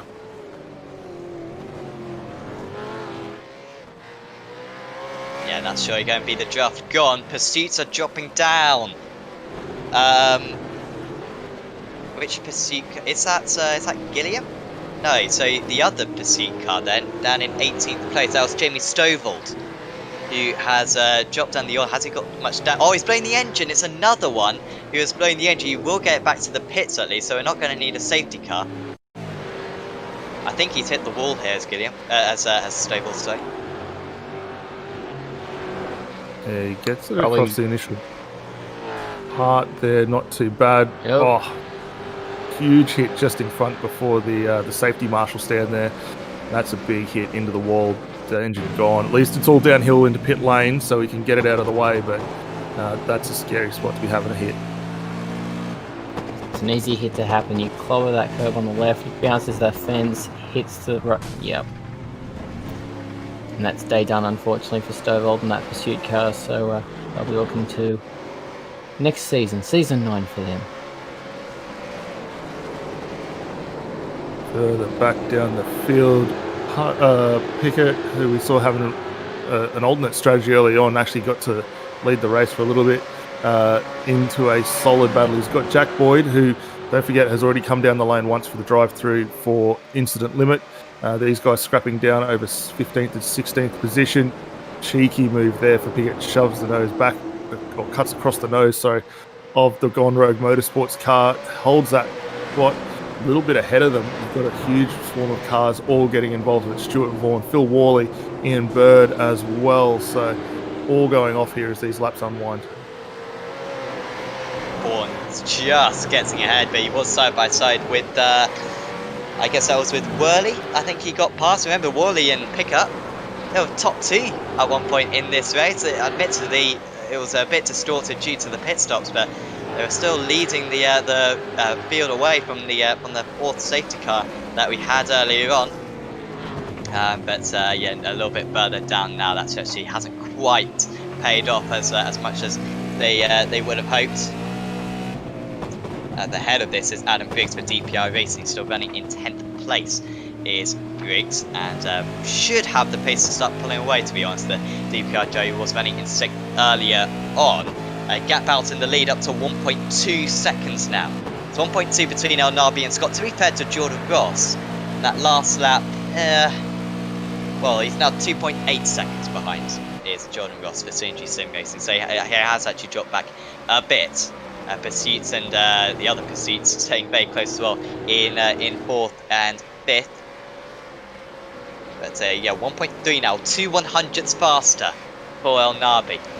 So it seems as though that first lap under green flag after the pace car. That was the moment, and James Scott prides himself on being very good on the cold tyres, but to date he's just been outdone by El Nabi. That was what got him ahead. He warmed up the tyres and pulled away. Well, the kick from El Nabi after that green flag start was fantastic. I mean, he's the only driver to get into a 201 for the entirety of the race so far. I mean, we do still have 4 laps, so there is a possibility, but with the tyres starting to fall away now, they've lost that peak edge that they needed. But for him to go out there 201 versus 202, that's ultimately giving him the advantage that he needed. And he's just continuing to now extend. The sector times that he's hitting are just spot on, and he's just gaining that little bit of momentum each lap, and look for him to continue to build that out towards the finish. Gilliam now ahead of McKee, but they are still quite close, 4th and 5th. It's all quite close to be fair, with PRT and Synergy close as well. It's difficult to know where you put your eyes, to be honest, at this point, because there's so much going on. You can check out the live time. It's a little bit late now, to be fair. But you can check out the live time and see the gaps between each of the drivers and each of the teams at the moment. But plenty of action happening in these closing stage. 3 laps to go for the race leaders. So our 2 pursuit cars have also managed to get their change of driver positions completed as well. Gilliam getting through on Mackie, so that didn't cost them any issues there. McMullen still hunting around down in 6th, has fallen away from this little group, however, but he has got Brenton Hobson starting to close back in again on him. El Nabi another half a tenth past on that last lap, by the way. That's in the lead. Oh, this is close. 73 versus the 27 car. Vaughan's going to lose out. Gets onto the grass. Oh, into the wall goes the 73 DPR car of Reece Keane. And that's not the way you want to end your season. He'll get back going, but that's not what he wanted. Vaughan thought he was home and dry, I think, but now Ian Bird gains a couple of places for back 1 very late on, and also EXG are coming up to the back as well. Fortunately for Vaughan, he has got the toe. However, he's now going to, I think, get blocked in here on the inside of the track. Does have the drive though through turn 2 to stay ahead. They've also got the Gone Rogue Motorsports car of Jack Boyd, who we know is a very, very quick driver. Is Boyd. He might be able to gain a couple of places very late on. Really close to these 4, and also closing in there will be a Worley as well. That's how Worley did close in the gap slightly, and so too did Bowden.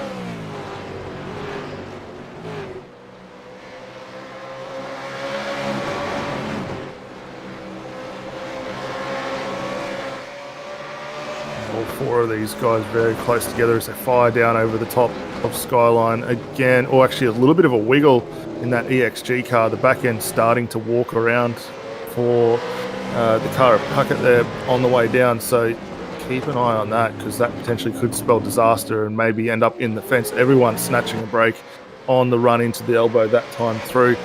This is going to be a good opportunity, however, for Vaughan. He can close into the draft here from Ian Bird. Look for him to take the move down the inside, although Ian Bird's going to be very, very defensive to try and hold that spot. Quick shift down the inside.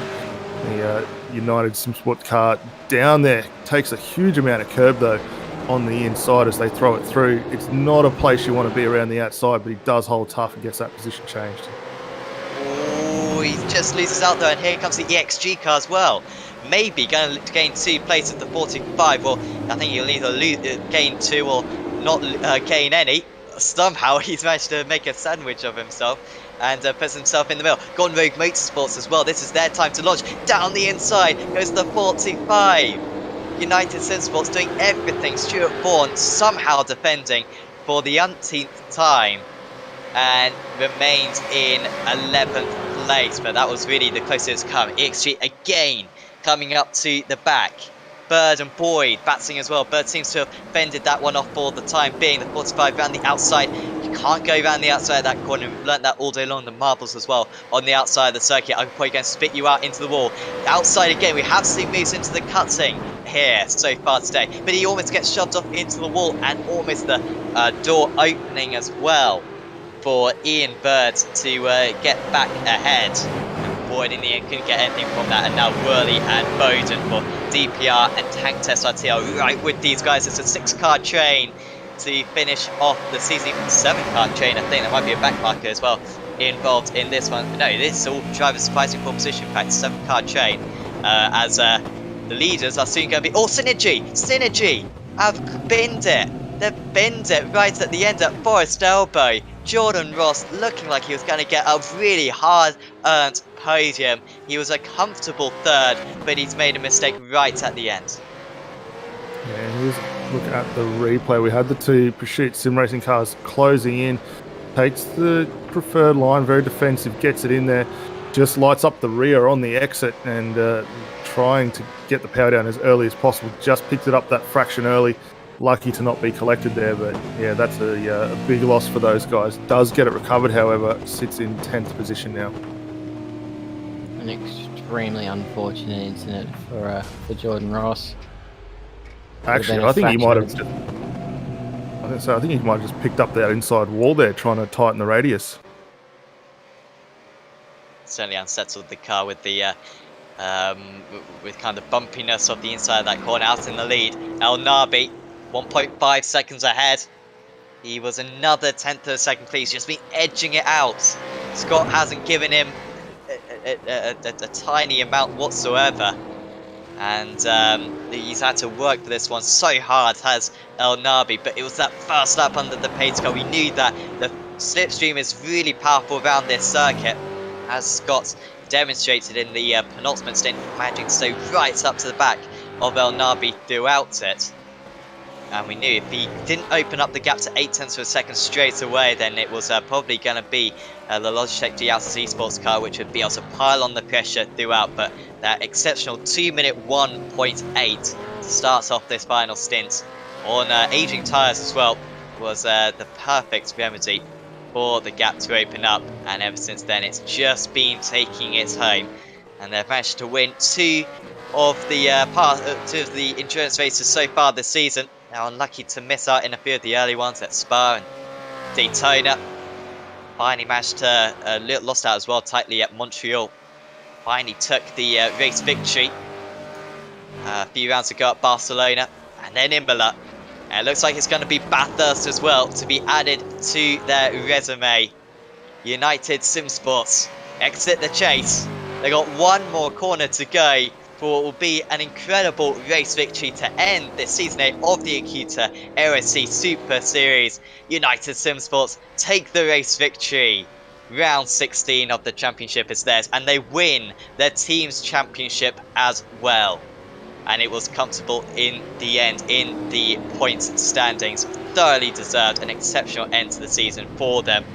Scott for AOSC Esports finishes in second place despite crashing out twice. They can't complain about that one. And Pursuit Sim Racing, Andrew Gilliam, despite a penalty, they were outside the top 20 with half an hour to go, but they finish up in the podium places. And it's a nice end to what's been a very good end to the season for Pursuit. Still got a few more judges to come across the line, but Daniel, that El Nabi there, that was one of the best 10 laps I think I've seen all season on round Bathurst of all circuits, managing to deliver under so much pressure. Yeah, it was a fantastic run. I mean, the team put absolute every best foot forward, got home with what they needed to do. I think El Nabi, he got to get a practice earlier in the week on what a high pressure situation could be, having gone and raced in the Supercars Esports Championship as the wildcard entry, got to feel that pressure, was able to apply it tonight. And you saw it just from that restart. Kicked immediately, got into a 201 on the slightly cold tyres, then continued to keep gaining time advantage over Scott to finish out that race. They did everything right. But I mean, also, for the likes of James Scott, we saw that car in two major incidents, and actually 3 major incidents. They managed to get back into it and take their hat off to Elzers. They played that one very, very nicely as well. I think out of the rounds that you've done, Nori, race of the season, but I genuinely think that may have been race of the season right there. Oh, there's no better way to finish it than Bathurst, and there's no better way to finish it than a commanding win from United Esports. we saw at the end there, Forsen was the only one to dip into the 201s, and pace from those guys was tremendous. It was just an exciting race, and like I said before, Bathurst just delivers. It really does. Avon's across the line, and so we can go through your final order, I believe, for the final time this season. And winning out is United Sim Sports. 1.5 seconds clear of the rest of the order. Logitech G Altus Esports. Great effort from those guys. They were lucky. Let's not kid ourselves to still be in the running at that point after the crash with about an hour of the race to go. But you know they still really had to drive very quick near the end to claim that second place. Pursuit Sim Racing get third and fourth. Premier Racing Team, a good end to the season for Premier Racing Team. Well done to them in fifth. Synergy Sim Racing, unfortunate in sixth. There's ANZ Motorsports, EXG Motorsports, DPR Racing, Synergy Sim Racing. In fact, that was the car that spun late on the penultimate lap, finishing in 10th and running in the podium places. Then it was United Sim Sports, EXG Motorsports, Mac 1, Gone Rogue Motorsports, DPR Racing, Tanked SRT, Stealth Simforce, Fishy Motorsports. Then it was Pursuit Sim Racing, Pro Choice Automotive Racing, DPR Racing, JP's Sim Shed, Riot Sim Racing, RRT Bow Repairs Racing Team, KF Motorsports, Gone Rogue Motorsports, Tanked SRT, Zubo Racing, RRT Bow Repairs Racing Team, Evolution Racing Team, MF Racing, Middle Finger Racing, Penske Racing Shocks, Mac 1 Esports Blue, Fishy Motorsports, Pulse Racing Team, and Middle Finger Racing. And Nick Holster in the safety car got to do a few laps as well. I'm sure he enjoyed his time out there. So we're going to have a chat with the drivers then for the last time this season. And straight away, we have got our race winners in for a chat. We've got Forsen El Nabi and Harley Haber. Congratulations, guys. Absolutely exceptional driving from you two. First up, Forsen, we've got to go to that final 10 laps or so. I mean, you're under the pace car. 8 laps to go in the race. You know that James Scott is straight behind you, and yet you pull out a 2-minute 1.8, I think, to break the draft. I mean, that was incredible. Yeah, no, cheers. Yeah, thank you very much. Yeah, I think that's pace, that last safety car. I think, yeah, it's a bit of a spectator safety car, so a bit unnecessary, but it is what it is. And yeah, I just told the boys we'll take it on the chin. And yeah, with all due respect to everyone else, I think there was only one car winning that race tonight, and that was our car.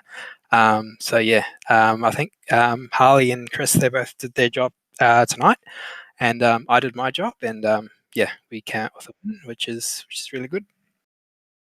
Once again, Harley, you guys seem to nail the strategy. There didn't seem to be a bad moment from you guys. I mean, is that just experience, you think? Because throughout this season, we've seen you not leave anything on the table when it comes to strategy. Is that experience, or do you think about it extra, or what's your secret? No, mate, it's really about having the right people around you at the right time, and we got Chris Radicic, who's our engineer. He does all the work behind the scenes on the strategy. He puts a lot of hours in, and yeah, he's really the reason why that's good week in, week out. He hasn't let us down. Obviously, we do our job as drivers to get the car up the front where it should be, mate. But yeah, in terms of getting any credit for strategy, he's the man behind it all. He's an absolute wizard. And that's 3 wins in a row now as well, Harley. I mean, that's the team's championship sewn up for you. That's an incredible job. Especially, I think it's been you two at every single round of the championship. You've finished on the podium. Dare I say, every round? You may have finished off the podium 1 round, but 3 wins in a row. That's incredible. Yeah, mate, that was the goal. We were chasing the team's championship. I mean, James had obviously done a really good job with all the other rounds, and we might have not had the pace to genuinely compete with him, and obviously a little bit of luck as well, mate. So coming into all the endurance races, that was what we kind of worked on as priority number 1. So it's really good to get the win at the end of the day, and obviously we've got a lot on outside of the motorsport. realm. So to come to Bathurst, which is obviously pretty much everyone's favourite track, and come out on top, that's what we set out to do, and we achieved that. And Forzan, it's been fantastic to see you throughout the season in these team races. I mean, any chance that you might take part next season? Because I mean, if you did, you could give Harley a big run for his money, and you could give James Scott as well a run for his money. Yeah, we'll see about next season. But for now, I think I've got I think work's back on with all this lockdown stuff. So I think I might be returning to work on Fridays. So I might finish late on Fridays, unfortunately, in the future. So yeah, we'll have to work that one out within the team. But yeah, for now, just really stoked to finish off the season with Harley. I think it's an absolute pleasure to drive with him. We both go along really well, and we both try and stay out of trouble, not make any mistakes, and just do our job. So yeah, it's been an absolutely brilliant endurance season, and yeah, maybe we can do it again or next season. Absolutely. Well, congratulations, guys, on another race win and the team's championship as well. Is there anyone you'd like to give a shout out to? Yeah, I think our major sponsor, Valvoline, is definitely one we got to thank. Obviously, we have a little other ones as well, Too Easy Finance, Western, Mazda, and Parramatta Isuzu. They're all great companies which all band together to make all this possible. So, obviously, a massive thank you to Forzen as well for all of his hard work throughout the Enduro season. It's definitely been a really cool experience to drive with somebody who's so fast, week in, week out, and yeah, I look forward to doing more of it. Awesome. Thanks for having a chat with us, guys, and hope to see you back very soon on the Esports Network. Thanks, mate. Cheers, lads. So that's your race winners then, Porcelain Narby and Harley Haber from United Sim Sports. Daniel, I believe we have at least one of the both of the drivers who finished in second place today. Yeah, thanks, Sam. So just get them in here now. But we've got James Scott and Brody Mayers in with us. Guys, congratulations, second place tonight. It was a hell of a race for you, as we saw a bit of everything. Lead of the race, a couple of incidents, the thought that you guys might have been out of contention, and then a safety car to bring you all back in it. How was it from the driver's seat, though? Yeah, I think that really sums it up. We got some of the lap cars in the first half of the race there weren't very friendly to us at all. Got in a few instances with those guys, and then made a bit of a meal of it. About I think it was halfway through the race, then put it in the wall, and then yeah, the safety car really helped us out there, and then it really worked out that we lost nothing, so it worked out well. Yeah, definitely. And Brody, from your point of view, the car looked to be very, very good out there. The consistency really well, mate. How did you find things out there? Yeah, the car was excellent. Just held onto its tires really well. It would just sit and drive, and you just had to turn the steering wheel really. But car was excellent.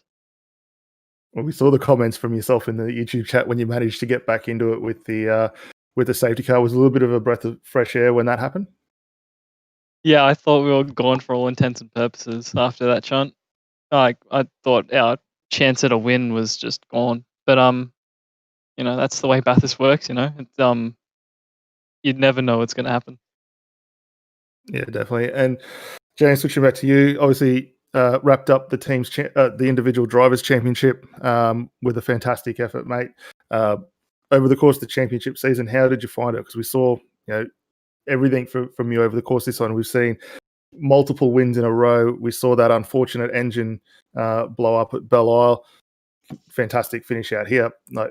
What have your thoughts been? Or actually, both of you. How have your thoughts been on the course of the championship season?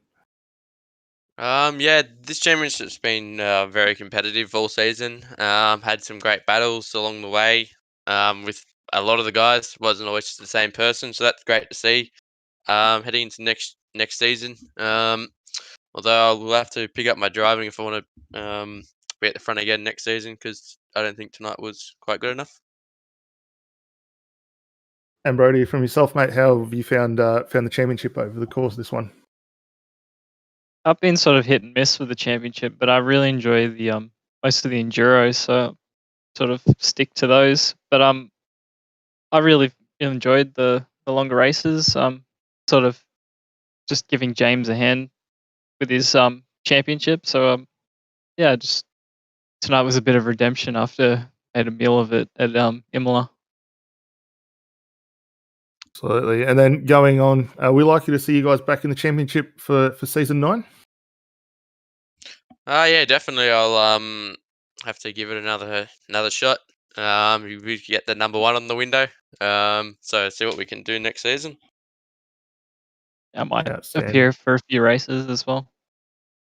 It'd be great to have you guys back. And look, before we let you go and celebrate the second victory, and James, obviously the individual drivers championship, was there anyone you guys would like to give a shout out and a thanks for helping us through? Obviously all the guys at Altus Esports have been a great help since I've been there. Obviously all our great sponsors, Logitech G, Astro Gaming, Motion Simulations, and Cube Controls. And obviously all the guys who's helped me out through this championship, with Cooper Webster, Ethan. We did a race together at Daytona, and Brady, so it's been awesome. And obviously you guys for putting on a great show on the AOSC admin. Fantastic, gentlemen. Well, again, congratulations on second tonight. Congratulations on a fantastic championship season, and we'll look forward to hopefully seeing you back out on track for season 9. Thanks, guys. Cheers, guys.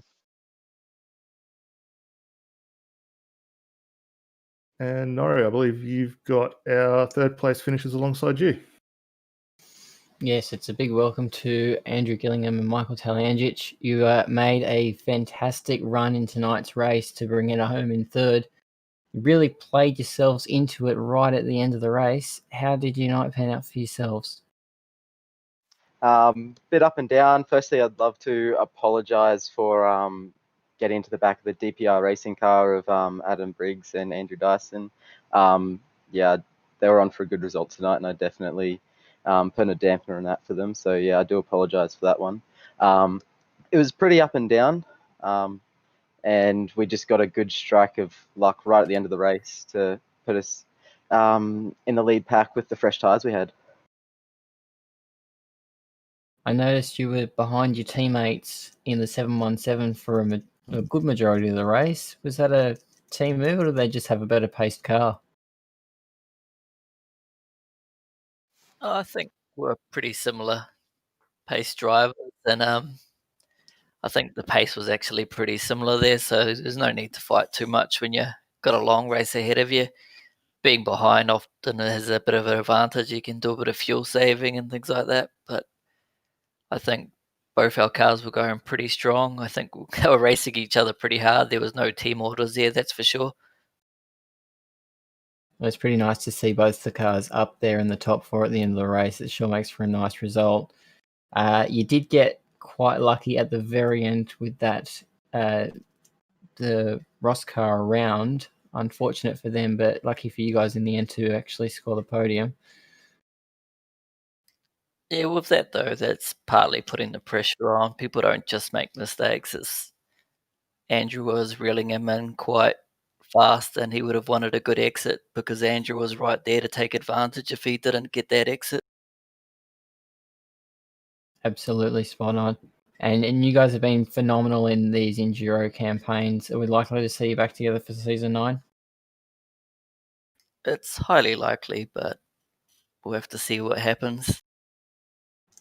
Giving nothing away. Is there anyone you guys want to thank? Yeah, I'd like to give a shout out to Track Racer and MX TV. They've been supporting us very well for a long time now, and 6 Gear Imagery for doing photos for us. Big shout out to Nick and everyone behind AOSC. It's been a great season, and all the race control and broadcast team, you guys. Thank you very much. Thanks, Mike. Thanks, Andrew, for being good sports, and well done on your third tonight and brilliant run in the Endurance Cup. Thank you very much, guys. So that was the drivers from Pursuit Sim Racing. We're going to have one more interview. It's not a pole sitter. Sorry, not a podium place driver. However, it is still a champion for this season. We've got David Kimmond in with us right now, who has won the Best and Fairest award this season. Congratulations, Dave. So I assume the fewest incidents per race. The drivers who get the fewest incidents per race, I guess, get a point. and you've been able to win that award. So congratulations. Thank you very much, mate. I was talking to Mark Samuel earlier on with the other two nominees, and apparently it's lowest incidence or low incidence, not many penalties or anything like that, and still making positions, still having a good go at it. So to be nominated alongside Jamie, who I think his incidence count has been astronomically low this season, and my teammate Andrew Gilliam, who has definitely passed a lot of people this season, I'm very pleasantly surprised and humbled to win. Absolutely. I mean, talk us through your day today. Was pretty exciting out there. I mean, the first 50 laps are like no safety cars, and then all of a sudden we have like 6 in the second half of the race. It was tricky to keep up with it. How was it from your perspective? I had a pretty clean race. I don't think I actually got an incident in my stint. Oh, wow. I didn't have the pace that I wanted, but I was able to. I was able to keep it somewhere around 12th. And then, unfortunately, we just got involved in a few incidents when Jamie Stovald was in the car. He had much better pace than me today, but when trying to, let some faster drivers past, but tuck back in behind, we'd find ourselves in a few incidents. And I'll talk to him in the week, and we'll make sure it doesn't hit his confidence too much as we go into the next season. And the prize for winning your award is a pack of Abruzzi racing gloves and boots, and apparently a soft shell jacket pack, which sounds awesome. I've seen some of Abruzzi's products, and the customization you can do with them is absolutely awesome. I mean, have you eyed up any of that Abruzzi stuff yet? I had actually nearly ordered some recently because my boots that I've got over here in Auckland are basically falling apart. So I was in need of some very soon. So I'd really like to thank Abruzzi and everyone behind the scenes for AOSC. It's my favourite championship to race in. And I really appreciate everything that goes on. And like I say, once again, thank you to Abruzzi. I'm looking forward to getting both the boots and the gloves because I do wear them. I've got HE pedals and a direct drive wheel, so I will be they will be getting a lot of use. Absolutely. Well, thanks for having a chat with us, David. Congratulations on the Safe Driver Award. Is there anyone you'd like to give a shout out to before we say goodbye?